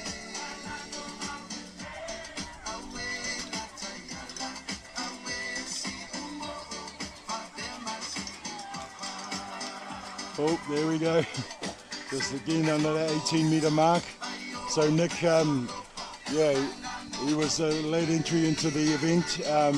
Unlucky, and we're sorry not to see Jacko Gill, who pulled out of it because of a groin strain. Hopefully he's okay, but we shout out to you, Jacko, if you're watching, and hopefully to see you a bit later on. Josh Taylor there. So we've got a few wider upper throwers that have come over the hill to compete in the various events. Yeah, well, that's good. I mean, it's development about, and we've got a great contingency of the power guys here, and it's great to see, even with Lisa Adams. But, coming up now is Jack Lua, who's now training over here at the Sola Power Throwing Academy. Been doing a bit of work with him, and he's crossed already 12 meters, which is sort of a B standard world qualifier for him in his category. But he's really wanting to get that rotational correct, because he's trying to gain a bit of confidence and distance with using the standing throw. But we've been working on a rotation, so hopefully he builds up the courage to use that. Yeah, well, it's not. I mean, certainly not something it's not easy. The rotational technique takes some learning, doesn't it? But yep. Talk about rotational technique. We've got Corin Henning coming up. This guy here, everybody we laugh about how fake he is with his blindness, but he's one guy that takes a lot of banter because he gives a lot of banter, but at the same time we just love his charisma, and at 2% vision, mate, this fella can orbit, man. I'll tell you. You watch his rotational, he can even do the hammer. There's nothing that's not impossible for Corin Henning. So, and as you can see the approach to coming in there, he's a serious man and he's ready to get down to business. PB last night with 13:45 in the record, so he's looking for it again.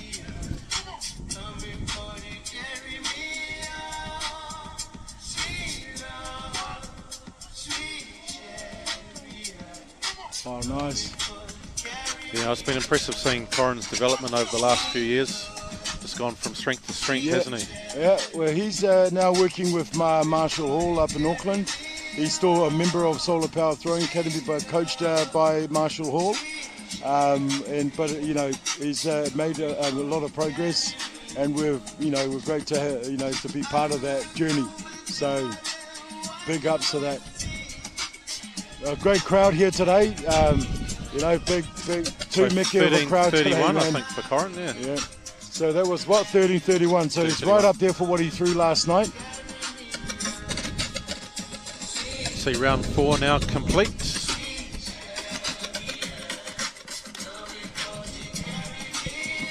Now, how good is it to see Richard Thompson here, Shaka, the former New Zealand champion?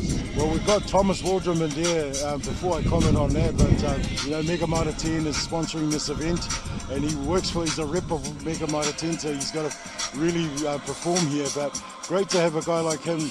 He's now helping our juniors along with yourself.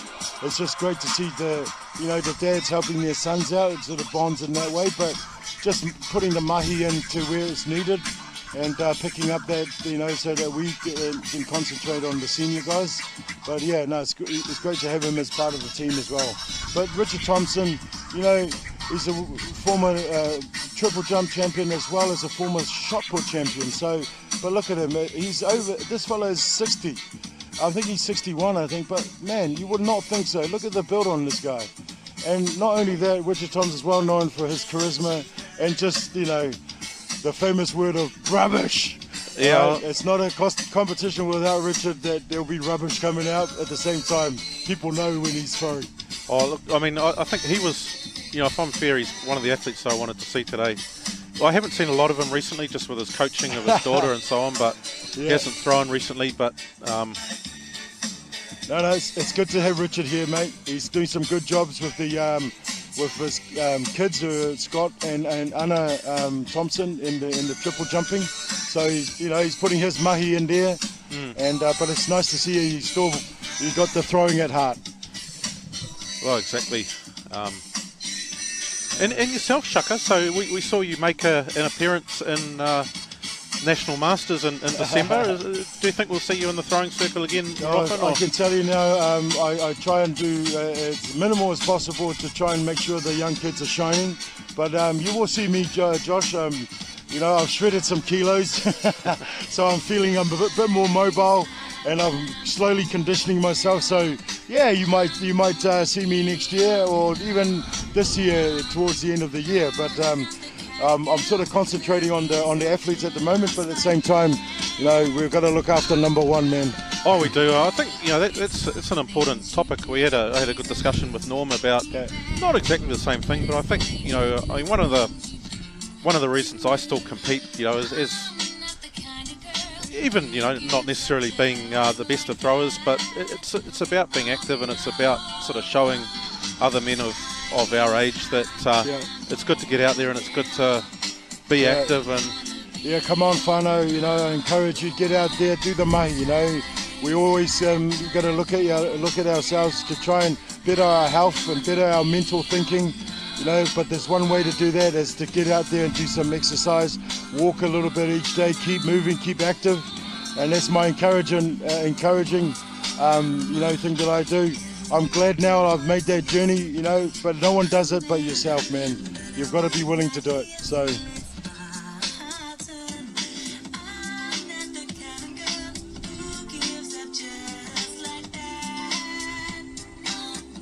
Tomaoka Masaki with his throw there. So I've just reversed the name order, but for Japanese name order. So thank you, Shaka, for joining us there and your insights. And ka pai, Josh. Congratulations on another successful. Well, it's halfway through, but another successful year. And we'll see it next year. I'm hoping that my boy will be competing next year. We'll definitely look forward to that, and keep up the good mahi, man, because you're doing an awesome job, and all our whānau out there, yeah, keep watching, keep tuning in, and you know, we'll catch you a little bit later on, I'm sure of it. All right, well, thank you very much. Cheers. All right, tofa. Thanks, Shaka. Yeah, ka kite. Ka kite. So Shaka Sola there, the event organiser, former Olympian, competed at the Athens Olympics for Samoa in the discus. Next up, Jared Neighbours with his 5th throw of the competition, out near that 12-metre line again.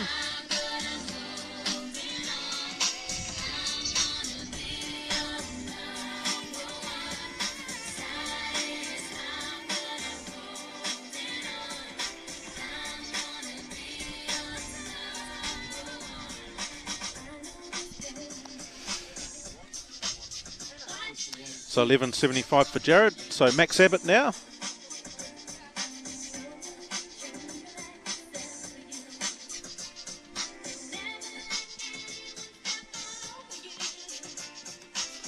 Out near 14 metres for Max. You expect to see him as one of the leading contenders in the discus that follows.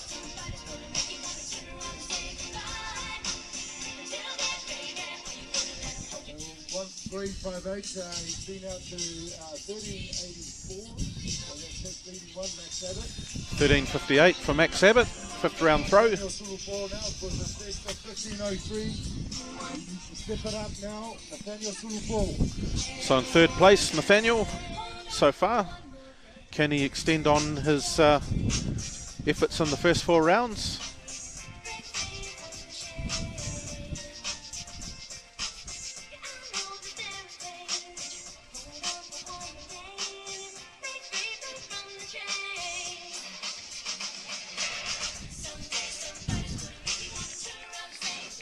So out around that 15-metre mark for Nathaniel.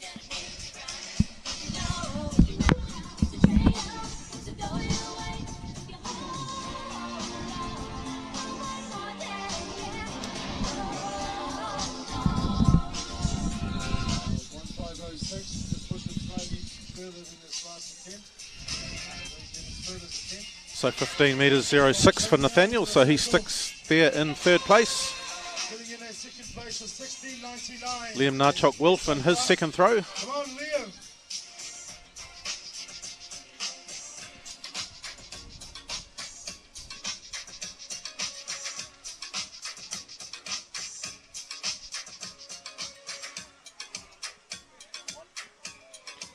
Oh, red flag unfortunately for Liam there. That was probably close to his PB, that one. The leader of our competition now with a throw of 17.92 so far.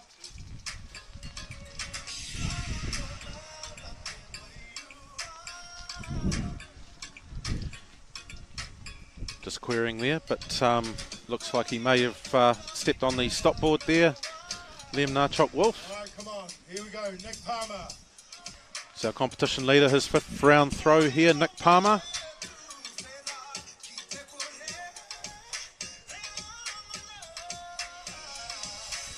She just steps over the front there, so that is a no throw in the 5th round.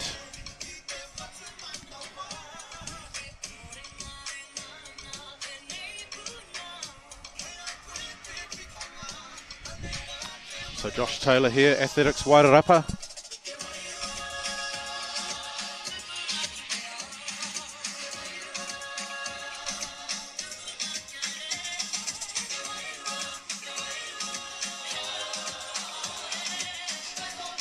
So we've got Dame Valerie Adams is back on the distance board there. 6 metres 0.5 there for Josh Taylor. Jack Lua now. It's definitely the Paralympics in Paris, looking to qualify for those. It's out close to that 12 metre mark.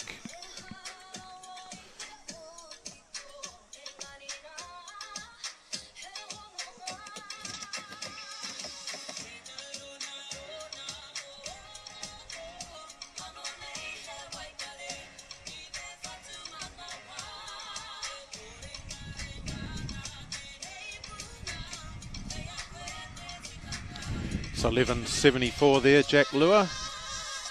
Next up, Corin Hanning.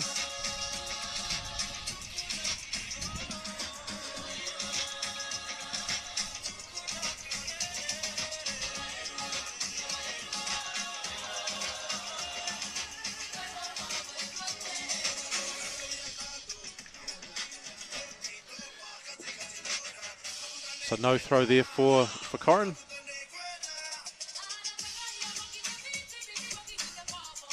So Thomas Waldrum, he'll be looking to get this out over that 12 metre line. He's the an employee of the event sponsor, Mitre 10. Don't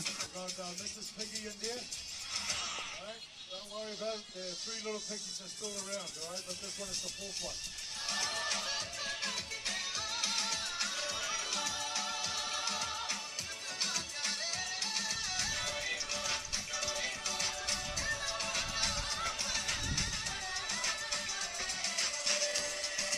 Out over 11 metres for Thomas.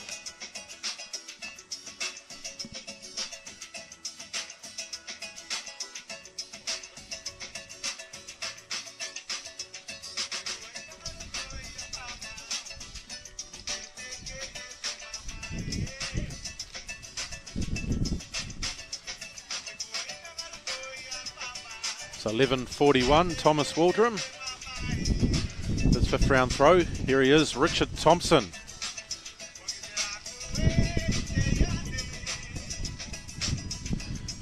Unhappy with that throw. Not an improvement on his 1st round effort, Richard Thompson. And finally Louis Tuamanga Tapawai with his 5th throw, just sort of getting used to that rotational technique.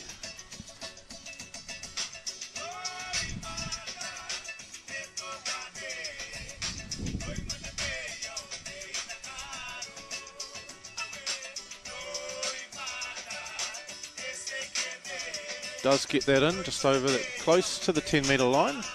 Just lands inside the sector. The official's about to measure it.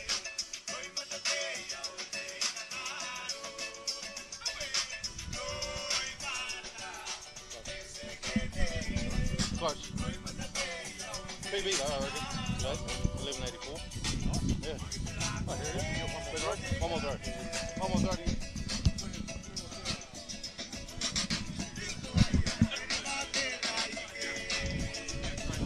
Yeah.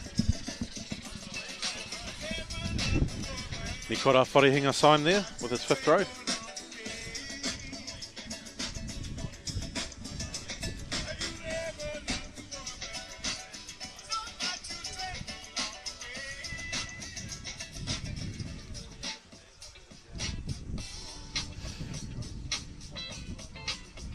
Xavier Sola now So 11.68.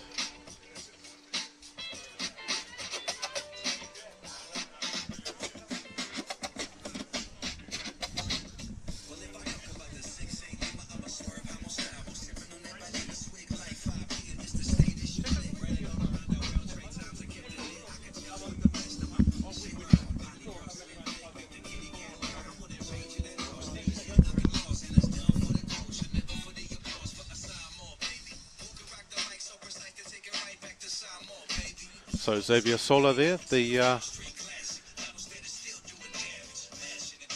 one of the members of the Sola throwing dynasty.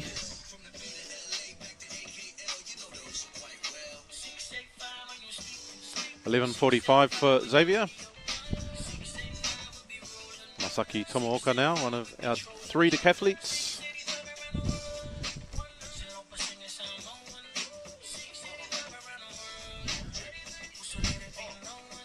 Out near that 11-metre mark.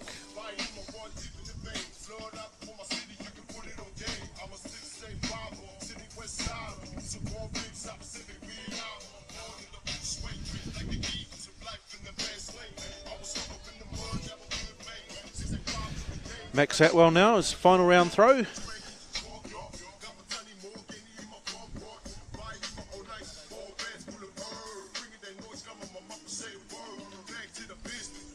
Sorry guys, we've a bit delayed there. We're getting some commentary down there at the other end.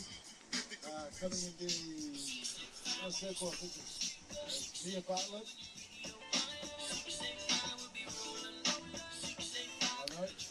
Jared Neighbours now. Final round throw, 6 throws.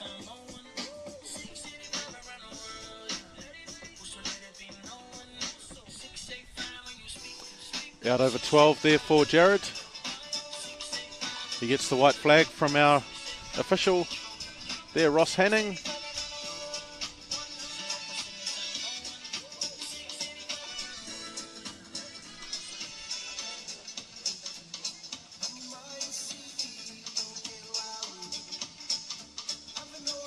So 12.45 in the last round there for Jared. Max Abbott now. Be looking to push over that 14-metre mark here.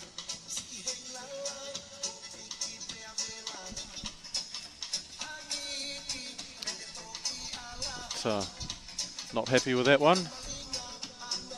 Walks out the front. But he's an athlete, Max Abbott. His shot put has definitely come on in recent times.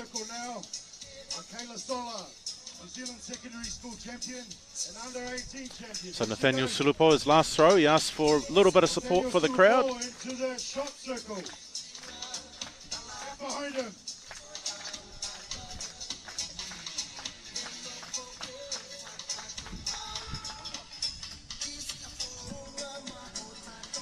Out over that 15-metre line, I think.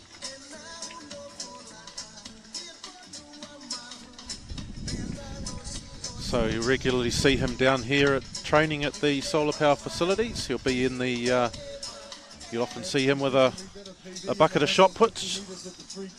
And he'll be using one of the 2 shot put circles here.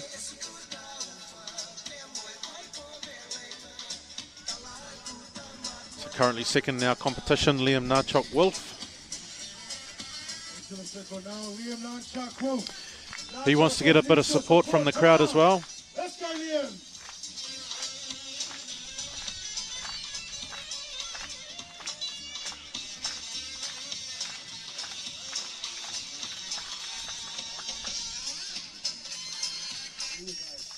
So out well over 16 there for Liam.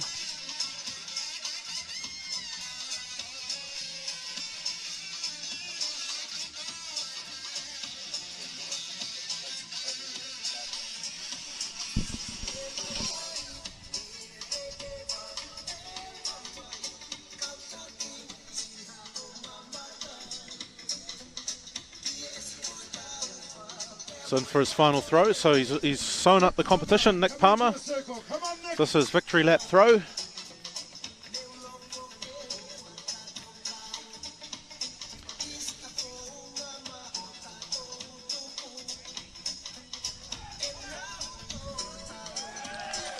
Yeah, and they like that one. There we go.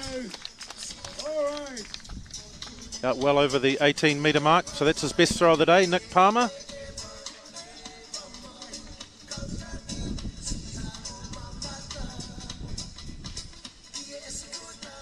So one of New Zealand's up-and-coming shot putters, Nick Palmer. Of course, Jacko Gill unfortunately not able to compete today just due to a little bit of an injury. But Nick Palmer's here. And he throws an 1872.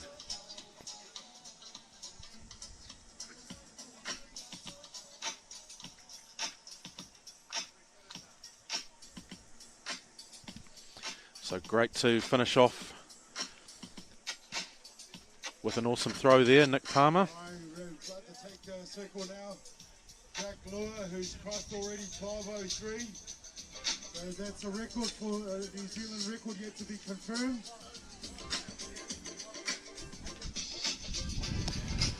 Jack Lure there, again around that 12-metre line. Pretty consistent. Under that 12-metre mark, by the looks of it.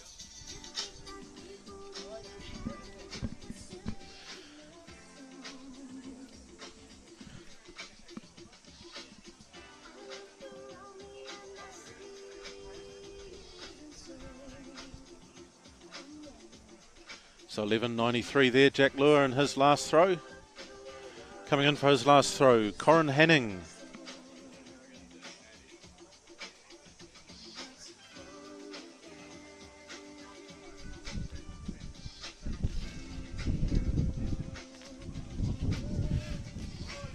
Yep, out near the 13 again for Corin. Very consistent. Very consistent today, Corin. Very impressive young man, Corin Hanning.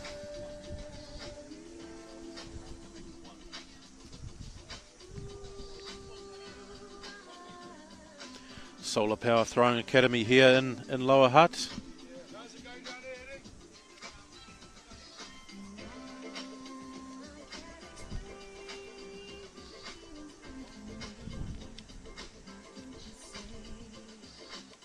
Couple of our non-throwers here looking on. So Josephine Reeves, a high jumper. Oliver Krynen, a sprinter. Both locals. Thomas Waldrum into the circle. We go the tank engine, Thomas Waldrum.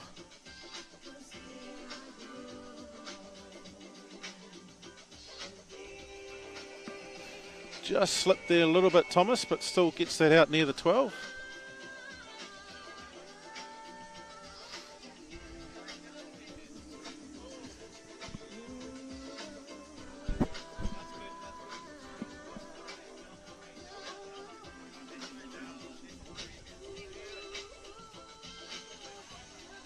As the sun is beating down, guys, as we come, I think now to the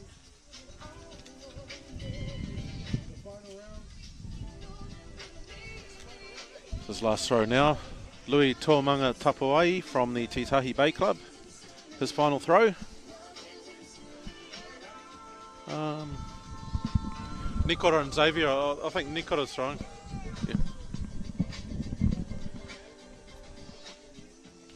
Yep, out over the 10-metre mark. So I think that is a definite improvement there for Louis. Throwing, I believe, the 5 kg shot. Of course, the senior weight 7.26.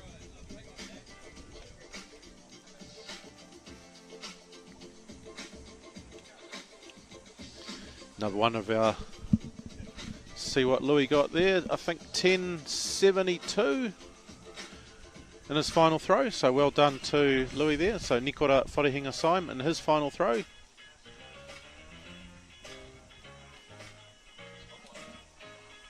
Yeah, close to 12 for Nikora.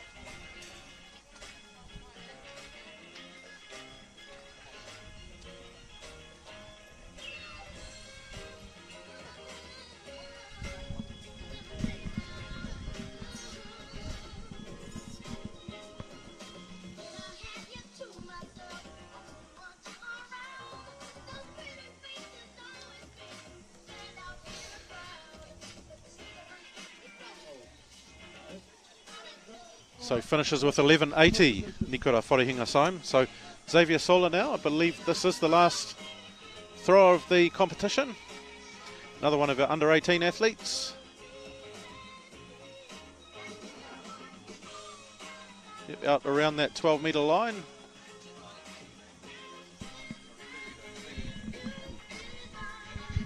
Well done, mate. Well done. Four positions. Yeah, 60 to 80. Yeah, take that. Take that. Awesome, mate. Ah, yes.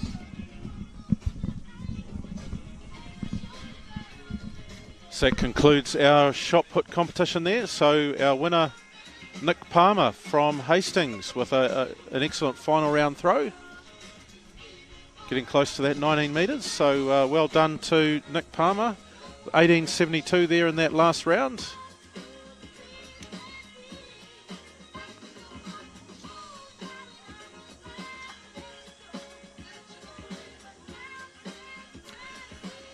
Of course, now the men will move on to the discus, which is their next event for them. And also we've got the women's hammer is getting into the fourth round now, I believe. We do have a special guest has come to join us. So we've got the man himself, Jacko Gill. So just grab a seat there, Jacko.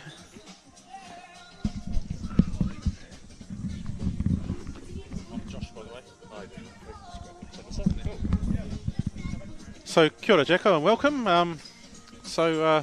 Unfortunately not able to compete today, but hope everything's all right.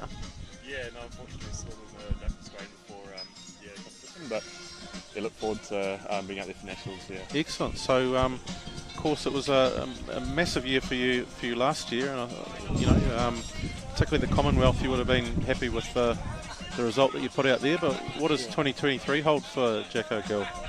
I just want to get that 22 eventually, but yeah, no, it was a really good year last year, and just want to push on, continue to improve on that. Yeah. And I've seen you down this way regularly at at the Sola Power event, and your family are really big supporters of the academy and what we do and the events here. What does this event sort of mean to you? What do you like about it? Yeah, it means a lot. Just for what Shaka does for the kids is the main thing. It's incredible. And personally, threw my first 21-metre throw here, so that was really neat. And just love to be here, and just Shaka's such a great guy and a big character, so it's love to be around Shaka and the people around here. Yeah, great job. No, it is. And last year, I mean, I was personally delighted with the Commonwealth Games and how you went there and how the last few years you've been pushing that PB up. What do you think's been the secret for you in terms of that improvement? I reckon a solid team. So doing a lot of work with my parents and doing work with Dale Stevenson, and just a really good team around me at the moment. And just consistent training. I think apart from this injury, it's been a really good build-up with kind of month on month of just solid training and just improvements. But yeah, it's been a really good build-up, and I'm very happy to be around people that I love each day, my parents, and just throwing, and it's I get to do what I love each day, which is incredible. Yeah, brilliant. Yeah, no, I mean it's been sort of an up and down journey with injuries and all sorts of different things over the years, but it's been just fantastic to see how you've going, and I think is it fair to say there's a lot more upside for Jacko Gill in terms of what's possible? Yeah, I hope so. Yeah, I do hope so. It's been hard with the heart issues and injuries through the years, but I do feel like this is my time now, and I've definitely got a lot to build on. So yeah, I'm very positive about the future.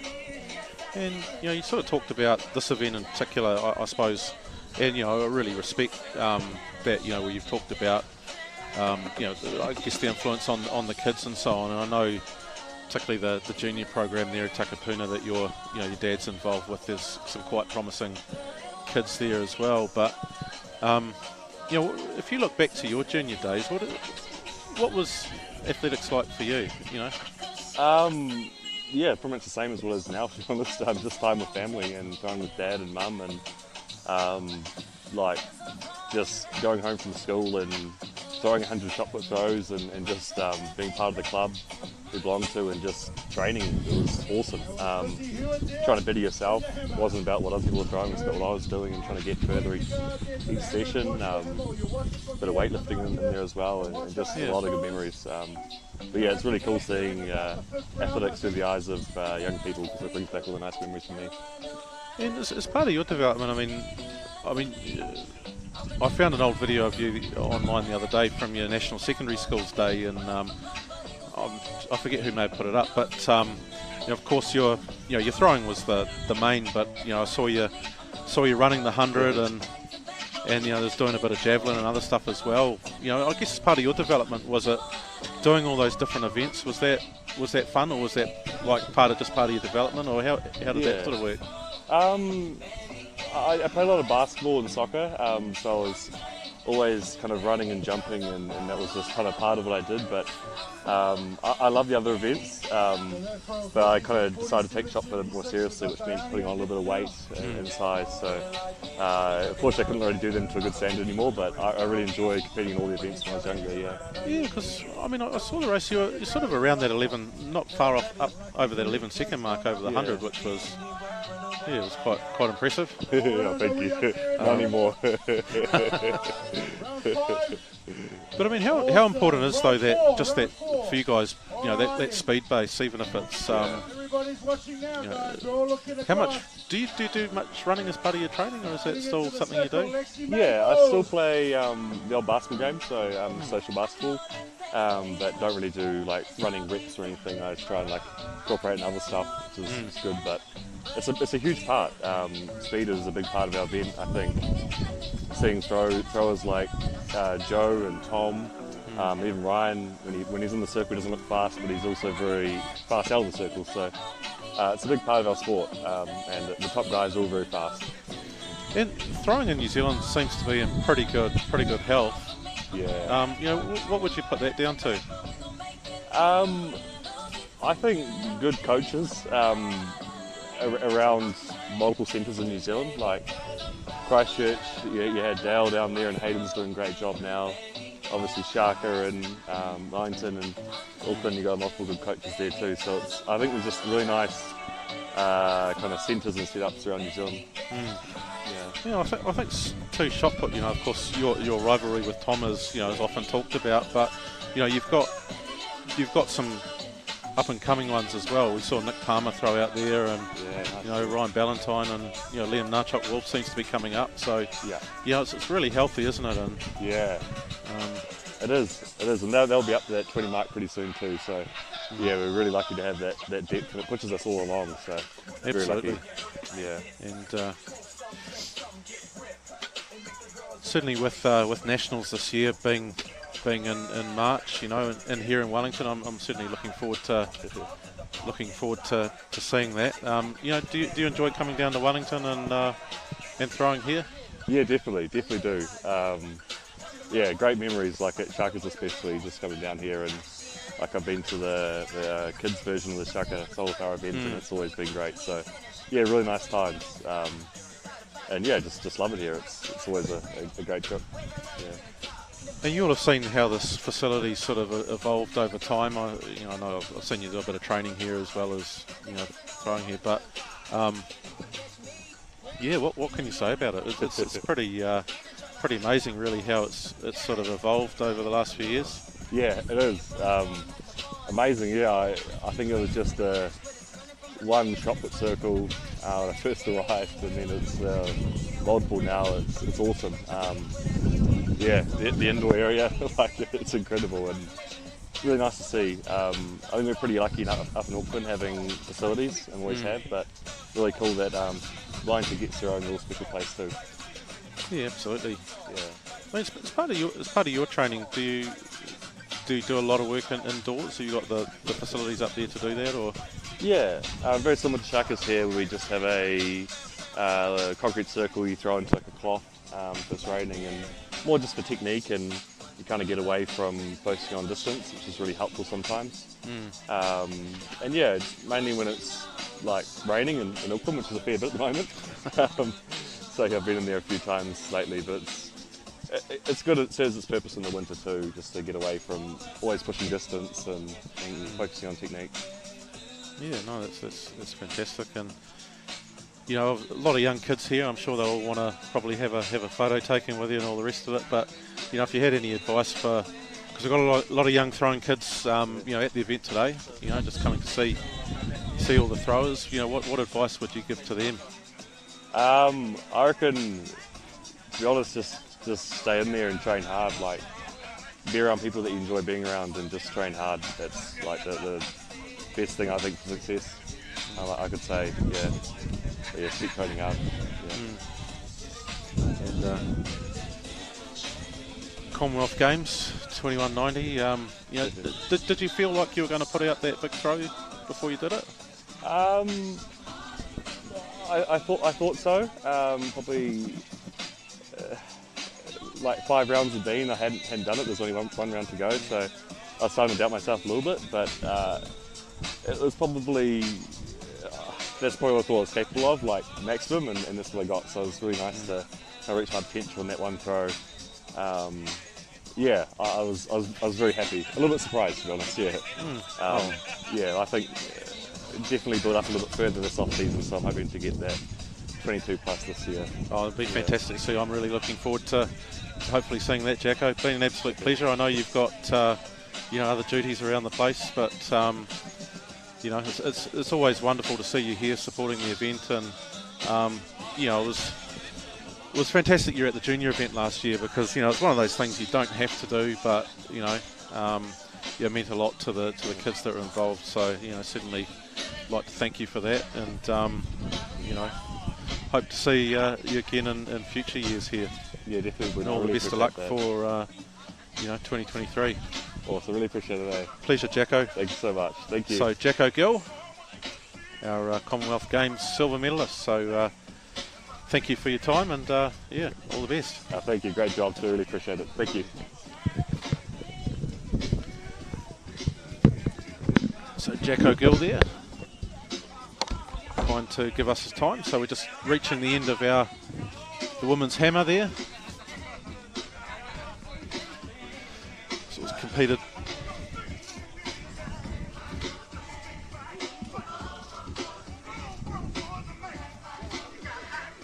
Just to get some coverage of that.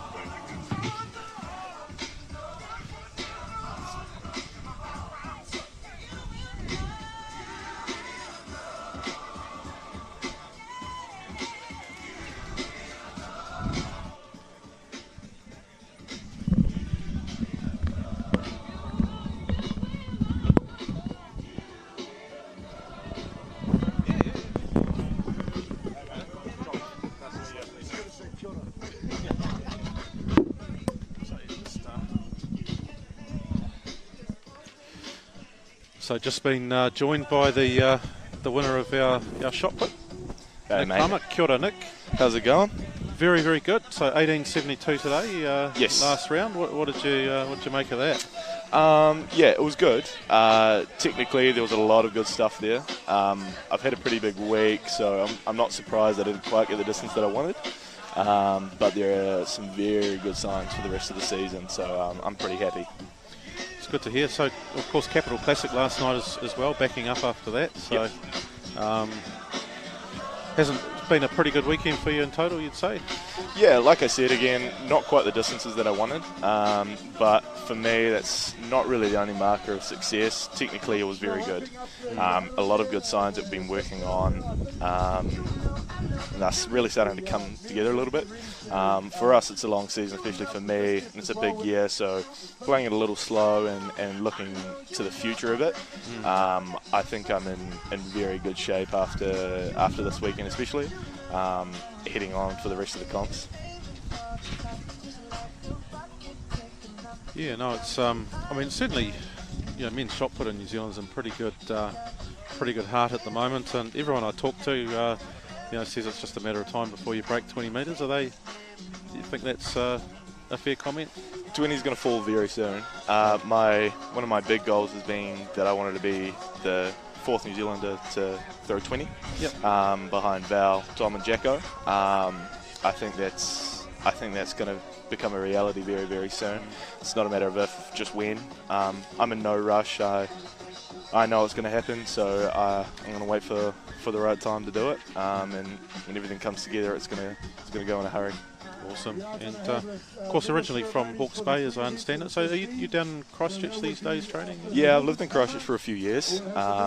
Trained down there. I was brought in as a teenager under Tom, and when Dale was with us, and now under Hayden as my coach, Hayden Hall. I'm there for the foreseeable future. I've got a little family growing down there. We've got 2 dogs and a partner, and got a house and looking for the future. So I'm very, very settled down there.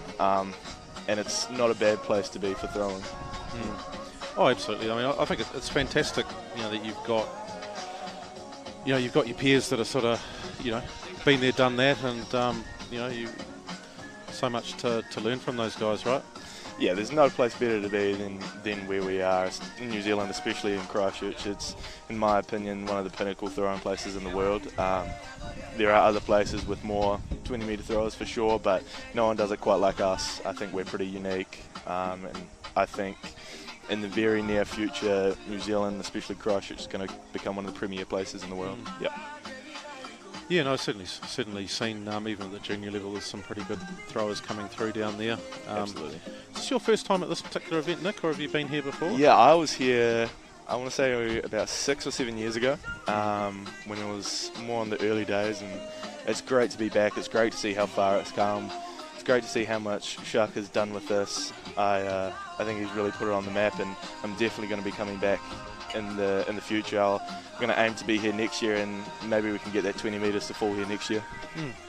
Well, I just spoke with Jacko, and he may have told you this, but one of the reasons that he likes this place is it's the first spot where he got 21. So yeah, I was here when he did it. I was just talking about it with my family. We were reminiscing a bit and talking about that. It was, even in those early days, I think it was an incredible event, and it really brought everyone together, and it's only growing, it's only gotten better, it's only going to get better if they keep kind of the culture the same and the heart of this comp the same.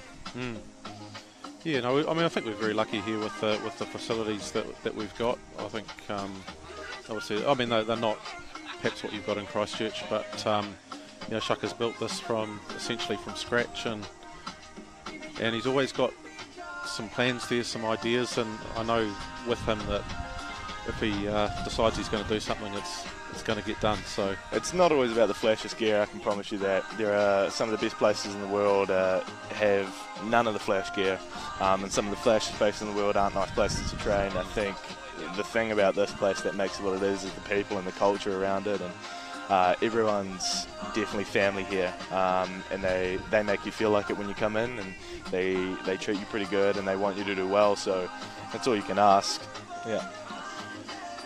Yeah, so Nick, I think I first came across you as a thrower perhaps at New Zealand secondary schools level, where I think you did get over 20 with the 5, which is pretty cool. But have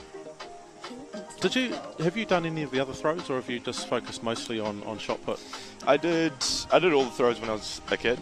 I went into hammer and shot put pretty seriously at secondary schools, and then when I was about 16, 17, stripped hammer away and just went with shot. I love all throws. I love athletics. I'm a big fan of all of it, and I follow it all pretty closely. Yeah. Any particular, if you think of throwers, that inspired you growing up, or throwers that you looked up to, internationally, or any particular names that you come to mind? Yeah, I mean, as a kid in New Zealand throwing shot put, it was always Val, Jacko and Tom. I remember watching, especially Jacko, some of his YouTube videos from high school when I was a kid, some of the Chili Man ones, and they were always good inspiration. When I was a teenager, I went through a bit of a lull, and it's come up again, but the guys that are here now, the older guys, in the upper elite, have been around and really forged throwing forward. When I think of that, Tom and Joe, obviously, Krauser is up there, and you think back to a few years ago, some of the older guys out of Europe as well. there's no shortage of characters and inspiration in throwing. I can promise you that. I think for me it was more about finding my own way a little bit. As much as I loved it and I followed all of it, no one really felt like me out there. And so that's been part of my journey to get to where I am now is figuring out what I am as a thrower and figuring out what's going to work for me and being me, not following others. Yeah. You know, that's good. I mean, you mentioned, I guess, Krauser and Kovacs as well, both over that 23 metre mark, which seems absolutely incredible. Yeah. Do we think that world record's going to fall again anytime soon, or what's your thoughts on that? Yeah, I think it will. I think they're not done yet. I think both of them are going to go over 23 again, and if I was putting money on it, I'd say Tom's going to give it a hell of a crack. Yeah, we're in the most special time, especially of shot put, but in throwing ever. I don't think we're ever going to have three guys throwing 23 metres ever again. We should enjoy it while it lasts, and I hope they put it out a little bit further. Yeah, so do I. I mean, it's just amazing to think.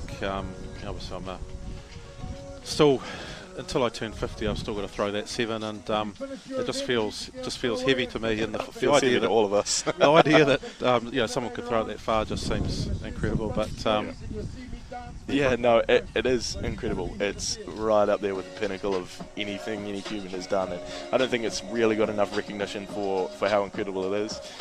Like I said, we're never going to have this again. I think we're in a very, very special spot. We're going to have 23 metre throwers again, but not in the way that these guys have done it. Not like this. Yeah, I hope they put it out further to give us something a little further to chase. There's a lot of younger guys coming through that could throw pretty far. So we'll see what challenge they put up to us. So 2023 for Nick Palmer, what's sort of on the agenda? Yes, Nationals in March, I guess. But yeah, so this is going to be my first year doing overseas tour on my own. I'm going to go through Europe, do a few continental tours like this meet. There's a bunch through Europe, and we'll try and target a few of those. One of my big goals has been to throw 20 in Europe, and I'm still going to go for that. Like I said, I feel very, very close. Been off track a little bit in the past couple of weeks, but especially after today, I feel like I'm back on and I'm back heading towards it. So 20 in Europe in July is going to be one of my big goals. Other than that, just keep living, keep throwing, loving life. Yeah, awesome. Yeah. I guess one question I could ask you, which I think a bit of a challenge around athletics in this country for I guess athletes at your sort of level is the whole thing around funding, I guess. Sort of how do you deal with that in terms of obviously you do the European tour and that helps you to improve and all the rest of it, but costs a bit of money, right? Yeah, it does. There's a lot of saving, a lot of working, a lot of figuring it out. I think one of the misconceptions is that the people that are there are doing it are all getting paid. Most of it's coming out of their own pocket. They save up every penny they can, and they live pretty tight to go do it. If you're lucky enough, you can get some sponsors and get some charities to help you along the way.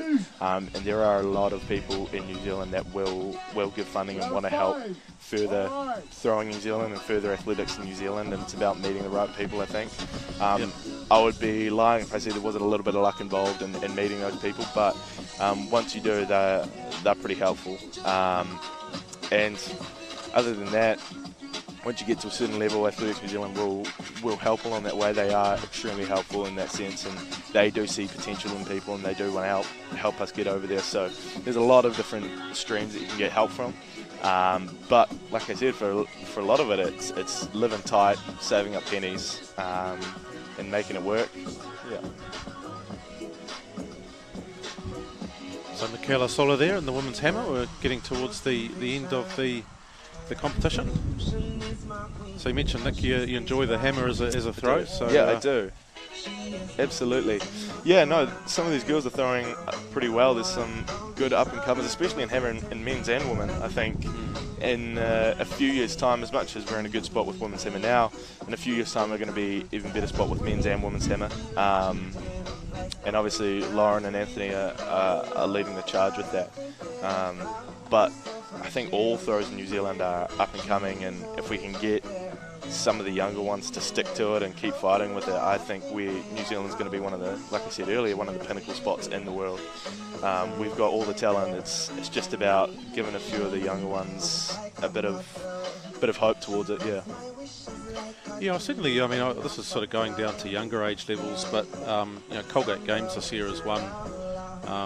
You know, sort of talking to a lot of the parents around the country, and almost the challenge for in some centres is for talented kids is actually accessing the coaching. You know, it's still a little bit of a challenge, but tends to be the ones in the bigger cities tend to be able to find a decent level of coaching. So yeah, it's probably still a challenge, right? It absolutely is. I think it's a very complex equation to getting that coaching relationship right. It's not always about the most knowledgeable coach, and it's not always about the most friendliest coach. It's about finding the combination that works for you, and if that's in a major city, that's in a major city. There are a higher density of coaches in those cities. There's no getting past that. But I think to learn throwing and to develop your knowledge in throwing, I'd ask as many questions to as many people as you can.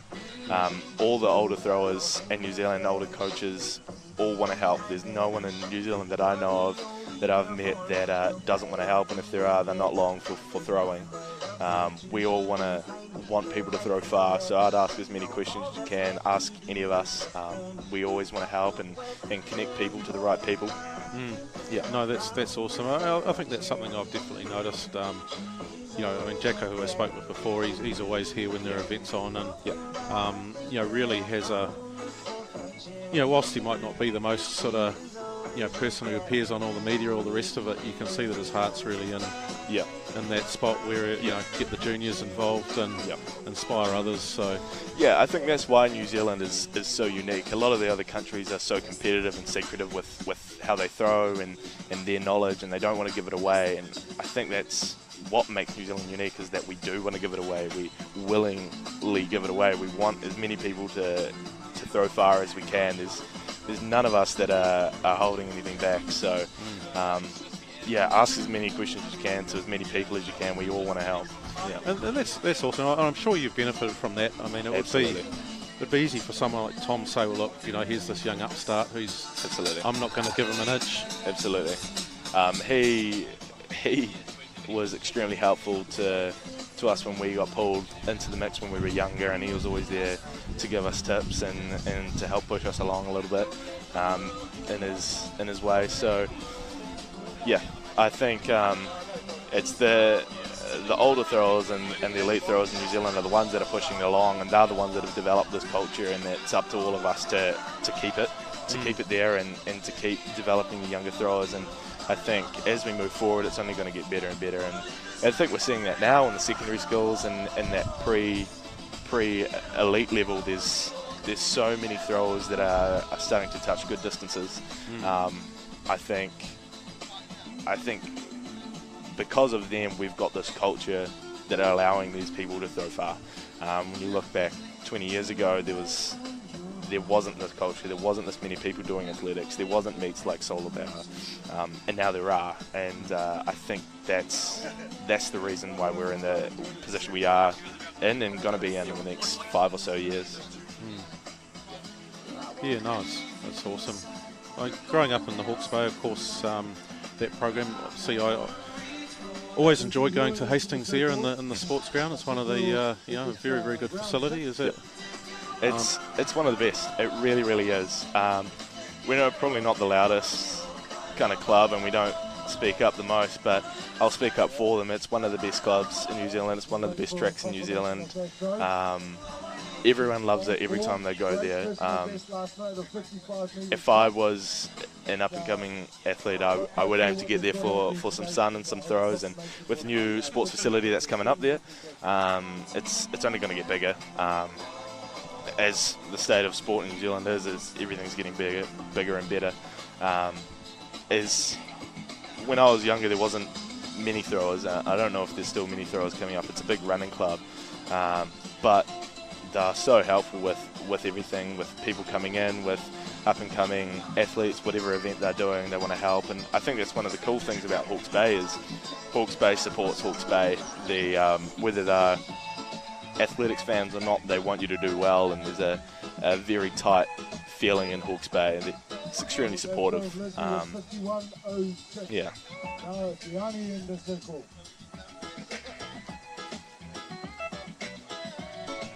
Out the front there. Just going towards the end of the women's hammer here, sponsored by DB Automotive. Well, the circle of hammer throwing in this country is now opened up.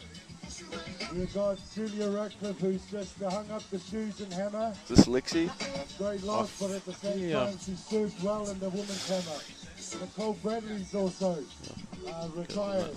So big opening there. These girls here are the next best thing. So into the circle now. Lexi Maples. Lexi Maples. Here's another thrower to watch, up and coming. She's got a hell of a lot of talent if she can put it together. That's a little nice. It does look like a good throw. We will try and get a measurement on there. The distance board is there, so I'll just see if I can turn my head around and find it. I've never seen those trees underneath there being sort of people, so the discus throwers are also standing by to get ready.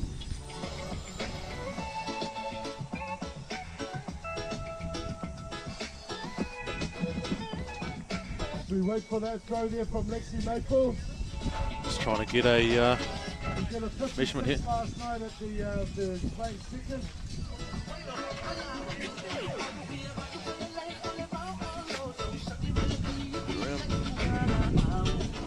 55.01 for Lexi Maples. So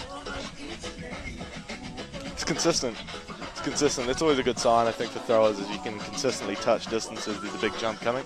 I think Lexi very, very soon is going to get over that 60-metre line and join that next level of throwers. It's Isla McCallum there, so they're 14 years old, so one turn. That's where it starts. That is where it starts. How many turns did you get up to? I got 3.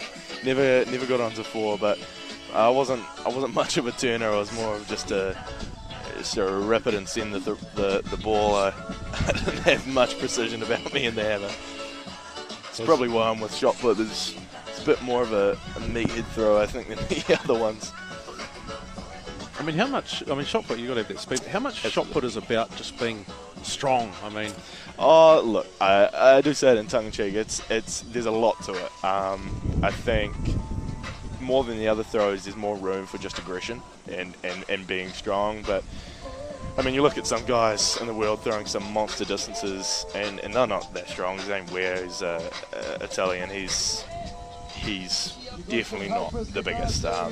There are some javelin throwers that are a lot bigger than him, and he puts it out 21, 22 metres. So there's a lot to it, and there's a lot of ways to throw the ball very far. It's about getting it all together, and once you do, you see guys like Ryan and Tom and Joe who are immensely strong and very, very technically proficient, and they throw 23 metres. So it's getting all of it together.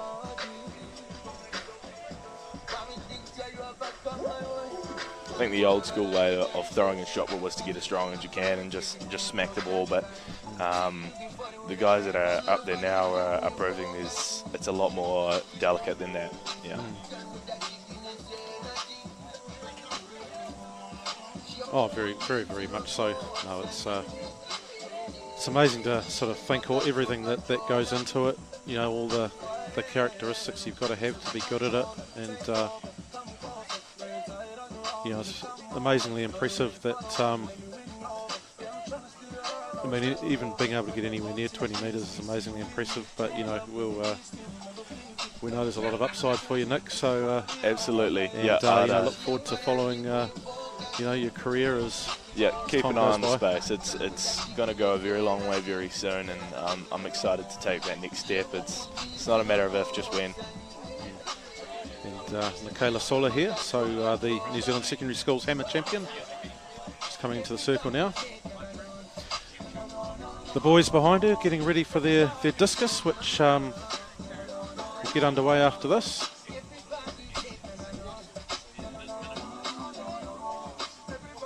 Let's hang it up a bit. Just a little bit off balance there, Michaela. But she did get it in, so they will measure it.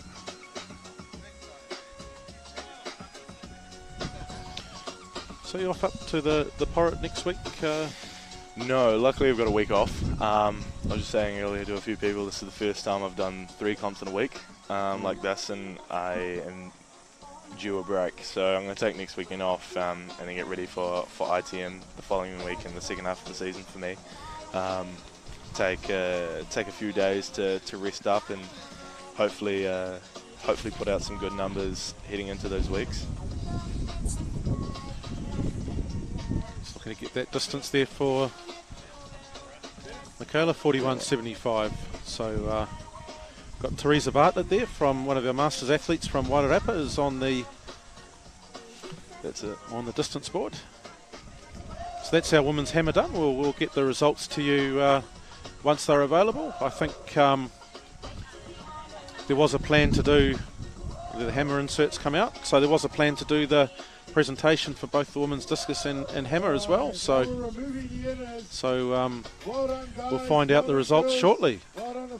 But let's take a short break here. Nick Palmer, thank you very much for joining us today. So the winner of the men's shot put at the Solar Power meet with 1872. Congratulations. Cheers, mate. Thank you. Anytime. Really appreciate the chat. Some really nice insights, and all the best for the rest of the season. Cheers, mate. Thank you. Awesome. Yeah, we're sort of slightly behind time, but that's okay. We've got a beautiful afternoon.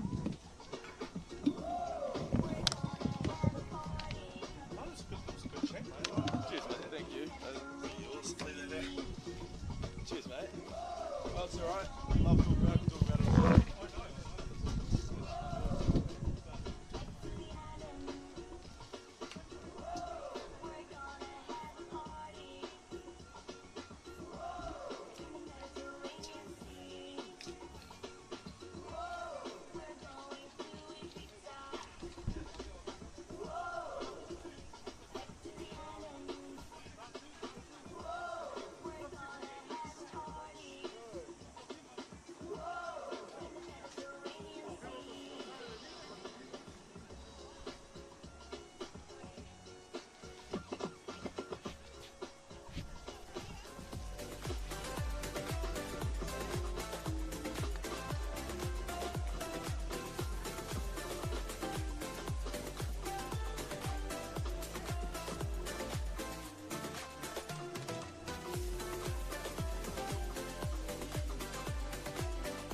Just calling on Liam and Nathaniel when you're finished warming up. I need you guys here down quickly. We'll do the presentation for the big shot put, and then you can come back to your event.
Next event up in the Sola Power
So sponsored by Abbott Mortgage. This is the men's discus. So Finlay Abbott, of course, a local mortgage broker, sponsoring this event.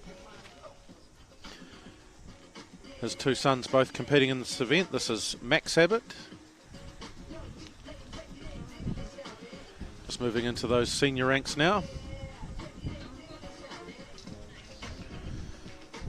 It's going through final warm-ups.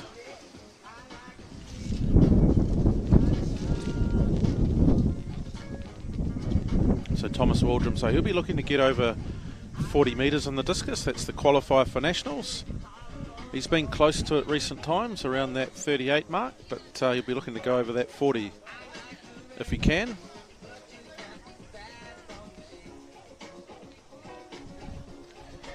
Max Atwell.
Officials just calibrating there the laser there to measure distances.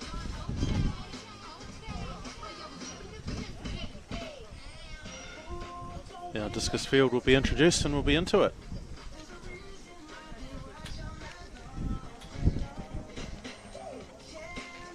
Okay. We're just going to make sure we stay clear of the scoreboard. The distance board, shall I say, because we're live streaming and we need the distance. Our results rely on that, so thank you. If you're running the implements back, give them a hand and just got to be aware of that.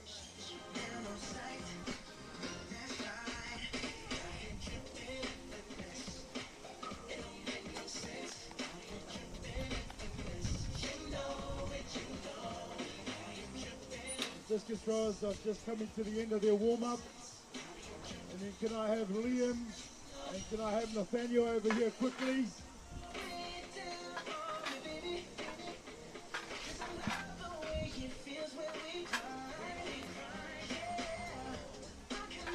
Yeah, make your way over here now. The minute you finish your warm-up, go please. We've got our shot put presentation to get on with.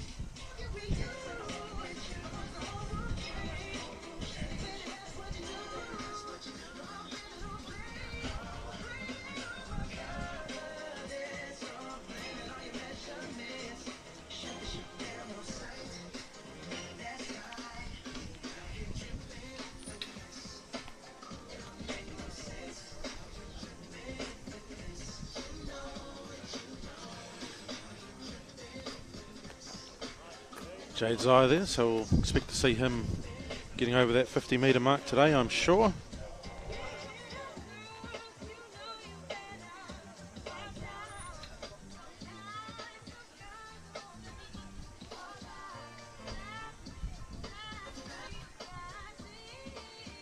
So Nathaniel Sola Power, so more of a shot put thrower these days, but still pretty handy discus thrower. Can get it up around that 50-metre mark with the 2K implement.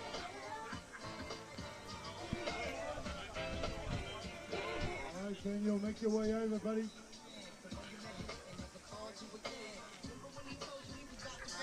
Just going to quickly do the medal presentation for the senior men, for the men's shot put, the Mega Mitre 10 men's shot. There's some fantastic results in that. We've had some records broken there with some qualifying marks there. Jack Lure, over 12 metres with his category in the para. And that's also a New Zealand record in that category. I've got to dig deep into my pocket again. So once Nathaniel gets over here, we've got the big man over here. So Nelson Tumalu, 14 years old, who has trained here for a number of years. Gets through his warm-up throw.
As well, please, can you run over here, Thomas, and then run back?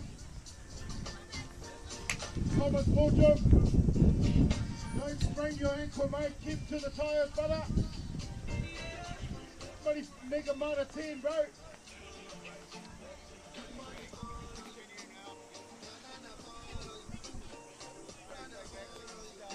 Alright, That'll stimulate those legs, bro. You're going to throw a PB after this.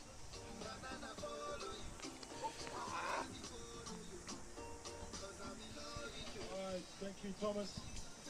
So, ladies and gentlemen, we have the presentation here for the senior men's shot put.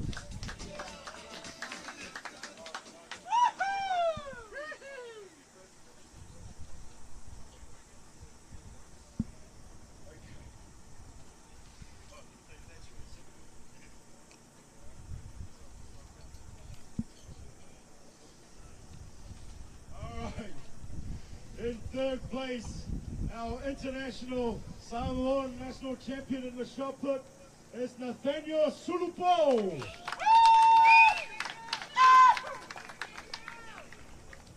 There's $300 there for you, mate. Enjoy it. Don't lose the punt. Okay. Sorry, I didn't get the distance there, but I have now, and it's only right that I'm going to do that. So stay with me here. So Nathaniel Sulupo is third with a throw of 15 meters 06. So in second place with a throw of 16 meters 99 on form is Liam Nachak Wu. From Auckland, the Prep Squad. And now the winner and the title for 2023 gold goes to Nick Palmer with a throw of 1872. All right, stand in the front here, mate. And our presenter there, as I said, Thomas Waldron, a rep of Mitre 10. Thank you to Mega Mitre 10 for that. All right, boys, you get down here to the discus, guys. Get down to the discus. All right, Thomas. Thanks, mate. Okay, that's the presentation there for the men's shot put. Not far off getting underway now with the discus. Of course, Thomas Waldron, the presenter there, competing in the discus, as is Liam Nachok Wolf and Nathaniel Sulupo.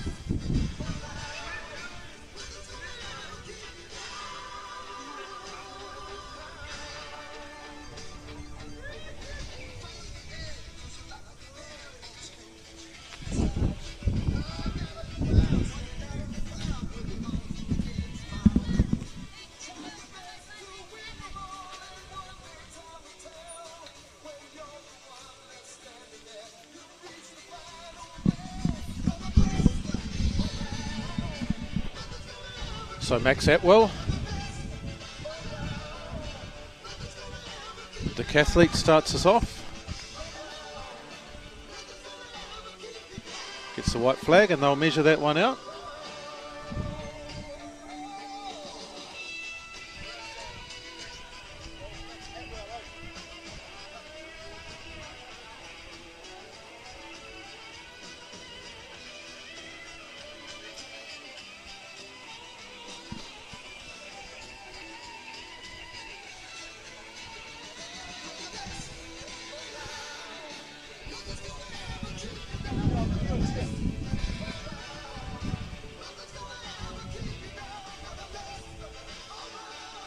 Just waiting for Max's distance to come up.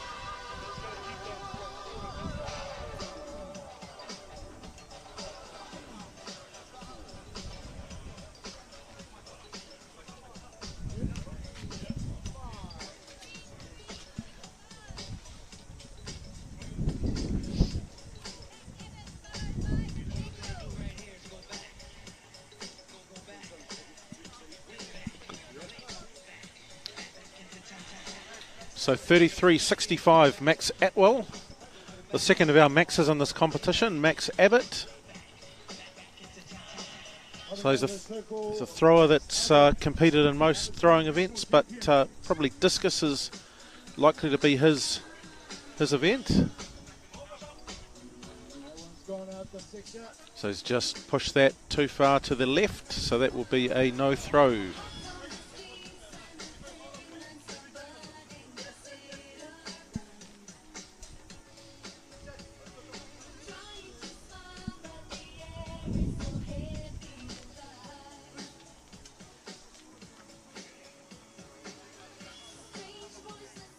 Ross Hanning, our official there with the flag.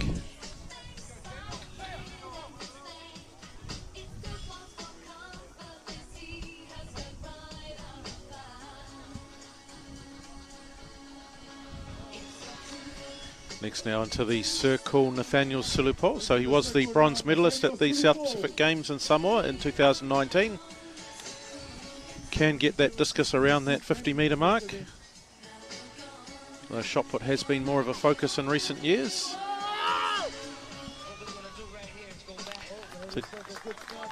So he does get one out there. He was the bronze medalist at the South Pacific Games in this event as well. Took third here in the shot put, as you see in the way. I miss him, he's wearing the pink top on.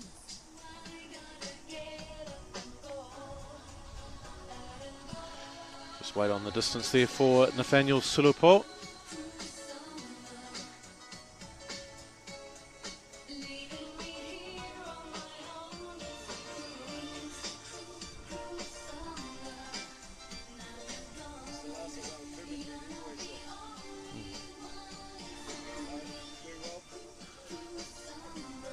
And lovely day out here in Lower Hutt. We've last year the heavens fell in the entire day and it was extremely wet, but didn't stop the throwers. 46.82, Nathaniel Sulupo.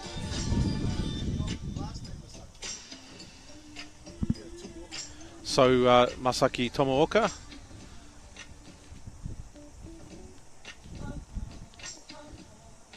Looks to have stepped out the front there, the decathlete. See, Tomooka's surname, but over there they do surname first name second. Yeah.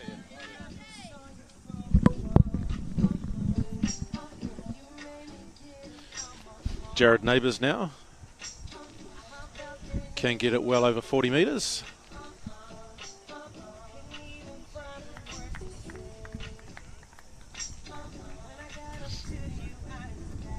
Of course, a decathlete, but probably a decathlete for whose throws is possibly his strongest set. So obviously the jumps and the sprints, hurdles and so on are there. I saw him compete in the hurdles last night, but I think most at home, either on the Javelin runway or in the throwing circle.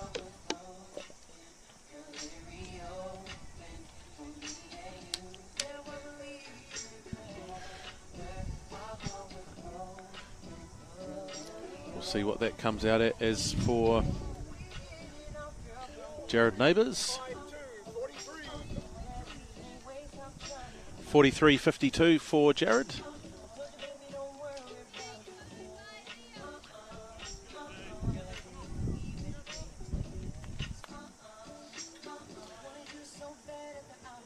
Next throw up, Jade Zaya from Titahi Bay. Looking to push this one out over 50 metres.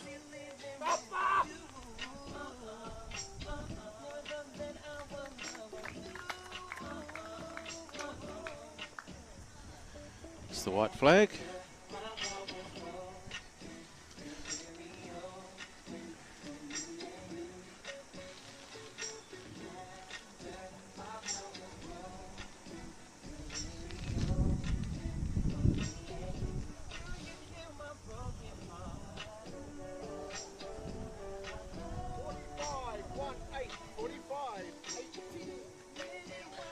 So waiting the distance there for Jade Zaya. The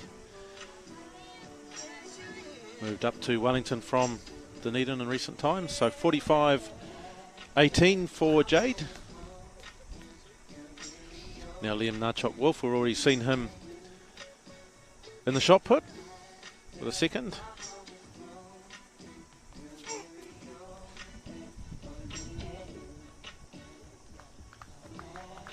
Gets the white flag there. It's around about that 40 metre mark.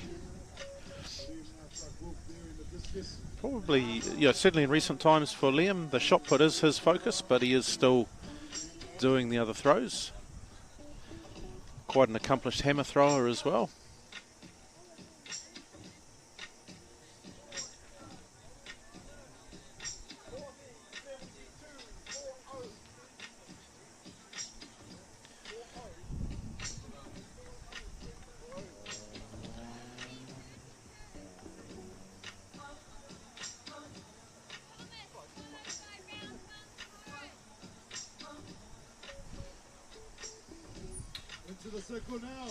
40-32 for Liam. Thomas Wardrobe. Go Thomas Wardrobe. So be aiming for 40 metres, Thomas. Let's see if he can get that.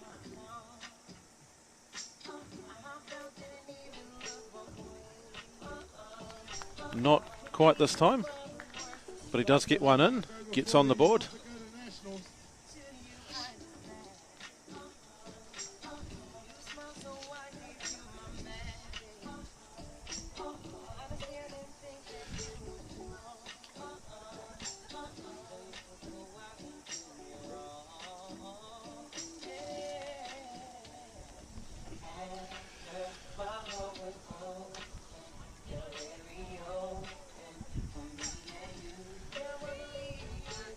Looking to have a look at that distance marker to see what Thomas has registered there with his first throw. So 34. Not sure I quite caught that with the official in the way, but 34.81 I think it was. Corin Henning.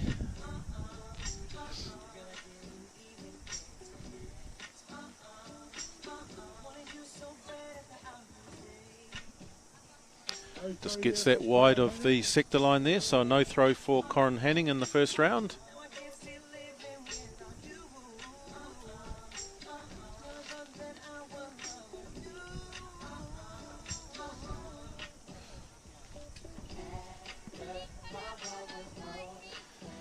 Next up in the circle, Nikora Wharehinga-Saim. So for a number of these athletes, it is the third event of the day. So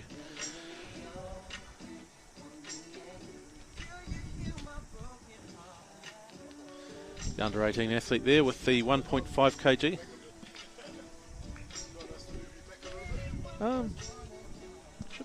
Just move back a little bit so you're not too hot. Yep. Then you can move your seat back a bit, eh? Because the sun's coming through there. Who won the women's hammer, Shaka? Yeah, maybe they could come have a chat.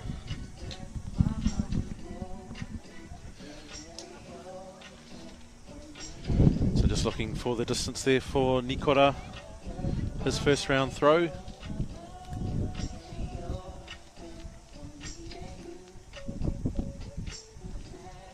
So 34.23 there, Nikora Wharehinga-Saim, under 18, the 1.5 kg discus. So Heath Abbott. So throwing with the 1.5.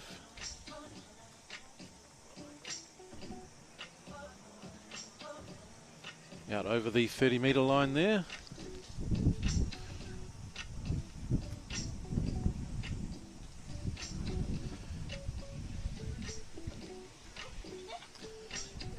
Hey guys. Hello. So I go. Yeah. Nice. I'm Lexi. Josh. Nice to meet you, Lexi. So I think apparently I can sit with you.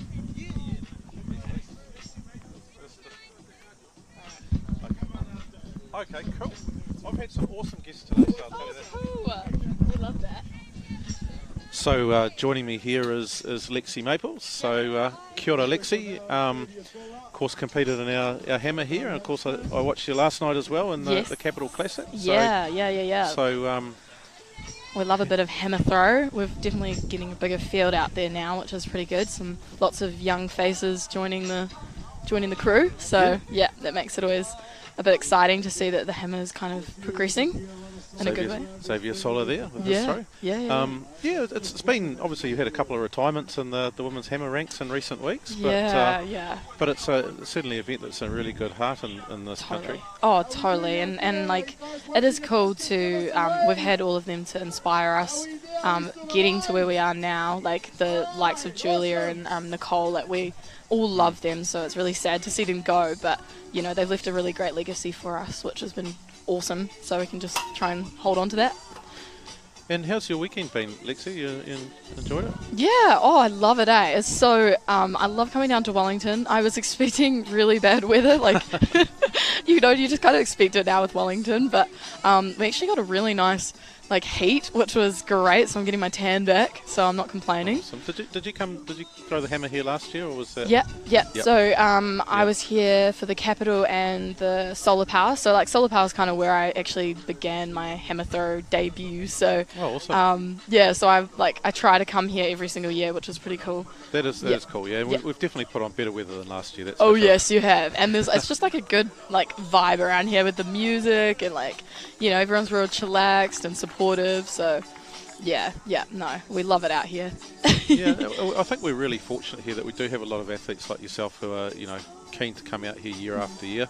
Yeah, definitely. No, you want to progress each year, and you want to like, I feel like we put all that hard work in, so it's just like wanting to see that pay off eventually. So these competitions are great, and it's like good that it's in the summer and where hopefully it's sunshine as well, so we can get some good results and good comp. And there's a lot of us that are quite close in the hammer, so that pushes us to want to, you know, beat one another. It was certainly noticeable last night watching the competition that you know, there was quite a few PBs thrown there. Definitely. Yeah, so 100%. So 45-46 for Nelson Tuamali, 14 years old, very promising young thrower. And in terms of your season, Lexi, what's sort of on your what are your plans for this season? Well, I've still got a few more comps to go. So I've got Porrick Classic next weekend in Hamilton, and then I've got the international track meet in my hometown in Christchurch, and then I'm actually heading over to Melbourne to do the Maury plant meet. So that one will be really exciting with some really like world-class hammer throwers.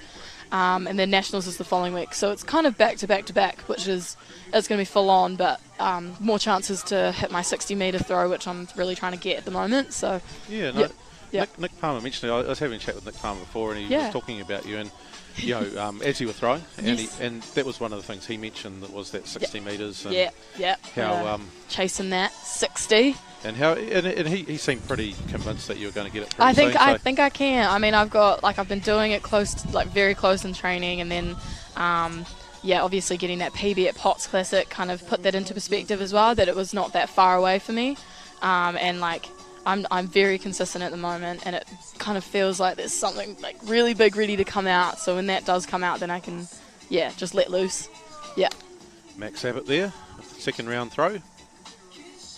And of course, in Christchurch, you know, there's a pretty good throwing setup for you guys there, and seems like a pretty good bunch of people to work with. Oh yeah, 100%. Like the likes of Nick Palmer, Katie Dorr, and then we've also got Tatiana, who's actually just moved to Tauranga now, which is a bit of a shame.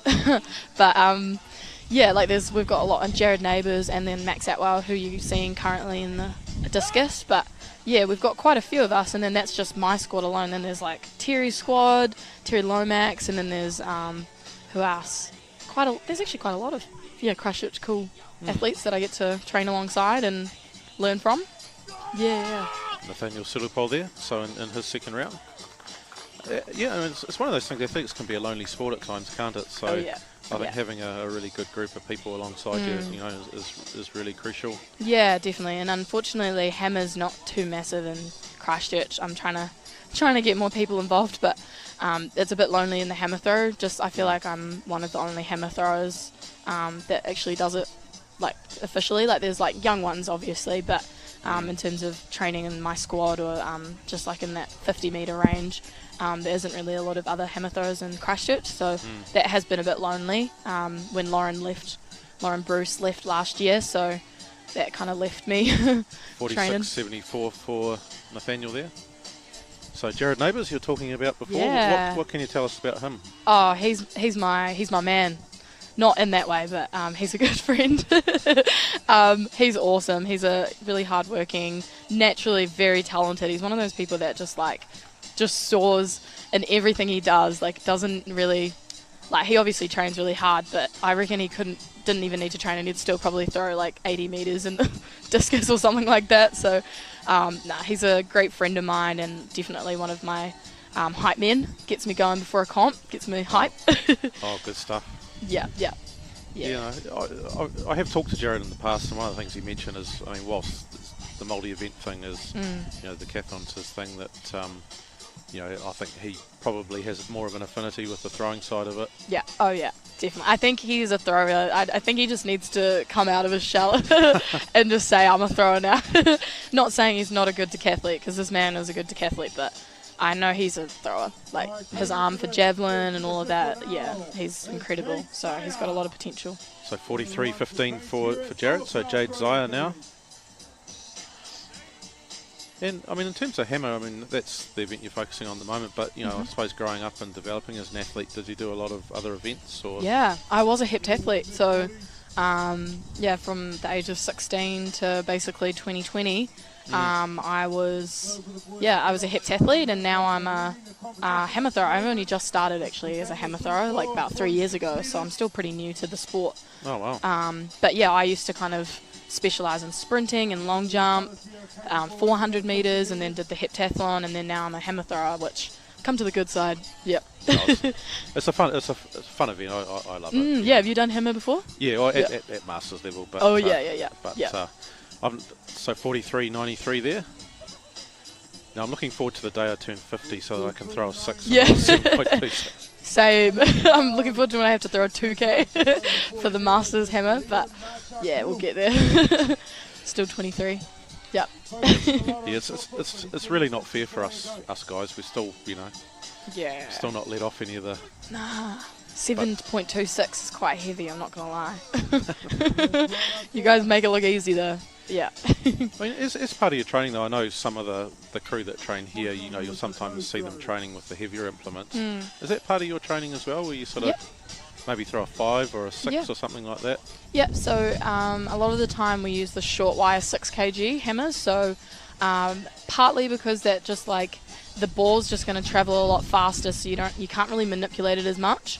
So when I have the like 4 kg long wire, which is the normal like kind of wire we use, it feels like a lot, like you can really manipulate it and try your hardest to do whatever you want with it, whereas with the 6K short wires, it's like the ball's going to move, you've just got to kind of be in the right positions to get it to go faster. And then obviously we'll use a 5K sometimes just to like, it's usually just dependent on the season or the phase of your training that you're at. Like sometimes I'll use a 3K, and if I'm really like just not getting the 3 or the 4, then I'll go down to a 2 where the ball's just going to be so fast and it just feels good. But yeah, it's just dependent on your phase of training, and like sometimes you'll be in a heavy block of training in the gym, so you'll need to either match that with a heavy throw with a heavy ball, or one or the other. Oh, cool. Yeah. So just saw Thomas Waldrum throw there. So former New Zealand Secondary Schools discus champion in quite a few years ago now, but returned to throwing since retiring from rugby. So he's looking to throw that 40 metres. Oh, 38.42. So he's looking to qualify for nationals. Oh yeah. Easy. Got that in the bag. This is another Christchurch guy. Corin Henning now.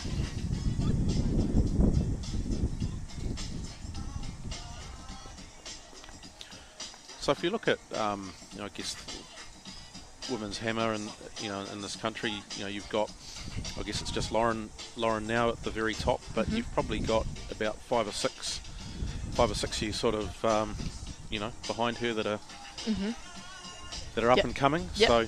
Yep. Yeah, there is. Yeah, Lauren. Unfortunately, when she moved to Melbourne, that kind of meant that she's not really necessarily here all the time. But yeah, there's just like the likes of myself, and then there's Deani and Lizzie.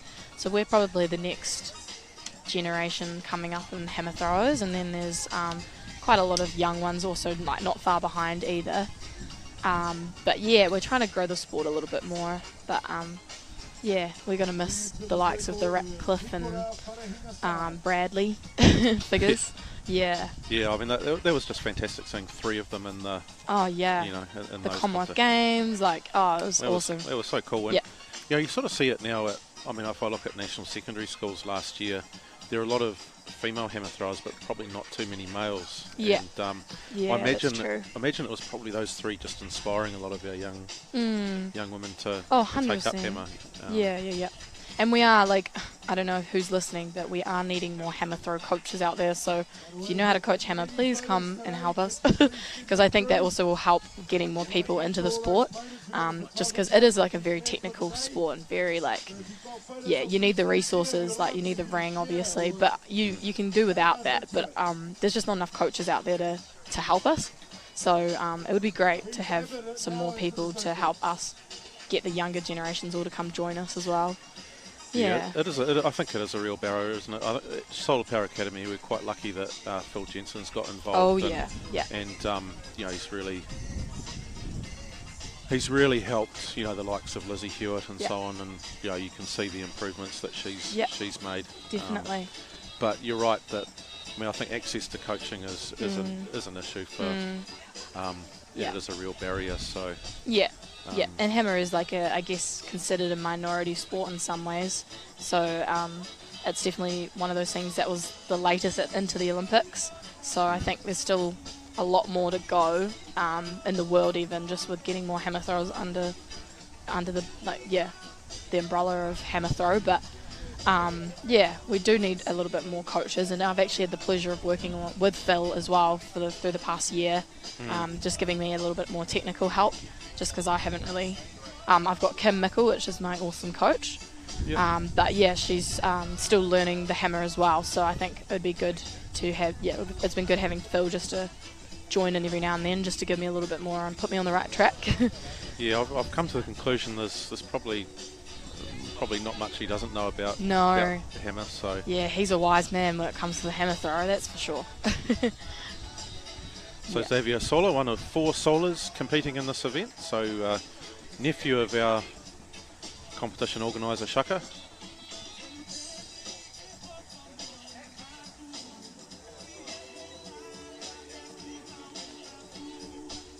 So what advice would you give, say, for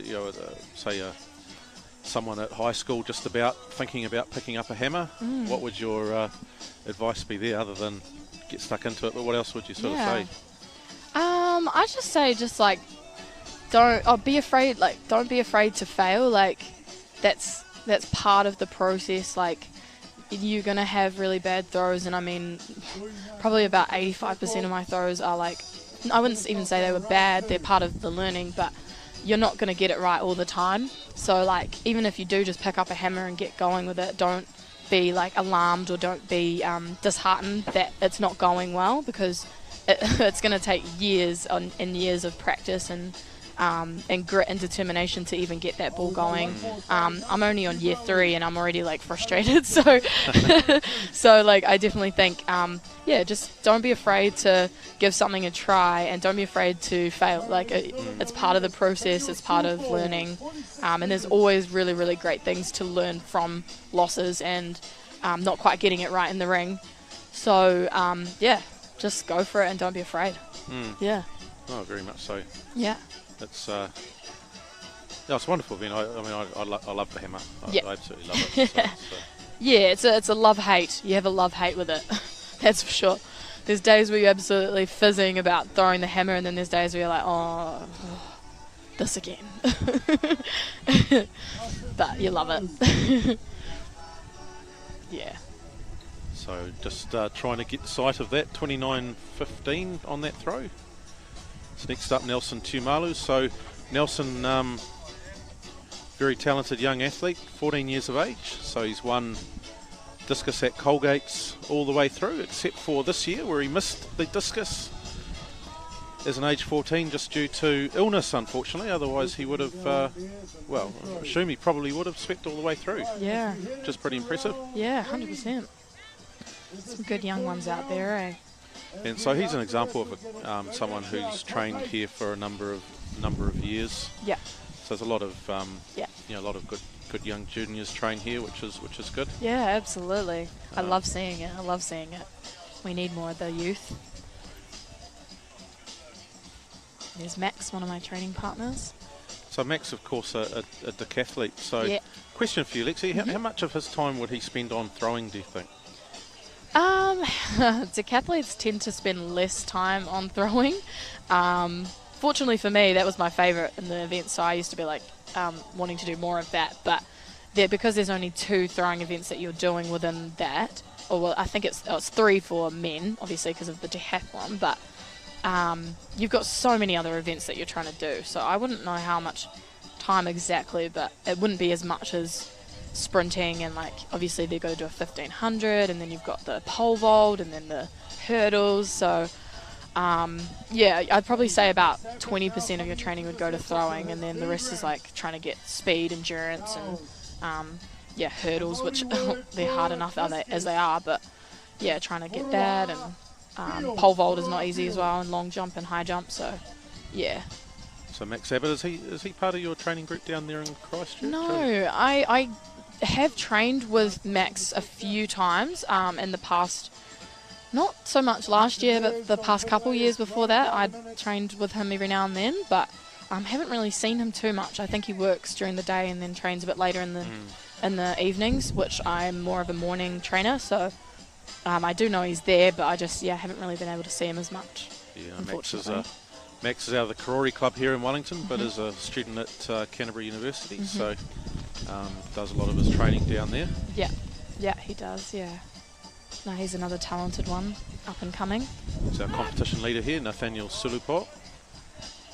Leader of the competition, Nathaniel Sulupo. So he'll be looking towards the South Pacific Games in the Solomon Islands this year, I think, just to attempt to qualify for them. Nice. Looks to have hit that nicely. He's hit that one well. And what about you, Lexi, in terms of your year? We talked about some competitions, and of course we've got national and all that, but you're looking forward perhaps to later in the year. What are you sort of thinking you might be looking to do? Yeah, well, I just graduated from my my bachelor's degree last year, so I'm supposed to be kind of doing my master's anywho. But I have been offered a full ride scholarship to the US to go complete my master's, which is kind of in the works at the moment, potentially going in August. It's not completely confirmed yet, but I'm just trying to suss out my NCAA and that kind of thing. So if that all goes ahead, then I'll be heading away in August to the US, and then kind of just working at the moment and doing a bit of coaching. Cool. Yeah, just doing my training and coaching, and yeah. Jade Zaya now. And I was going to ask you as well. So have you thrown weight throw at all? Do you do? I haven't done weight throw. No. It kind of feels similar in some trainings where we have the short wire 6K. It's kind of similar to the weight throw, but not quite. But no, I haven't done a weight throw before, so I'll have to get into that. I think Julia did a bit of that at when she was over there. Yeah. That's one of the things they do during the indoor season. Yeah, which is it's not too much different from hammer, but obviously it's not as long wired, and there's got to be a lot more control probably and power involved. Yeah, strength. Just waiting on this distance from Nathaniel Sulupo. Yeah, I've got a love-hate relationship with the weight throw. It's 15.88 kgs for me. Yeah. So oh my goodness. Yeah. No thanks. Yeah. I think it's around 9 kgs for a woman. I think somewhere around that, or maybe even a little bit more. Yeah. So still waiting on this result. 48.54. So Nathaniel extends his lead. He takes the lead in this men's competition. Jade Zaya. Looks like he may have stepped out the front there. It's gone wide as well. So no throw there for Liam. No, that's particularly exciting. Yeah, absolutely. Yeah, for sure. I think I just needed to. I am actually an American citizen, so I was born in the US, so I've got a dual citizenship here in New Zealand and the States. So even if I don't necessarily get to go and do my masters, I'll still probably go over and do some training, and I've got family over there that I can go stay with, and just learn from some of the big dogs. Yeah. Oh, awesome. Yeah, that'll be a great opportunity for you. Yeah. So hopefully. For sure. Hopefully it goes well. Yeah. No, I'm looking forward to it. So Thomas, the tank engine Waldrum.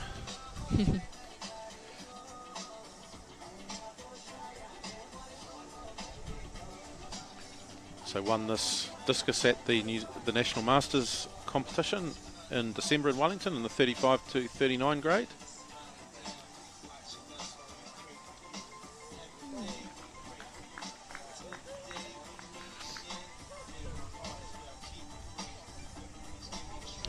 but after a long rugby career, Thomas is not completely able to straighten his arm, as you'll notice.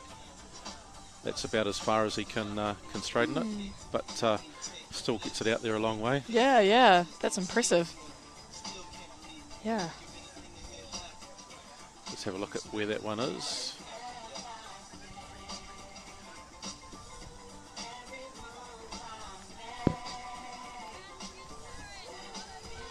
So 37-47 for Thomas Waldron, so not an improvement on his first throw. So Corin Hanning, one of our para athletes, visually impaired. Another awesome athlete there. So he's just got that out. You know, particularly when you watch him throw, you would have absolutely no idea that he has a visual impairment. No. Yeah, absolutely no idea. He's just that good. He's awesome. Yeah. I've actually seen him compete quite a few times throughout the past couple of years, which has been great. He's always improving and always doing awesome in all his throwing events. Yeah, so I think throwing in New Zealand's and we've talked about it quite a bit today, but throwing in New Zealand's in pretty good heart, not just hammer throw, but all the other throws as well. Yeah. And I think you brought up coaching as sort of being, we do have some very good coaches in this country. Totally, but also, we probably need more. Yeah. But just a few more. but it's some pretty good heart, and we've some really, really good throwers here. So yeah, absolutely. And I think that'll help as well, maybe encourage some more people to want to get involved and help these people out to reach their potential as well. So, yeah, just hopefully, I just hope that the kids that finish high school kind of want to keep going with it rather than just drop out after high school. And because that's a real issue, isn't it? And, I mean, what are your thoughts about that? Why do you think that's sort of a thing? I'd probably say the money side of it. For a young person, it's quite expensive to afford to go to a lot of these comps, and even I've been in a place where I haven't really necessarily been able to go to international comps, like to Oceanias and things like that, knowing that I probably totally could, but I just don't have the finances to go. Yeah. So I think that doesn't help. And probably just like a lack of coaching sometimes doesn't help as well, like especially for hammer, it'd be really good if we had a little bit more coaches out there that would want to help us. But yeah, it is tough to do it alone. Like you can, we're not all Nick Kyrgioses where we can just train on our own, but like it would be good to have a little bit more maybe funding or something like that post high school, because it just feels like there isn't really a lot there to help you get from secondary schools to Olympics or something like that. So no, that's sort of I suppose a common refrain really that's talked about a lot. I mean, I even think like a weekend like this, Lexi, where you've got two meets. But I suppose it's the whole thing of getting yourself up here and finding somewhere to stay. Yeah, exactly. Paying for the flights, accommodation. I mean, fortunately, like I've had people I can stay with during my time here, so like it saves you that money. But for some, they don't have that, and it becomes a pretty expensive trip by the end of it. I'm not saying that's not worth it, but it is a lot of money as a young student to try and like come up with. Yeah, absolutely. Yeah. So Xavier Sola here.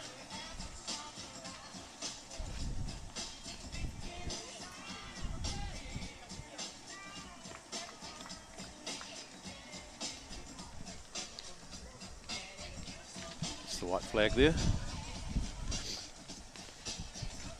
Starting to blow a little bit of a wind here, so that will affect how the discus flies. Yeah, a bit of rain coming along. I often think back to last year actually, Lexi. I know you competed, and I spent most of the meet out there collecting implements. Yeah. Yep. Yep. Especially when you've got the likes of Lauren throwing it like 70 metres, and then you're like, oh goodness, getting your steps in. And I think Lauren, really enjoyed coming out here last year, even despite I think despite the weather, he run through pretty well. Yeah, it wasn't the greatest of weathers, but I mean it's always a good time at the Sola Power meet. So yeah, we make it fun. So Louis Toamanga Tapuai here into the circle. Titahi Bay. Into the third round here of the discus. Of course, discus is an event that not in the heptathlon, but, No. but have you done much of it? No. I coach discus, which is funny, but no, I've never really done discus. Yeah, it's just one of those events I just haven't quite done. Yeah. I kind of enjoyed, I used to do javelin, shot, and hammer. So, when you want to break, just come out and these guys here will pop in there and have a chat. Sweet. I should probably pass on over to Diani. No problem. Well, Lexi Maples, it's been an absolute pleasure. Thank you. Thank you so much. Thank you very much for the chat. And yeah, we'll get Diani in here. And Absolutely. all the best for the rest of your season. Thank you. Thank you. It's been a pleasure. So Lexi Maples, thank you very much for that. So one of our hammer throwers. Just awaiting our next guest. So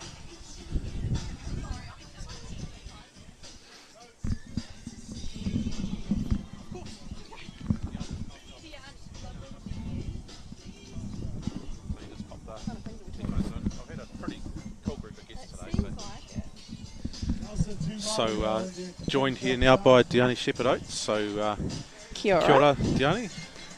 So just watch Nelson Tiumalu get his third round throw out. So how's your weekend been? Of course, you competed yesterday as well, and yeah, today. it's been fantastic. It's been great to be back in the North Island with some decent weather. I've done the Capital Classic a couple of years in a row now, and it's one of my favourite meets of the season. And this is my second year at Sola Power, so it's fantastic to be back and be able to do both of them this year.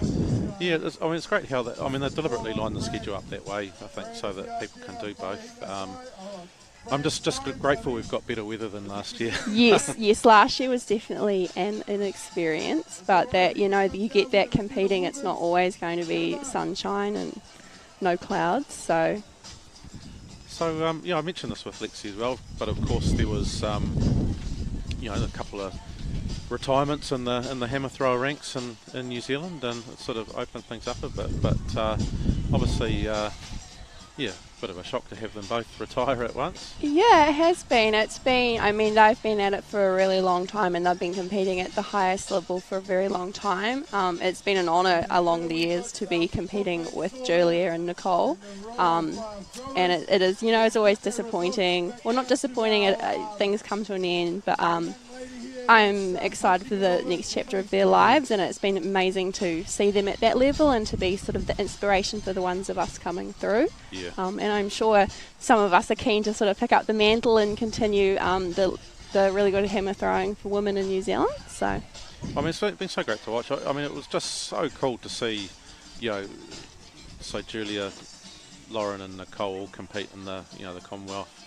It was just so cool to see that. So, and it's great to see. I mentioned it to Lexi as well. National secondary schools, heaps of girls throwing hammer, and it's just awesome to see. But I guess you've got that group, group that you're part of, where you're not quite at that level yet, but you're sort of getting close to it and pushing up there. Yeah, there's a few different levels. There's hammer for women there's been a really sort of good depth for a couple of years now. I think a lot of that probably was inspired by how well Julia was doing, how well Lauren and Nicole were throwing, and definitely compared to the guys hammer, there's definitely more girls, and it's amazing to be able to go to a competition and there's at least 10 of us, and in the juniors there's way more than that. There's me and Lexi, Lizzie, Elizabeth Hewitt, and then we've got some others sort of coming through a bit behind that. So it's exciting. I think the hammer, despite these retirements, has got a really exciting future. So. Oh, it's great. I love hammer. It's a great event. So. Yeah, it's the only thing is the reason I'm not doing any events today. And this was decided before they asked me to go on the live stream, was just that I'm doing the Masters game and Whangarei tomorrow, so I thought I'll just keep some petrol in the tank for that. Oh, fair enough. Well, But, good luck. There's always next year. So. But I would have only got 3 throws anyway. But No. Well, I'll expect to see you out there competing with us next year. So. Yeah, well, that's it. No, I have competed the last couple of years, so it's all good fun. Yeah, it's cool. Athletics is for everyone. It's a great sport. It's just in a wonderful atmosphere. It's a wonderful atmosphere here again today. Yeah, it's a very inclusive event, this one, and I think you have your para athletes, you have your age group athletes, you've got your seniors, you've got a few masters, so it's a really inclusive event, and, which I really like. It creates a bit more of a family feel. It's so important to have these events. It's all well and good having all the classics, and they're fantastic. You obviously need those, but it's also amazing to have these more inclusive competitions where everyone can throw. You get to see others who are maybe at different levels to you. It's a bit of inspiration for the juniors coming through, and they get the experience of throwing against athletes who have competed more and maybe do throw farther. And at the end of the day, I was talking about it with Mia Bartlett just before, how she was saying she loves being able to throw with the girls who throw a bit further, and I said yeah, it's great. And I used to love seeing Lauren, Julia and Nicole competing and throwing it further than me, but at the end of the day everyone is sort of running their own race, and we're all out here throwing for ourselves and competing with ourselves. So it's great to be able to get that event and have this event and sort of actually really see that in a throwing specific event. Absolutely. So not hard for the officials to find that one as the discus gets wedged into the ground. And we've got quite a few of our juniors here that train at the academy, all at the event, and they've come down to see I suppose whoever they've come here to see, but Jack O'Gill was here for a bit, and of course you had Lisa Adams and Valerie Adams, and all supporting this event. It's just been fantastic. Yeah, it's an amazing facility you guys have, or they have here in Wellington. I wish there were a few more hubs like these around the country. And there's definitely been some big name appearances over the years, so it's really cool that these athletes are supporting an event like this and supporting sort of the junior development and the development of the sport more widely. And in terms of your training, whereabouts do you do most of your training? I'm based in Dunedin with Raylene Bates. She's been my coach for the last 5 years, going on 6. So I do primarily all of my training in Dunedin, some in Mosgiel, but we utilise the facilities in Dunedin as much as possible. Yep. Yeah, absolutely. And so the athletics scene in Otago is going reasonably strong at the moment? It's going reasonably strong. It's not... There's some amazing athletes. It's not a huge depth again. I think maybe some of the regional centres are finding that a wee bit. Sport's changing, and athletics needs to sort of change with how people are participating in sports, but we have some amazing athletes down in Otago. We have an amazing crew of volunteers and officials who turn up every weekend and put on amazing competitions, and it's really good. I love being based in Dunedin. So. Oh, cool. Yeah. No, awesome. Well, it's great, that you come up, Diani, and I think having the 2 competitions, I think, does really make it worth it, because it costs money to. It does, yeah. Well, I've actually had 3 competitions for the sort of the price of one. This week I came up last week and competed in Wanganui at the Cooks Classic for the first time. It was my first time in Wanganui, and then I hung around and then obviously competed yesterday and today with this one. So it's been nice to be able to do sort of a week of competing and training in the North Island. Oh, it's a wonderful facility actually, Cooks Gardens. We had the North Islands. I think you might be called out actually. Is this the? Oh, okay, we are. Thank you so much. Diani needs to leave us. She's got to get her medal. It's been a pleasure. Thank you so much. No, thank you so much for joining us. We'll let Diani get her medal and her prize money. So Thomas Waldron. Okay, here are our top 3. Winning the bronze medal with a throw of 51.06 is Elizabeth Hewitt.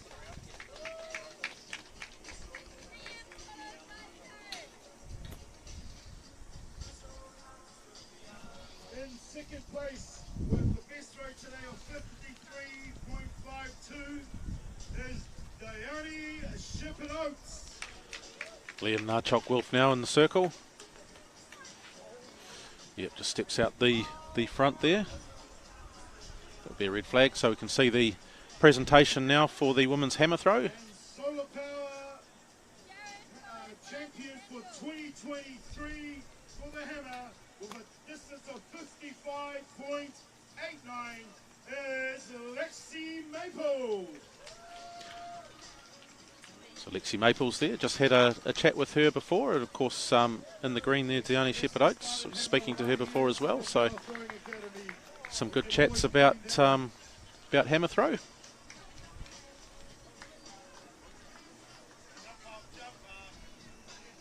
There we go.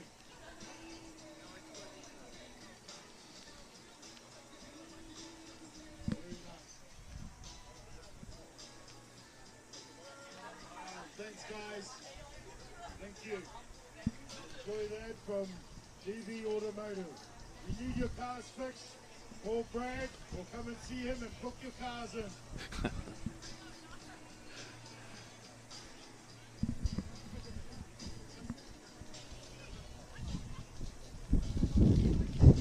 Yeah, we can't do these without our sponsors, and we're really, really happy to have them here. And we're really happy that we can keep this meeting going because of them. So big thanks to our sponsors. We want to thank Hire Pool. We want to thank DV Automotive, Solar Services.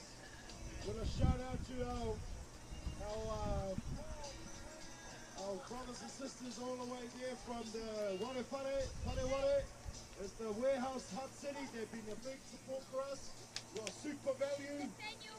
Just down the road, you want to do your shopping on the way home. We've got Subway, who's provided the food for our officials. We've got all our Valos who have sponsored the events, the Hewitts. We've got the Gills, we've got the Hannings. Shout out goes to all who goes to Abbott's. Abbott Mortgagees for the sausages. Hutt City. Up! Oh, Hutt Athletics. So Nathaniel Sulupo now.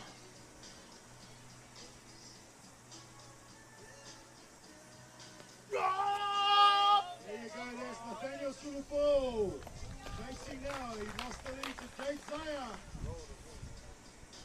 So in second currently Nathaniel.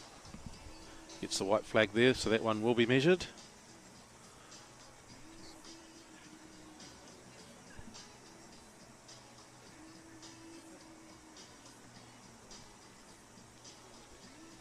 Just awaiting a distance. Shout out to the Pakata Māori channel for awesome supporting us to get our second camera. You know, pay for that, that's pretty awesome. And also the platform that you're viewing a lot of stuff on in the live stream. Shout out, kia ora kapai.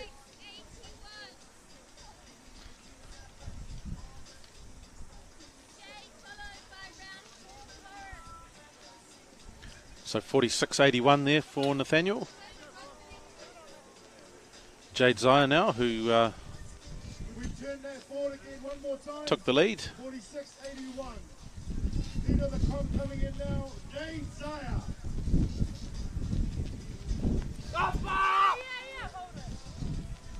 That's a good one. He's hit that one well. I think that's put him in the 50 mark. No, just under, maybe. Just under 50 metres we're getting, I think. So we'll just wait on the final measurement. We amp up now the pressure on the discus throwers.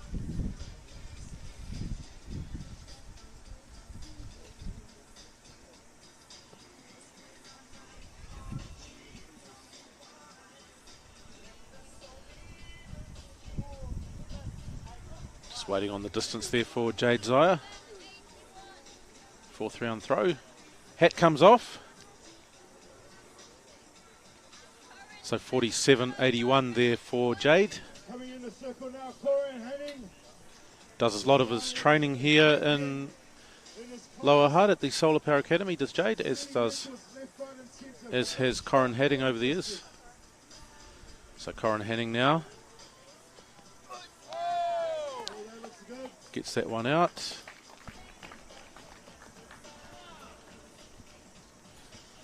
It's a white flag. Javelin throw now should be starting to warm themselves up. So the men's discus is the last of our televised events for the day. It's been a long day so far, but it's gone extremely well. We've had some excellent guests.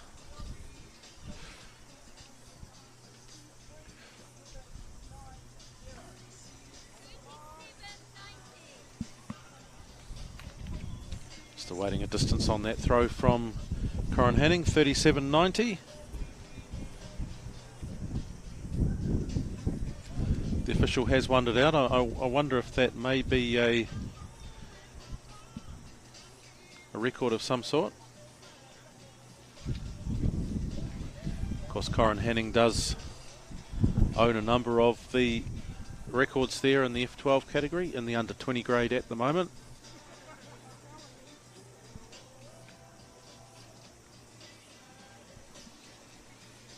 So if we look at the end of the fourth round here, we can see lots of our throwers up over that 40 mark.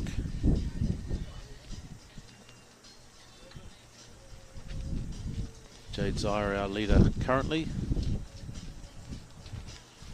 So now moving into the fifth round, Heath Abbott.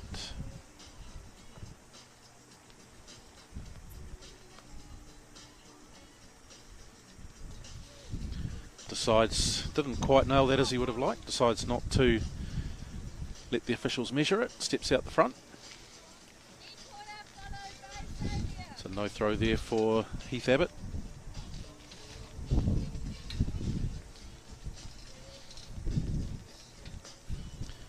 Nikora Wharihinga Saim, another one of our under 18 athletes, throwing with the 1.5 kg discus.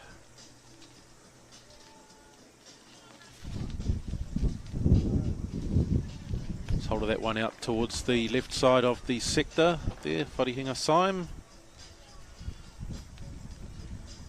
Some good cooperation there from our officials, slick operation.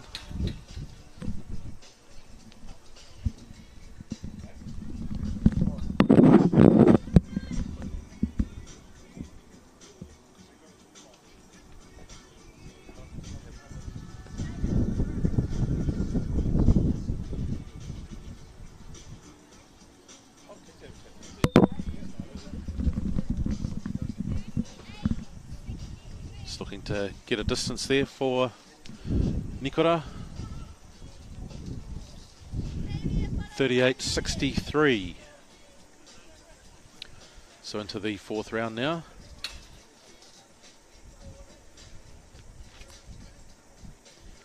Xavier Sola. So a medalist in the shot put and the hammer throw, the junior grade of national secondary schools last year, so of course moving up into the seniors this year.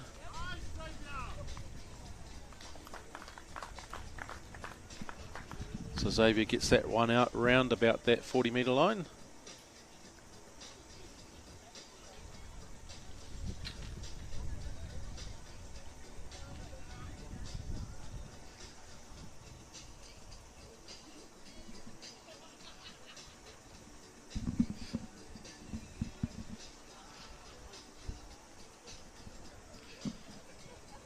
Phil. Let's put those on, mate. What do I have to do? Sit here. Yeah, just pop that on. So I've been joined, latest guest, very honoured actually to have 20-time national hammer throw champion Phil Jensen with me. So kia ora, Phil. G'day. And you know, what have you made of today's event so far? Lower Hutt weather's really turned it on, isn't it? It's gorgeous out there today. It's a bit too hot. 38.86. It has been a bit hot. I think back to last year where it bucketed down, but you know, it's been a great day. So you competed yourself today, and, yeah. what did you make of your performance today? I was pretty consistent. I would have liked to have, as always, I don't think the competitive drive ever really leaves. I would have liked to have thrown further. Mm. Now, of course, you've been become involved with the academy in more recent times, but yeah. You know, obviously been a real asset to to throwing in this area since you have been involved, and you can see the improvement in some of your charges. So Oh, they work really hard, eh? You know, they turn up, they put in the effort. I mean, I'm just some extra eyes, I guess, and a bit of a guide, but, you know, they're the ones that are really the ones doing the work, which is awesome. You know, they show up on time, they put in the work, and, yeah, I think they're getting to see the results now. Mm. Yeah, it was certainly very impressive, you know, just looking at, I mean, Lizzie Hewitt was one example yesterday, just watching watching her and, you know, how she's, you know, really starting to kick on as a hammer thrower, and, you know, of course you've got a number of young ones that are, you know, really starting to hit their straps. So yeah, quite a few guys managed to get PBs yesterday as well. Like, you know, obviously Lizzie got a PB, but so did Nikora, so did Alex. He actually threw the heavyweight, the open men's weight yesterday. So yeah, it's some really good performances, and that's a result again of the hard work that they put in. Oh, very much so. No, we definitely see that. Nelson Tumalu, very talented young man. St Pat's Town. I don't think we've managed to get him throwing hammer yet, Phil, but there's always time. It is the best throw, right?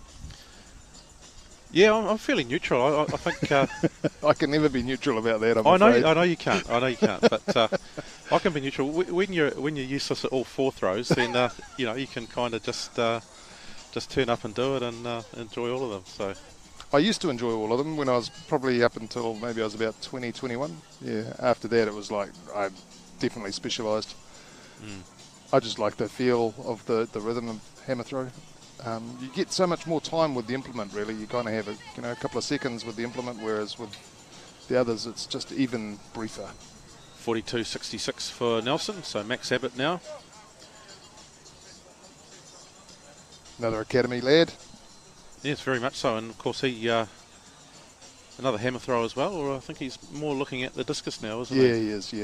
Yeah. Probably last season he had an opportunity with the hammer a bit.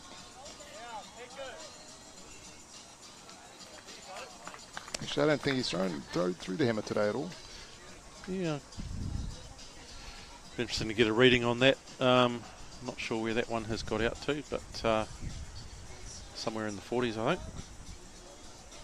Yeah, and obviously, you know, the Sola Power Academy is really, really amazing facility, and it's good to have a great day like this for everybody to compete and, you know, share some camaraderie, compete against each other, put out distances, and, you know, see who can perform on the day, as well as just, you know, have a bit of a feed later on, and you know, share communications with like-minded people who love the throws, and yeah.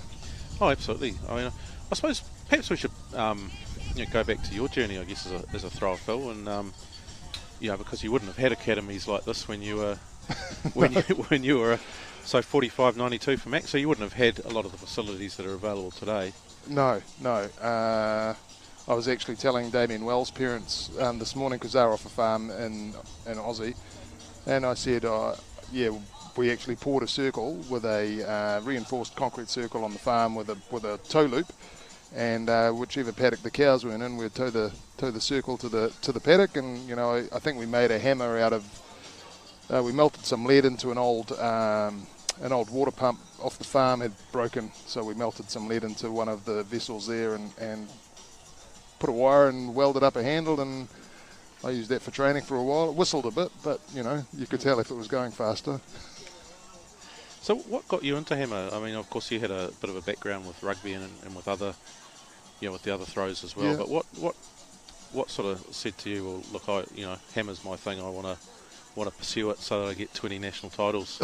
So, I guess really what happened with hammer, I was throwing discus at the time, and I was, you know, doing discus, shot, and the 400. Oddly, that's a combination that Les Mills did as well. So, kind of around, you know, 10, 11, 12, and then I went to Hamilton Boys High School, and I was doing some discus and was joined up with the Hamilton Athletic Club, and Debbie Strange actually was kind enough to provide some assistance and guidance and coaching for me during that period. And so from there, yeah, we kind of went down to Rotorua, and Murray Cheetah, who was the New Zealand record holder at the time for the hammer throw, he was coaching a couple of people with the hammer, and that's the first time I think I saw it live, and I thought, that looks amazing. I want to have a go at that. So I went from there and went back to Hamilton and sort of started learning, okay, this is how we can do this event. And I really caught the bug, I guess, that first year. And then, which is quite a while ago now, what are we talking, maybe 1983, something like that? Yeah. How old would I have been? Maybe about 15, I guess. Yeah, because you couldn't actually throw it. It wasn't as common. Even at our high school champs, they never had hammer because it was seen as being too dangerous or something, I think. And they had javelin, discus and shot. But then, as you were senior, back then, or actually hammer was open at the school level, so it was mostly done by sort of 16, 17-year-olds. And again, back in those days, it was only done by males. Women weren't actually allowed to do hammer. So kind of got the bug then, and then there was the opportunity or the possibility to qualify for the 1990 Commonwealth Games. So I kind of shelved rugby at that point and said, right, let's give it 2 or 3 years and get stuck into it and see if we can go to the games in Auckland. So we go, Thomas Waldron looking to make that qualifying mark, but red flag up from the official. Of course, he did get to the Commonwealth Games. I think, was it 2002? Was it a silver there, or was that? Yeah, 2002 I got silver. I competed in 1990 in Auckland. I was ranked 9th. I ended up 5th. Had a good PB on the day. Actually, that was a really, really enjoyable competition. And then I went and played rugby after that for a few years. Rugby teams had been knocking at the doors and saying, well, come back, and now that the games have passed.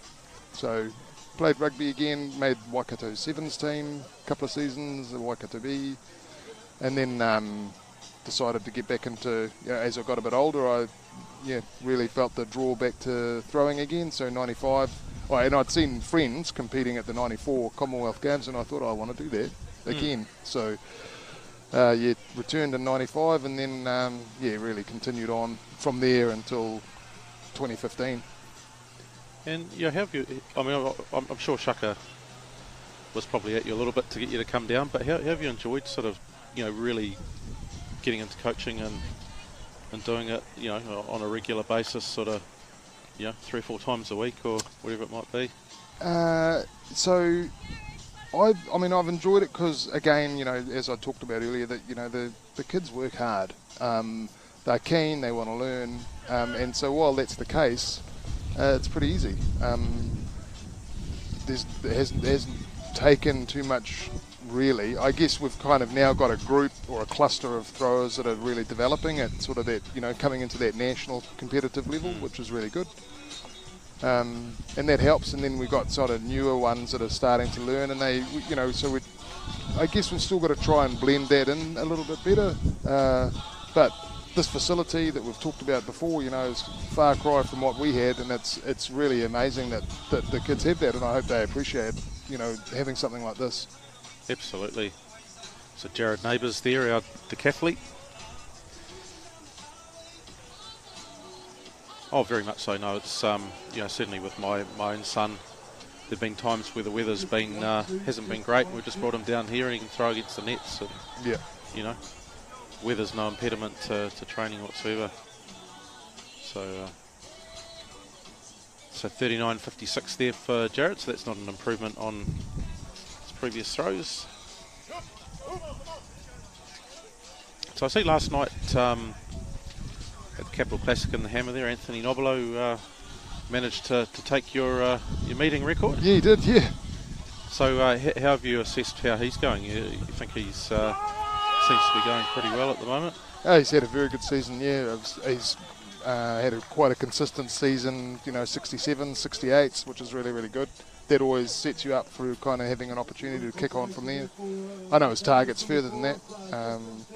I think he's publicly stated that he wants to throw over 70, so that's really, really awesome. And Hammer rewards people that are consistent, that continue to work hard and persist with the event. It's not something that you can just, in a couple of years become a champion. It takes a long time. It takes many, many years. I would say 5 to 6 years to actually develop a hammer thrower. So yeah, I think he's had a great season. And yeah, I'm super stoked to see him take the meet record. I was surprised that I didn't even know I had it until I saw the program this week. Yeah, no, we were talking about it actually. We were just watching the event, and we had an eye. We were thinking that he might grab it. So 46-11 there, not quite there. The leader of our competition, Jade Zire in the circle. So Jade Zire now, who trains at the academy here, leading our competition.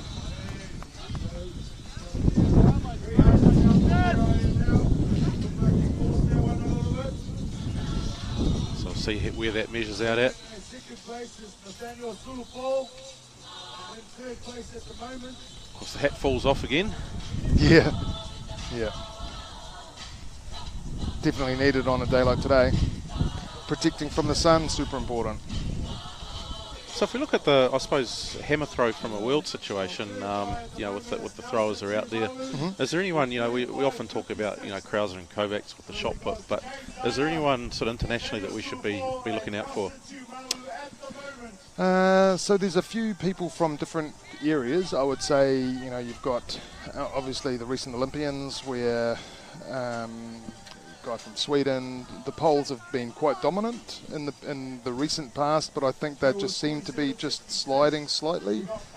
I really like the look of. There's actually a couple of Americans that I really like the look of. It seems they've kind of worked out how to throw the hammer now. For a long time, they tended to not quite have the rhythm and technique of the Europeans, but they seem to have worked that out. And we're starting to see some pretty good performances from them. Just under 83 metres is a long way, and so they're pretty solid distance-wise. I think one of the challenges that they've typically had, and this is common for Americans, it seems, is unless they get a lot of that travel experience, they don't really, when they go to the international competitions, they struggle to put that performance that they'd had maybe within the United States into those other arenas. But for the most part, I'm liking what I see from a technical perspective with the American throwers, and there's a few people that are still from, influenced, I guess, by the old Eastern Bloc, which used to be so dominant in the hammer. So, there's a few names, but I'm probably more, as a hammer historian in some ways, or follower. I'm really interested in seeing how they're developing, technically what they're doing that might be advances on the throw to improve distances. And so that's why I kind of referring to the Americans a little bit, because I think they've, with Lance Steele, who's retired from throwing, but he's still involved in coaching, and, they've had such a strong influence on this group that are coming through now. So the previous throw, Corin Herring, 37 metres exactly. Now Heath Abbott. So Heath Abbott's one of your quite promising athletes, Phil. So yeah, Heath's has had a pretty solid season. I guess the Christmas holidays had kind of upset seasons for people. People have breaks, they go away and things like that. So he's kind of returning back into that again. And now that school's restarted, I think you'll find a little bit more rhythm and timing into his schedule, so that he can, put in some more regular training sessions, I guess. He's thrown well. He's thrown, over 60 with the 4K this season. Now he's trying to see what he can do with the 5. And I actually think he might have done a PB with the 6 yesterday. So, which is really good. So Nikora Wharehinga Saim, so another one of your athletes, Phil, that of course he does multiple throws, Nikora, but which is good actually for the young guys to do multiple throws. I always did that up until I was sort of 19, 20. So it's great that they are still involved. It helps with their athleticism, it helps with their feeling and their personal understanding of space. So of course, particularly looking at national secondary schools level, last year, we had a lot of female, a lot of girls throwing hammer, but not so many boys. And I don't know if that's the influence of the female hammer throwers we have had recently in New Zealand. But how can we get more boys throwing hammer, Phil? is a big question for you. That's actually, there's a much more broad social construct to that, because in New Zealand, you know, a lot of the young males that are perhaps gifted athletically tend to, you know, go towards rugby because they see that as a, you know, potentially as a professional career, something they can earn a living from. I don't think anybody sees athletics as a professional career. They kind of seem to have, you know, typically would have something else to support themselves, and that's great. I mean, I valued that opportunity to have, you know, I had my athletics, I had a family, and I had a job, and I enjoyed, they were kind of the three legs to my stool, and they provided, each of them provided balance to me as an individual. And I think, you know, the young guys really seem focused, if they're athletically minded or sporty, to go towards rugby or other sports where they might get some sort of professional income, perhaps even basketball. Yeah, athletics isn't seen as being a professional sport, and I guess in part I think we need to create environments like this academy here for, you know, people of all shapes to come along and have a go, which is really, that's really what helps with those other groups getting athletes coming along. I mean, I don't think I've been to too many places in New Zealand where, you know, these days we have sort of 6 to 8 hammer throwers at training sessions. I don't think I've ever been anywhere in New Zealand where it's been like that on a regular basis. So those sorts of things help, and then, you know, that someone new comes along and they sort of bring them into that group, and as that extends, that helps with it and grows that base. Yeah, it is a good point. I imagine, you know, with your long career that, you know, if you were to calculate what you spent getting to events and, you know, accommodation versus what you earned from it. Yeah, I don't think, I never really put a dollar number on anything like that in hindsight. I definitely was focused on, you know, throwing and trying to throw far as I possibly could, and I, you know, I had to do it on a bit of an oily rag. I was one of the few people that in Manchester, I don't think I'd competed overseas, possibly even since Kuala Lumpur in 1998. I'd been to Sydney or maybe Brisbane, so there might have been a couple of international meets in Australia during the course of that time, but for the most part I stayed in New Zealand, trained in New Zealand, lived in New Zealand, so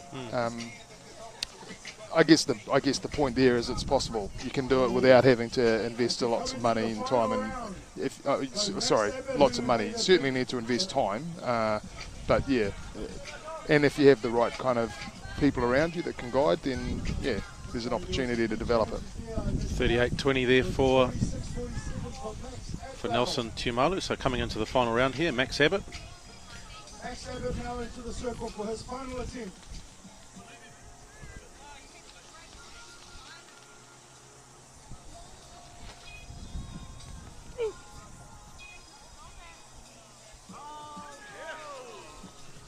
So moving up to the senior implement now. So it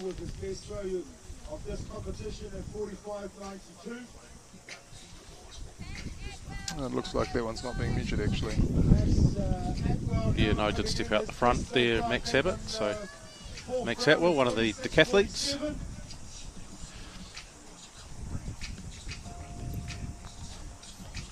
Maybe they should add hammer to the decathlon, you reckon, Phil? No, they wouldn't be able to do it. Hammer's a decathlon in and of itself.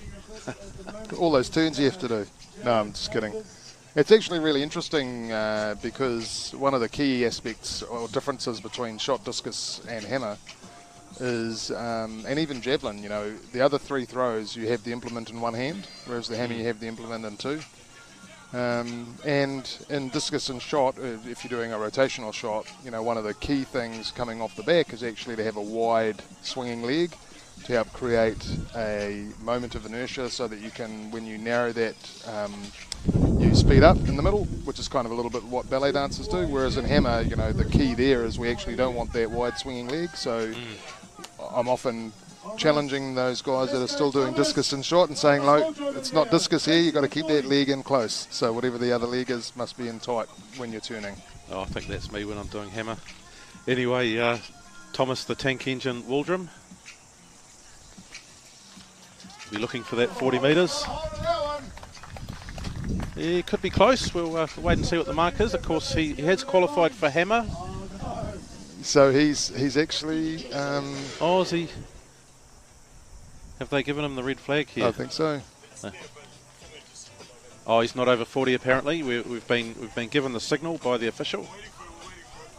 So he was actually a very good schoolboy hammer thrower, and this is back in the late 90s, and I was training at Ava Park, which is on the other side of the river from where we are here today. There was actually an old concrete cricket pitch there, so the felt had all gone away, so it was just a nice big concrete slab, so I could do lots of turns and throwing from there. And so, yeah, he came along and was sort of thought, oh, he asked me, got in contact, and he wanted to do a bit of training with me, so that was pretty cool. He came along and he actually put the wire over the high tension line that actually runs right next to that area in that park. So I think we had to get the electricity company to come along and remove it. It was, yeah, a little bit of a disaster. I wasn't there at the time. I kind of arrived and was like, oh, why is there a hammer draped over that wire? Oh, no. That looks bad. I don't think anyone lost any power over it, but yeah, it could have been pretty dangerous. Well, National Masters, I was hoping you might have been there, Phil, but National Masters, yeah, you got over that mark, so yeah. Yeah. No, I haven't. I've done a few regional Masters. I've done the Wellington Masters a couple of times. I actually haven't done the New Zealand Masters. Not yet, anyway. My wife says to me that I should, Phil, you should go and do that. I think it'd be good for you. But, yeah, well, I agree with her. I honestly do. I think it's actually probably the best event that I've been involved with in my time as an athlete. Just if I can call myself an athlete, it's just out of sector there from Jared Neighbours. So it's a really good camaraderie of guys that are out there. Just yeah, they are, and and they're all really supportive of each other. It's like, and it's not. While it's competitive, it's not competitive. Everyone's supporting each other and hoping that the other athlete can do better for themselves. Never like, I'm going to beat you, or it's not like that in Masters. Yeah, it's got a great vibe. I mean, like I said, the regional ones that I've done in Wellington, yeah, they're just really good people. They're having a bit of fun, spending a bit of time in the afternoon together with doing some events, and yeah, usually they know what someone's best is, and encouraging them to throw further, which is always good. And that plays through even in throwing to the open events for the throws as well. You hear them today, supporting each other and willing them on to throw further. Here we go, last throw. Come on, let's get behind him. I've always felt Nathaniel Sulipol here with his final throw. I've always felt the lack of ambiguity around results in athletics is a very good thing, because it takes a lot of the yeah, that's probably the big draw card for me for the throws, is the fact that it is so objective. You either threw the distance or you didn't, and it's usually, especially with hammer, there's a mark in the ground so you can see where it landed. It's not yeah, it's the master. The implement is the master, and you're just there to try and guide it to go as far as possible. Just waiting on the result there for that final throw from Nathaniel Sulipol, the local athlete. And like all of the people that I've had experience dealing with at the Sola Power Academy, they're all just good people as well. Great people, supportive of each other. Great community. So I don't know what that means. Just in the way, he's in the way of the sign, Nathaniel, so we can't read what his distance. Maybe he doesn't want us to know the distance, but 47.57 for Nathaniel. So he's improved, but not quite go ahead of Jade Zaya, who's about to take the circle now. Jade Zaya. It's a bit of a long day for these throwers too. Some of them done. Well, that's a nice looking throw too. He seems very happy. He's actually thanking the crowd, which is really lovely. They've been pretty supportive down there, the group that have journeyed down to the other end of the field to support the discus throwers. Yeah, I definitely would think so. We've quite a lot of Solar Power juniors here for the day, so yeah, it is. It's pretty nice. It's actually really, really nice, and that's again that community spirit, that community feel. Yes, we've come to do some events, and many of the athletes and throwers are doing all of the 4 throws today. which makes for a long day. But it does make for a long day. You definitely get home at the end of it, and your body can feel it, which is why I'll just stick to the one event now. Yeah, I did the throws pentathlon at Masters last year, and I'm thinking that was, yeah, I wasn't in great shape after that. But it's pretty hard work, but it's good fun too. It was good fun. Yeah, like the one thing about that, obviously as a hammer thrower, you get the weight throw, which is very much like the hammer. So hammer throwers have a bit of an advantage in that event. They do. Yeah, the weight's good fun. No, we had, in my age group, we had Arno van der Westhuizen from Auckland come down, who's pretty accomplished. So yeah. 48.01 for Jade. Well, don't forget, it's the longest throw that wins, and we still got a few juniors that are quite capable. Let's go to Corin Henning. So you'll obviously keep going into the Masters then, eh? Oh, I think so. Yeah, it's as long as I can. Yeah, it's good. Probably the cool thing is that it gives people an opportunity to still remain a little bit competitive. For themselves, they can say, well, I did whatever it was last time I competed. What's my new target? And it just helps people push themselves along a little bit. Yeah, I think particularly for men of our generation, and women of our generation as well, it's just good to be physically active and totally. Yep. I mean, I work as I'm working at a computer all week as a software engineer, so for me, being able to do something physical and get outside is actually really helpful. Good bit of vitamin D from the sun, which lifts your spirits and keeps you positive, and spending time with these kids that are so keen always helps. Just 36.28 there for Corin. So just working our way through the age group athletes now, and then that'll be it for our discus. So Jade Zire leading for now, but it is longest distance wins at the Solar Power competition, so can any of these young ones pull out a big throw? Well, it's certainly possible. They've had a little bit of wind assistance today because they moved it to the other end to get the headwind for the discus, which obviously helps with the lift.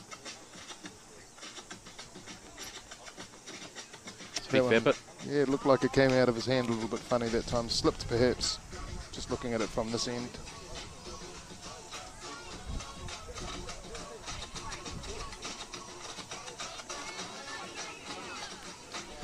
Yep, so that one won't be measured. Nikora Wharihinga time. Jade Zire has made an appearance in front of the camera there. Did he ever? I missed that. It was almost one of those ones where they do in the US where it gets signed. They'll get a pen and they'll just sign the camera. Yeah.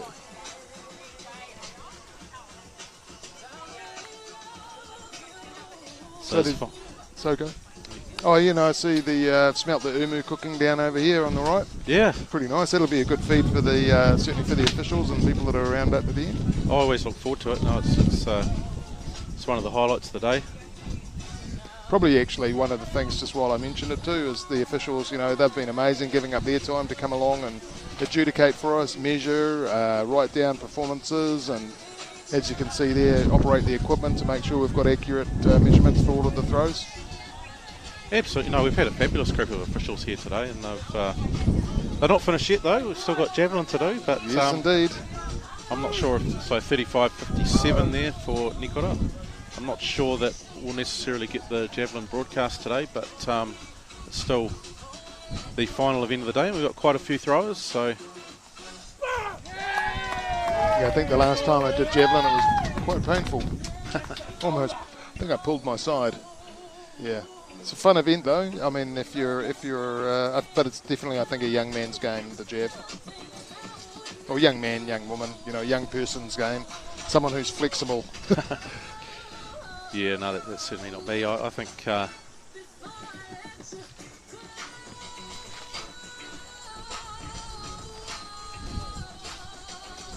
so you'll have to come along for a little bit of actual hammer training then. Oh, I'm not sure. I'm not sure I need to take it that far. I think you should. Always an opportunity. A few tips, you never know what might happen. So 38.99 there. You don't have to, take it too seriously. Come along for a session or two and just see what you can, where you can go. Yeah, we'll see how we go. So Louis Tōmanga Tapuai from the Tahi Bay Club. Just making sure that everyone knows that we welcome everybody. Keen to take on more hammer throwers, always. Gets that out over that 30-metre mark. The white flag from the official. Now, it's been a very, very well-run day today. I think. Alrighty, I think we're coming down to the very. Yeah, I think the timing's possibly been, you know, a little bit better. You know, sometimes I've felt these days have been really crammed, and you know, it's been hard to get from one event to the other. But it seems to have been a little bit easier today. He hits it right. The seniors might say goodbye to the prize money. Super well run. So Nelson Tumalu now. So he is throwing the 1.25 kg. So he missed out on at 14-year-old at Colgate's just due to being unwell, but he won gold medals in discus every other year from age 10 and won a gold medal in shot put at Colgate's from age 10 to 14. So he's dominated his age group at junior level. Now he's coming into a... Let's have a look and see how he goes today. It's going to be like his last throw. Opportunity here.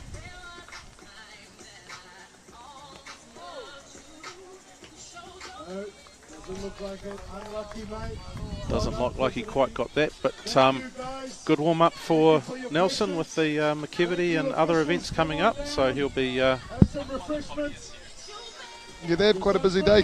Busy, you know, a few weeks coming up in athletics, certainly in Wellington. You know, they have the, you know, the challenges between some of the schools and their secondary schools competitions themselves, which is really good. So that concludes the men's discus, just waiting on a distance there from Nelson Tumalu. So Jade Zaya will take out that particular event, the discus specialist. Right. I think I might step away now, if that's all right. Actually, no, it's been a pleasure, Phil. Thank you very much. Thanks for having me. And yeah, actually some pretty good performances out there today. And some, you know, the wind was a bit gusty, so there were some challenges in making sure you could hit it in the discus. Absolutely. No, you could see it flying about a bit. But Phil Jensen, hammer coach, 20-time national hammer champion. Thank you very much for your time. No worries, thank you. And so the discus is over, and all the javelin throwers are getting ready.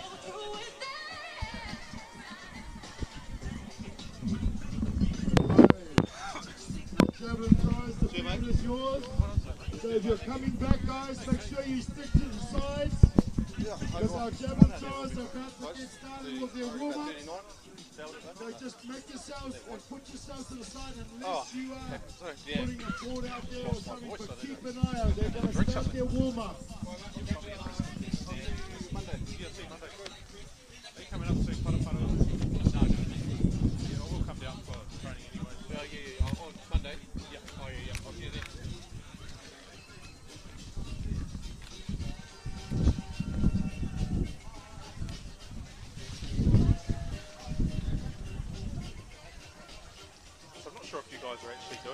Covering the, are you guys covering the javelin? We're going into 5. Okay. So yeah, it'll be a bit of a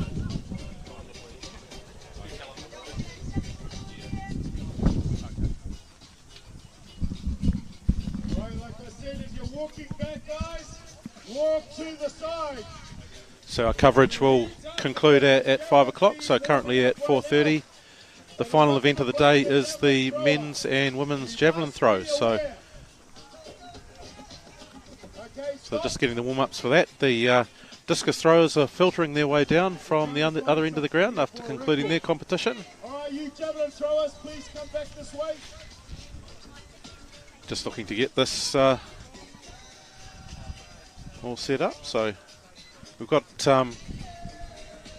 look to get your list of the javelin throwers here. So Identifying a record here by the looks of it. So no, you guys stay down this end. We're just gonna measure it. So understanding is that a record has been set in the men's discus. I think it will be Corin Hanning in the F12 under 20 grade. So be aware, guys, they cut their guys first, no throwing. Come back this way.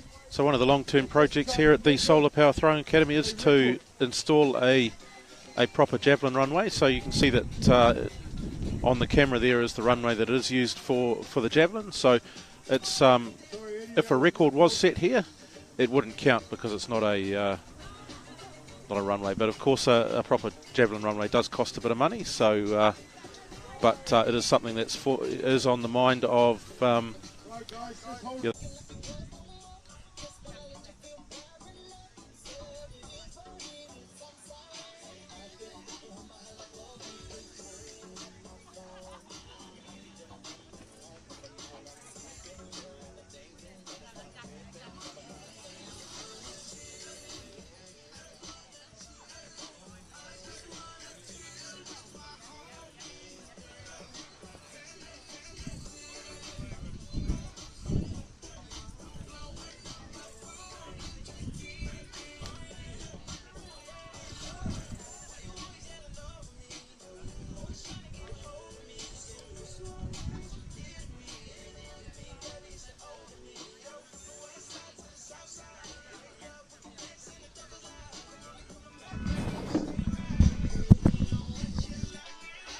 All right, looks like we're back on. Just a little bit of interruption there, so apologies for that.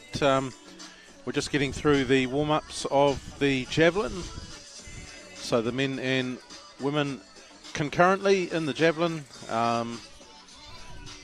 We might get through, coverage will go to 5 o'clock, so we're not going to get through all of the Javelin competition, unfortunately, but has been a great day. I hope you have enjoyed watching the event unfold. We've had some awesome guests on. So Valerie Adams, Lisa Adams, Jacko Gill, to name but a few. We've had some really good people come and join us for a chat. We've seen some awesome throwing. We've seen some records. It's difficult to ask for much more. And finished the day here on the Javelin. So. Been a really good day that's run extremely smoothly. The throwers have enjoyed it, the crowd's enjoyed it. What more could you ask for? Well, some of our throwers have had a busy afternoon or day.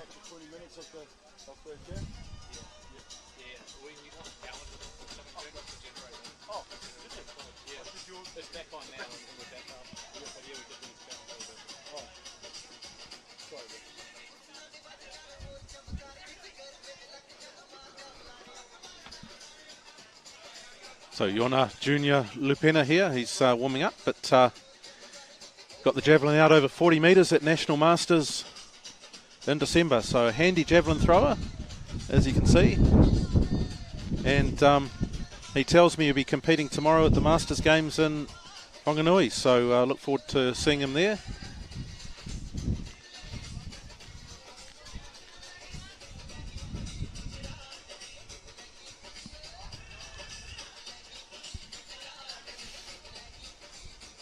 Goes without saying, our team of officials have done a fantastic job today in getting the event going and making it a really enjoyable experience for the athletes.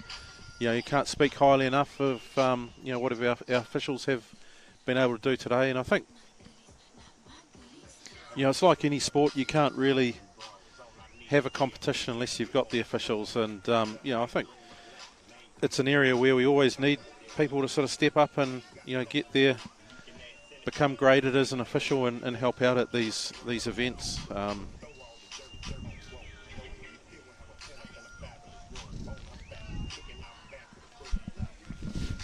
So we're just going to cover this for as long as we're able to do so. Hopefully get some action here. Got a good mix of throwers from our decathletes.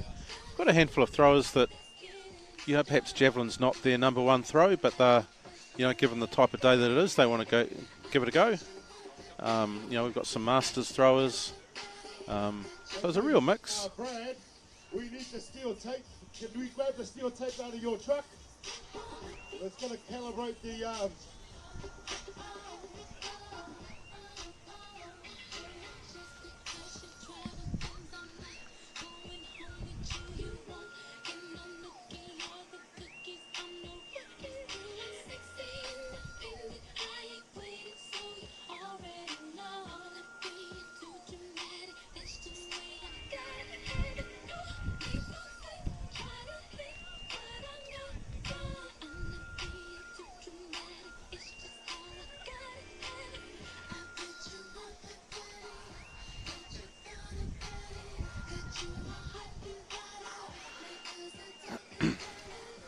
So javelin throwers sort of mulling around while the officials make final preparation to get on with the event. They just need to calibrate the laser so that they can measure each throw.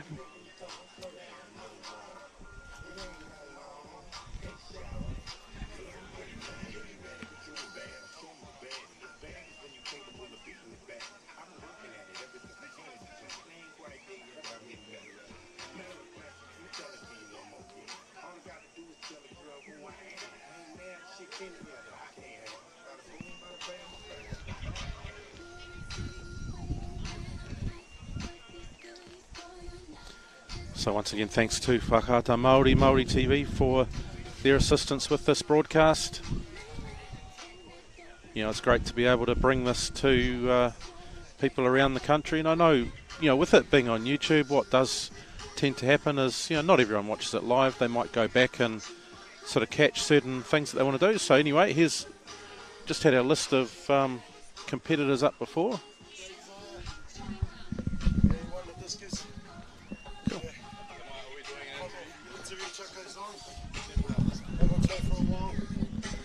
So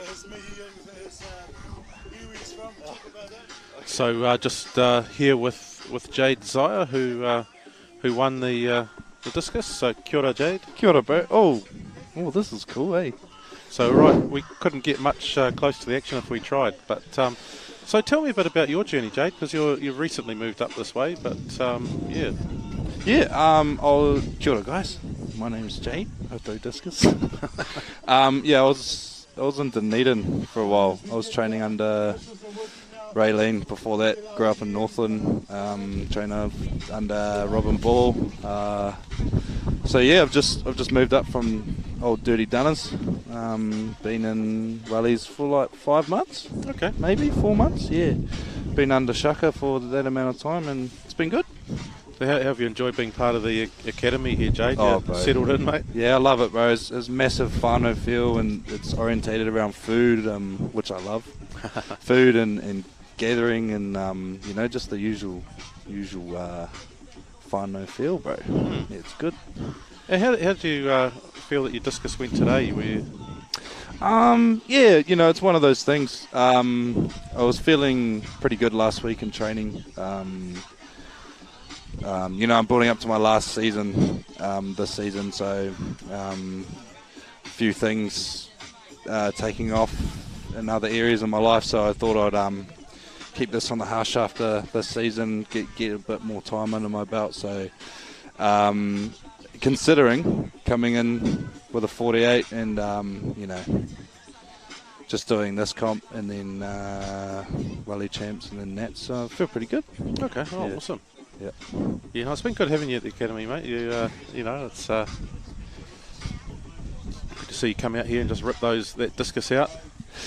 Yeah, well, my favourite part, bro, is all the kids. Seeing all the kids coming up and coaching the kids. I go out to Titahi Bay, where most of my whānau grew up actually, and my koro's stomping ground out there. Teaching the kids out there on Tuesday nights, and that's what it's all about, bro. Just bringing up the kids, and Sola Power has a massive kid following, and it's the next generation, eh? We're not going to be here forever, so it's great to see, Yeah. Yeah, no, there's certainly some really good kids have come through here. I know see what Shaka does out in Titahi Bay. You know, typically at junior level, Titahi Bay tends to be the strongest throwing club. You know, a lot of really strong kids there. But you know, a lot of that's because they're getting that training. You know, throwing, as you know, it's you can't just pick a discus up and throw it. You've got to have a bit of technical direction. So yeah, it doesn't happen overnight, bro. Definitely not. Yeah, it's good seeing the kids put the work in, and especially your boy. You know, he takes it so serious.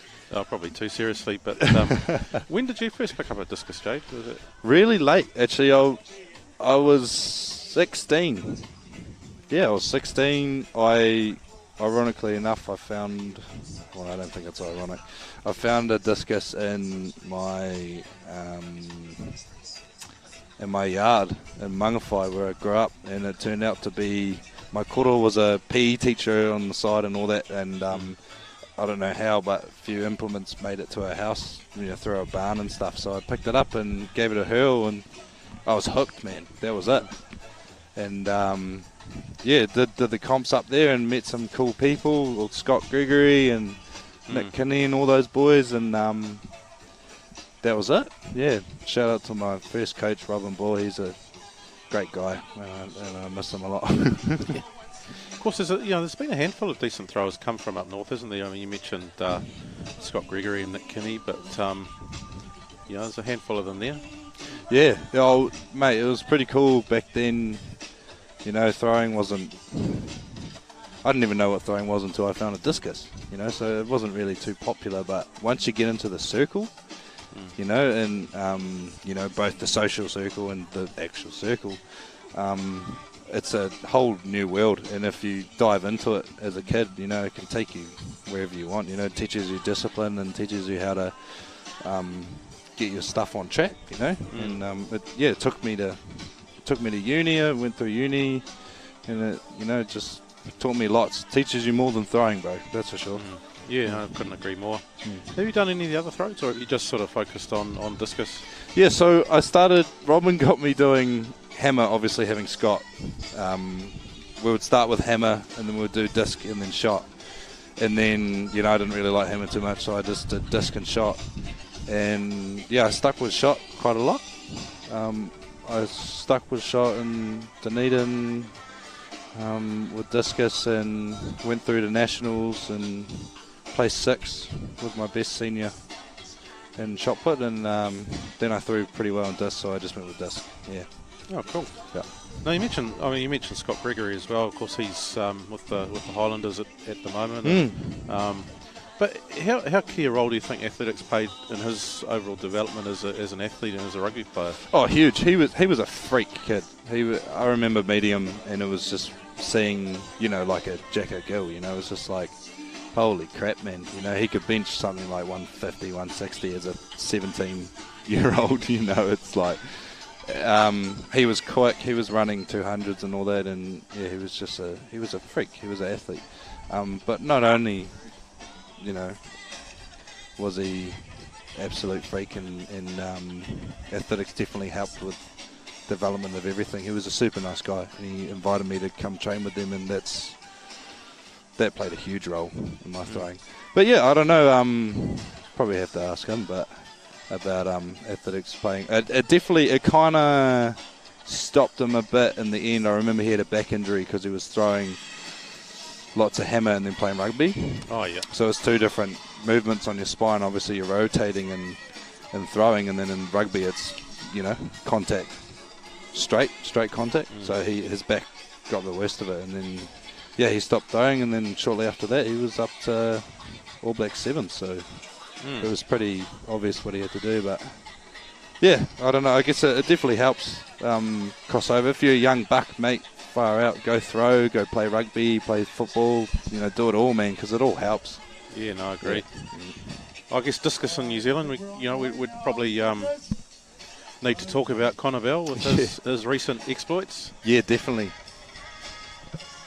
Connor's been... Oh, look, there's some jab happening. So Teresa Bartlett from Athletics Wairarapa gets us underway, one of our masters throwers. Yeah, Connor's been one of those kids that came up when I started throwing, but he was good from the start, you know, and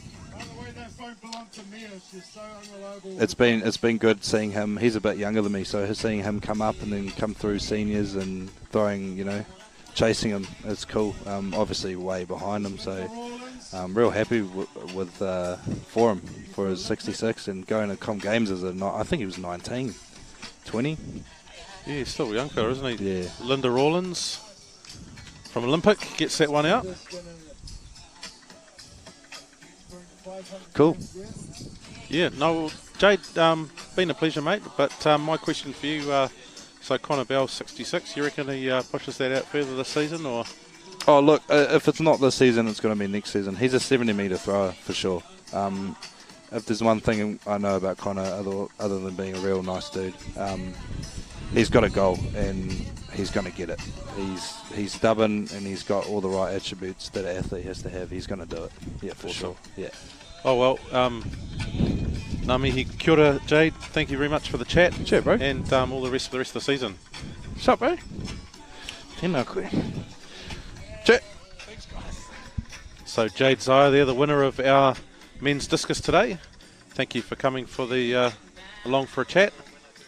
So we'll follow the javelin for as long as we're allowed to, and we'll from there.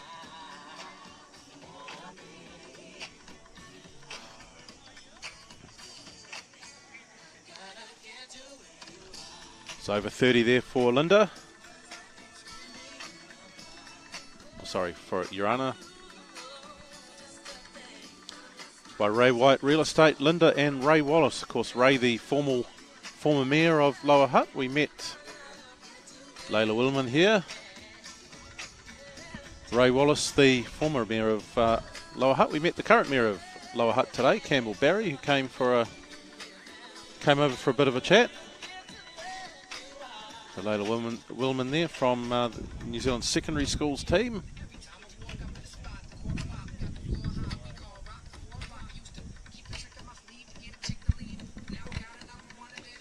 Alright guys, you guys have got some fans that are also watching you guys, so even if it was just to clear this side here. So 35 there. So you got the guys watching, there's some parents watching. 35.58 I think I heard. So he's pretty happy with that. So Lizzie Hewitt, she's had a busy afternoon already, or busy day.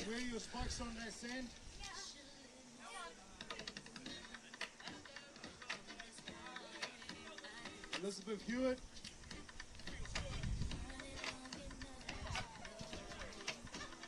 Just gets it out there around that 30-metre mark, Lizzie. Javelin perhaps not her specialist event, but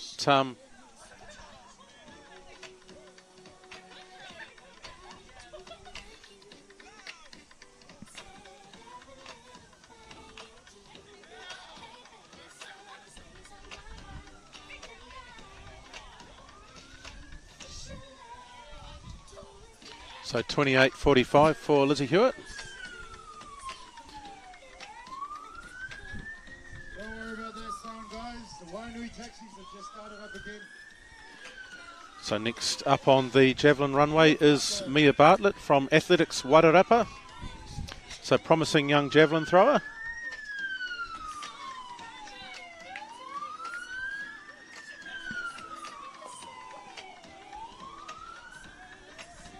Gets it out there.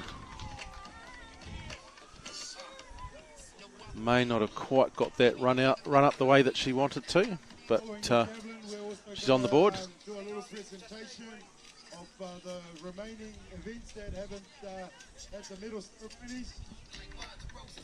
Also some money to give to some record holders. So 28.44, Mia Bartlett there.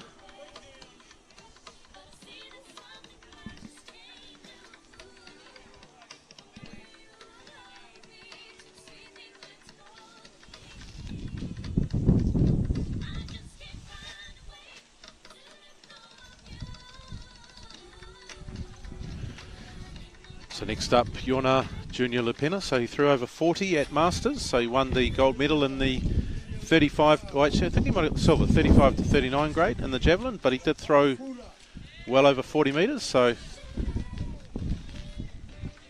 he'll be looking to get at least 40, I think, Junior. Junior's the master. Must be all their holiday in the Cook Islands, you know. If you want to be a javelin thrower, go have a holiday in the Cook Islands. So he looks reasonably happy with that.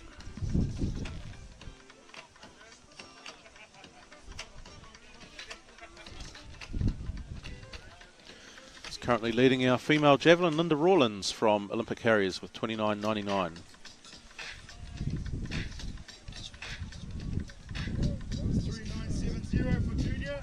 Just under 40 metres there, Junior. So here's Jared Neighbours, who has a national javelin title to his name. Now, he's second last night at the Capital Classic.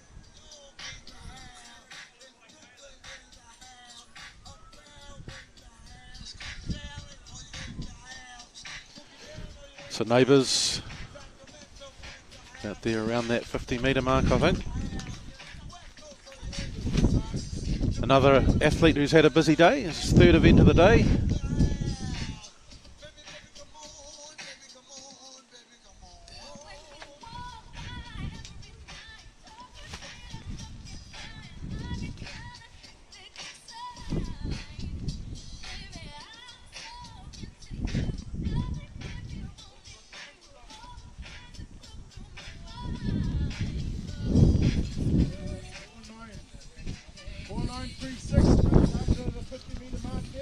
So 49.36 for Jared Neighbours. Waiting for that javelin. This looks like one of the favourable javelins here for the senior men's. We've got coming up now Caleb Sola, massive PV last night at the Capital Classic. Threw nearly a 6 metre PV last night, so want to follow that up with another good throw. He threw 58 metres plus. Let's go, Caleb. So Caleb Sola now. So recent times the javelin has been more of his focus. Of course, son of Shaka. Big PB at the Capital Classic last night.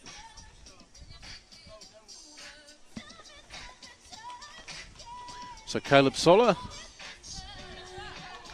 has got that out over that 50 metre mark. Gets the white flag from the official. Some applause for the crowd. Let's see how Sister has videoed it for him, and he's just having a look at the throw. See what our official here, Justine Crinan, has to say. 51-29 maybe. I just like to guess these things.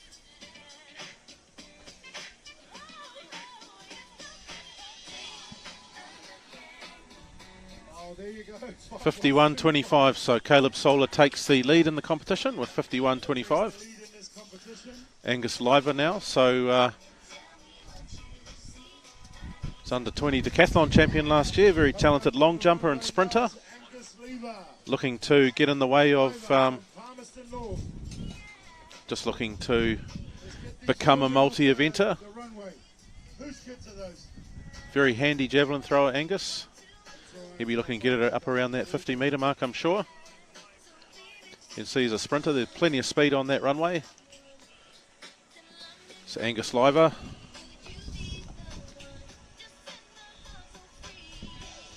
It gets it out there. I'm not sure if it's quite 50 metres. Well, the tape will tell.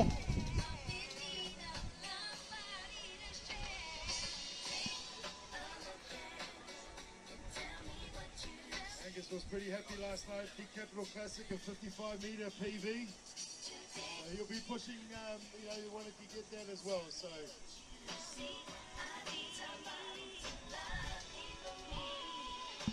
48.54 for Angus in his first round throw. Got Blaine Knappman now.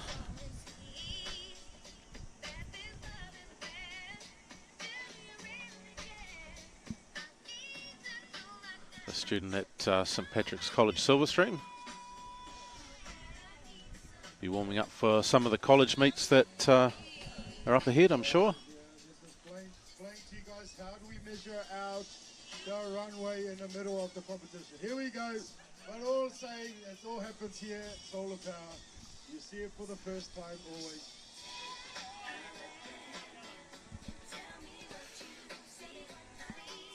Blaine Netman.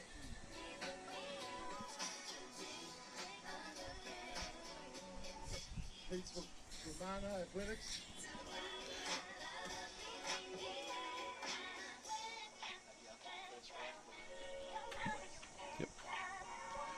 So Blaine Knappman there, he gets his first throw out there around that 40-metre line.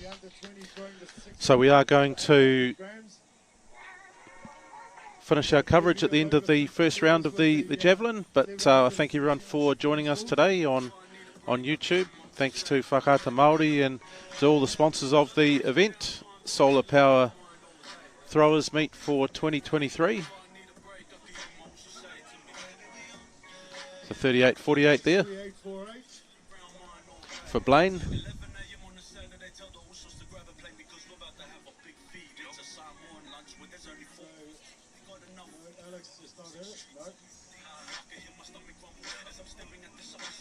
Okay, so we're moving into the second round now. So, Josh Sharkey here, been a pleasure bringing the coverage today. Thank you to everyone that's tuned in, both via YouTube and ka kite anō. We will see you next year at the Solar Power Meet. I hope you've all enjoyed it. That's Josh Sharkey signing off. We got our raffle here. We're coming to the end and it's Thank you for tuning in.